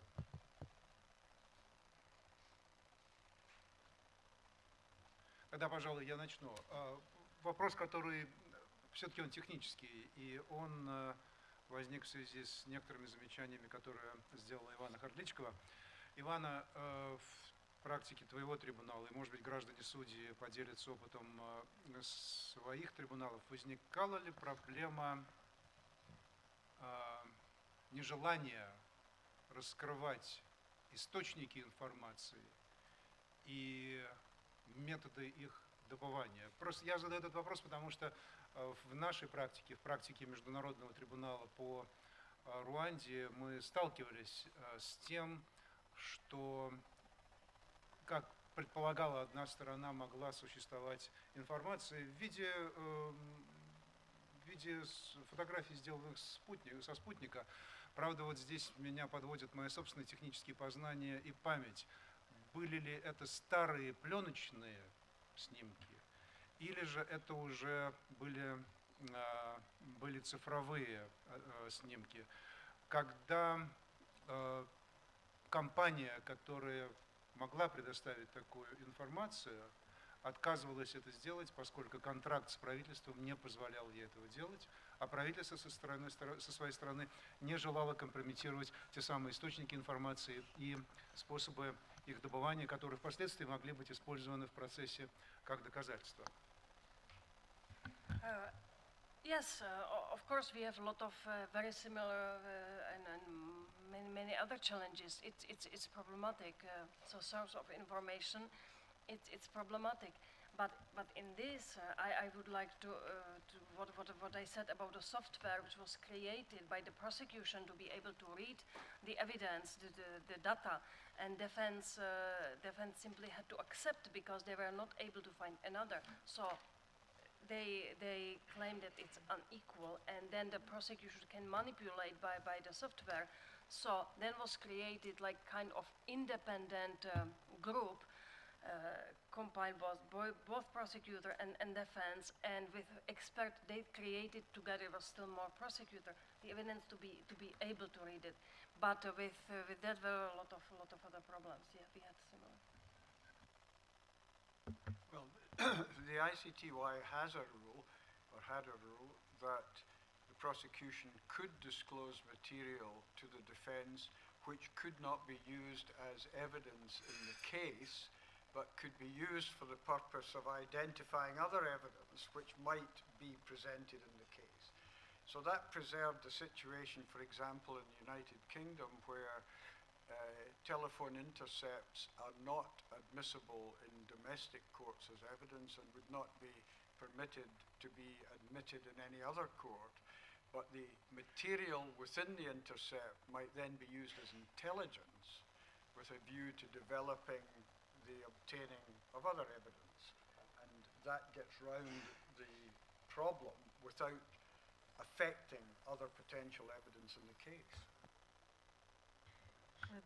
One of the provisions in the Rome Statute that took hours and hours and hours to negotiate was a provision on these questions of where the information might face objections for national security, or the means by which the evidence was gathered. And it's a very delicate balance which gives recognition to the state's interest as well as the court's interest in the evidence.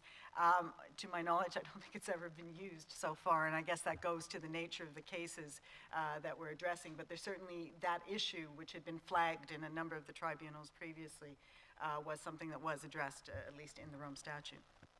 And it's addressed in the ICTY rules, Rule 70, and the satellite imagery for Srebrenica came from the U.S. military, and it was only shared with the tribunal on the basis that the techniques and the spook stuff was not subject to cross-examination.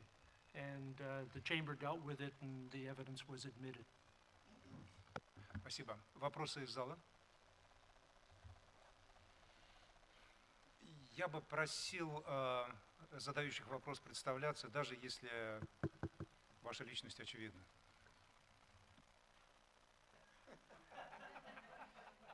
I'm certainly not a well-known person, Aniruddha Raджput. In the morning, we heard perspectives from a generalist institution as such, the International Court of Justice. Then during the day, we had regional institutions as well. And here I see a broad range in the same panel. And there's a general point I want to ask as to how you view the situation, because we have, in a sense, although within the same subject matter, but also a tribunal which is, in a sense, limited to a single case to that effect. So are there any considerations when it comes to evidence, looking at it from a more permanent ICC institutional perspective, or from ICTY, which is for a certain duration, or from a single case perspective? Are there any factors which weigh in or which affect the considerations of evidence in such kind of different scenarios and institutions? Это очень емкий вопрос, поэтому давайте все-таки не будем собирать несколько вопросов, а сначала дадим ответ на этот вопрос. Но только помните, что задал его доктор Раджпут, который кому-то там связывает руки.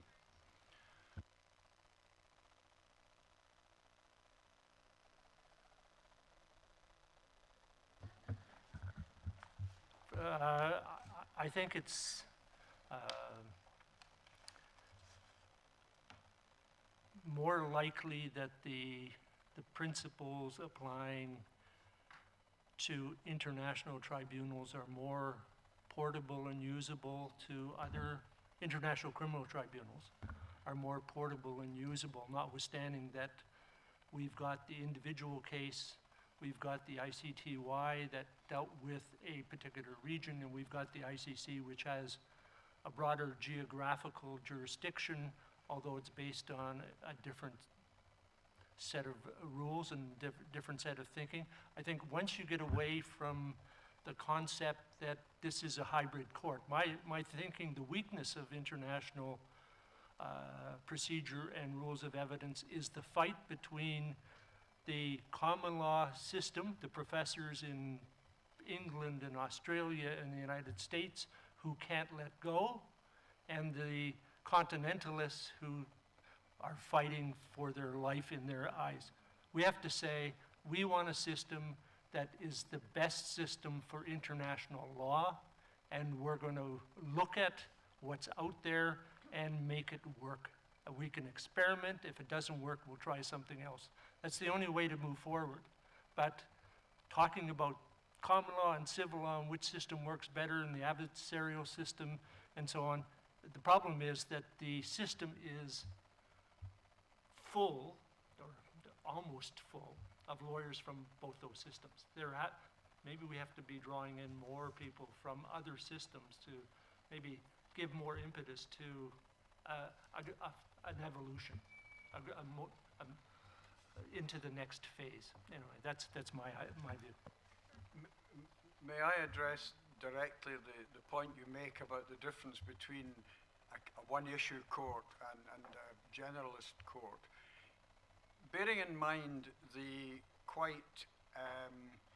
the objectives, the admirable objectives of your keynote address, in the first instance, we must be looking for a rule or principle that will apply to every case, limited or generalist, because these, apart from the ICC, are all involve the UN in some respects, so far as the entire international area is concerned, and we must try to bring in the regional courts, because although they're in different regions, we've heard this morning how similar their aims are. So, in my opinion, one starts with the objective of a universally applicable principle. Maybe you have to depart from it in the end, but don't give up without trying. Ivana? Yeah, thank you. I agree what was said about the dispute between common law and civil law. It's absolutely correct, but for me, the biggest problem, it's not really common law and civil law. The biggest problem with the process is absolutely lack of clarity.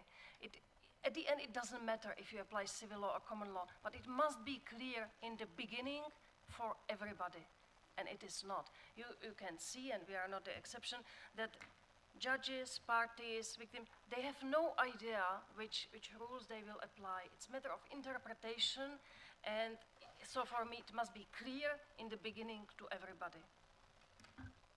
Just very briefly, I second entirely what Ivana has just said, and it's what saved the Bembe et al. And what made it a now good principle for the ICC going forward is the clarity by which the directions of the trial judge were given in terms of the proceedings, because the certainty, the parties must know how that case is going to work, even if we, as of yet, haven't developed a procedure across the court. So I think certainty of the process, whatever process it is, fairness and certainty are going to be key. The one comment I would make, though, on this issue, does it make a difference, the constitution or the audience or the scope? I think, and here I'm going to argue against myself, but I do think there is need for the ICC's systems to be much more flexible, particularly in the gathering of evidence, because we're dealing with so many cultures, and so many cultures in terms of the witnesses that we're dealing with. So I think that the flexibility is very relevant in that respect, but there's got to be both in that balance. Председатель, can I just add to that? I had developed, and I never got this as part of my submission, two questions that we might want to pose in deciding whether the contributions of this panel are worth moving forward on. And question number one is the international criminal law rule or guideline of evidence capable of serving a judicial need in other fora of international law? And the second question is the international criminal law or guideline of evidence consistent with the principles and values of other international law fora? If you can answer yes to both those questions, I think there's something useful. Мы можем принять еще один вопрос, пожалуйста, был...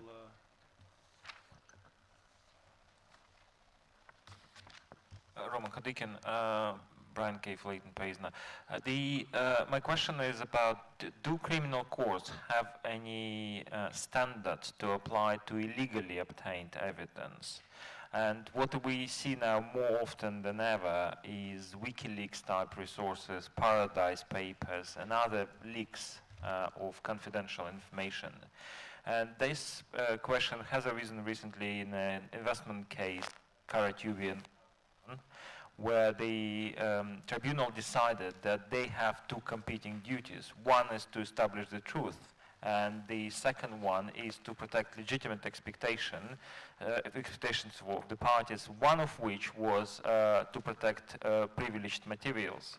So what they decided, they admitted all evidence but privileged ones. So they still excluded the ones which were either subject to legal advice privilege or litigation privilege. So and the second question is kind of part of it is whether privileges form part of admissibility rules within your forums.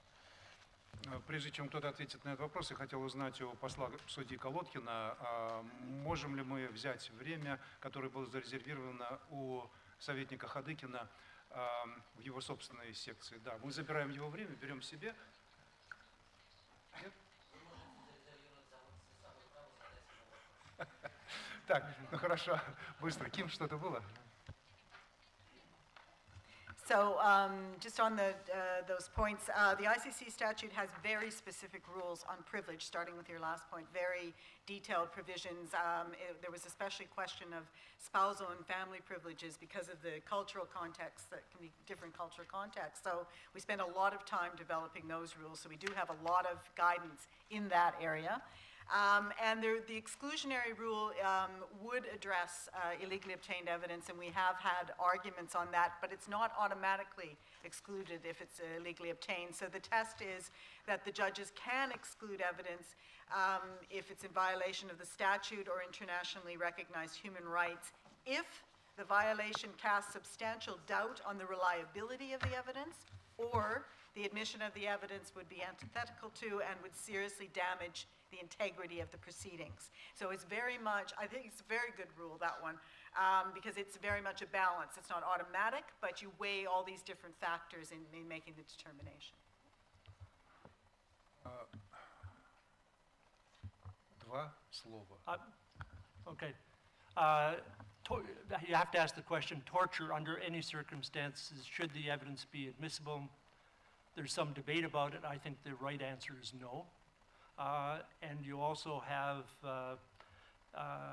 the question of who did the illegal act. If it's the prosecution, the likelihood, the answer is the evidence is inadmissible. If it's some other state, the answer is it may go in depending on how relevant it is. Спасибо. Строго говоря, от отведенных нашей секции 80 минут остается еще 2,5. Я думаю, что дискуссии, которые уже состоялись, они наводят вот на какую мысль. Каждая из уже рассмотренных тем достойна отдельной конференции, и каждая из уже рассмотренных тем, наверное, заслуживает того, чтобы быть развитой в отдельный том научно-практической публикации. Здесь, конечно, возникает вопрос, были ли такие мысли у организаторов этой очень интеллектуально емкой конференции. Я еще раз благодарю организаторов за то, что они собрали этот семинар и таких участников. И я искренне благодарю своих друзей, которые откликнулись на приглашение организаторов и позволили нам не только обсудить интересные мысли, но просто побыть вместе. Спасибо.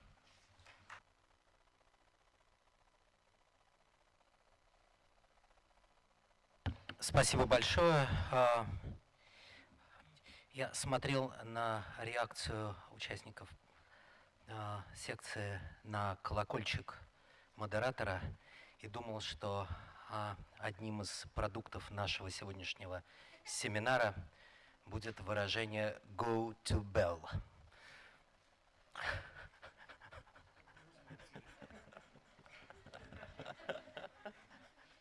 А кофе-брейк 15 минут, четвертая панель начинается без 15:04.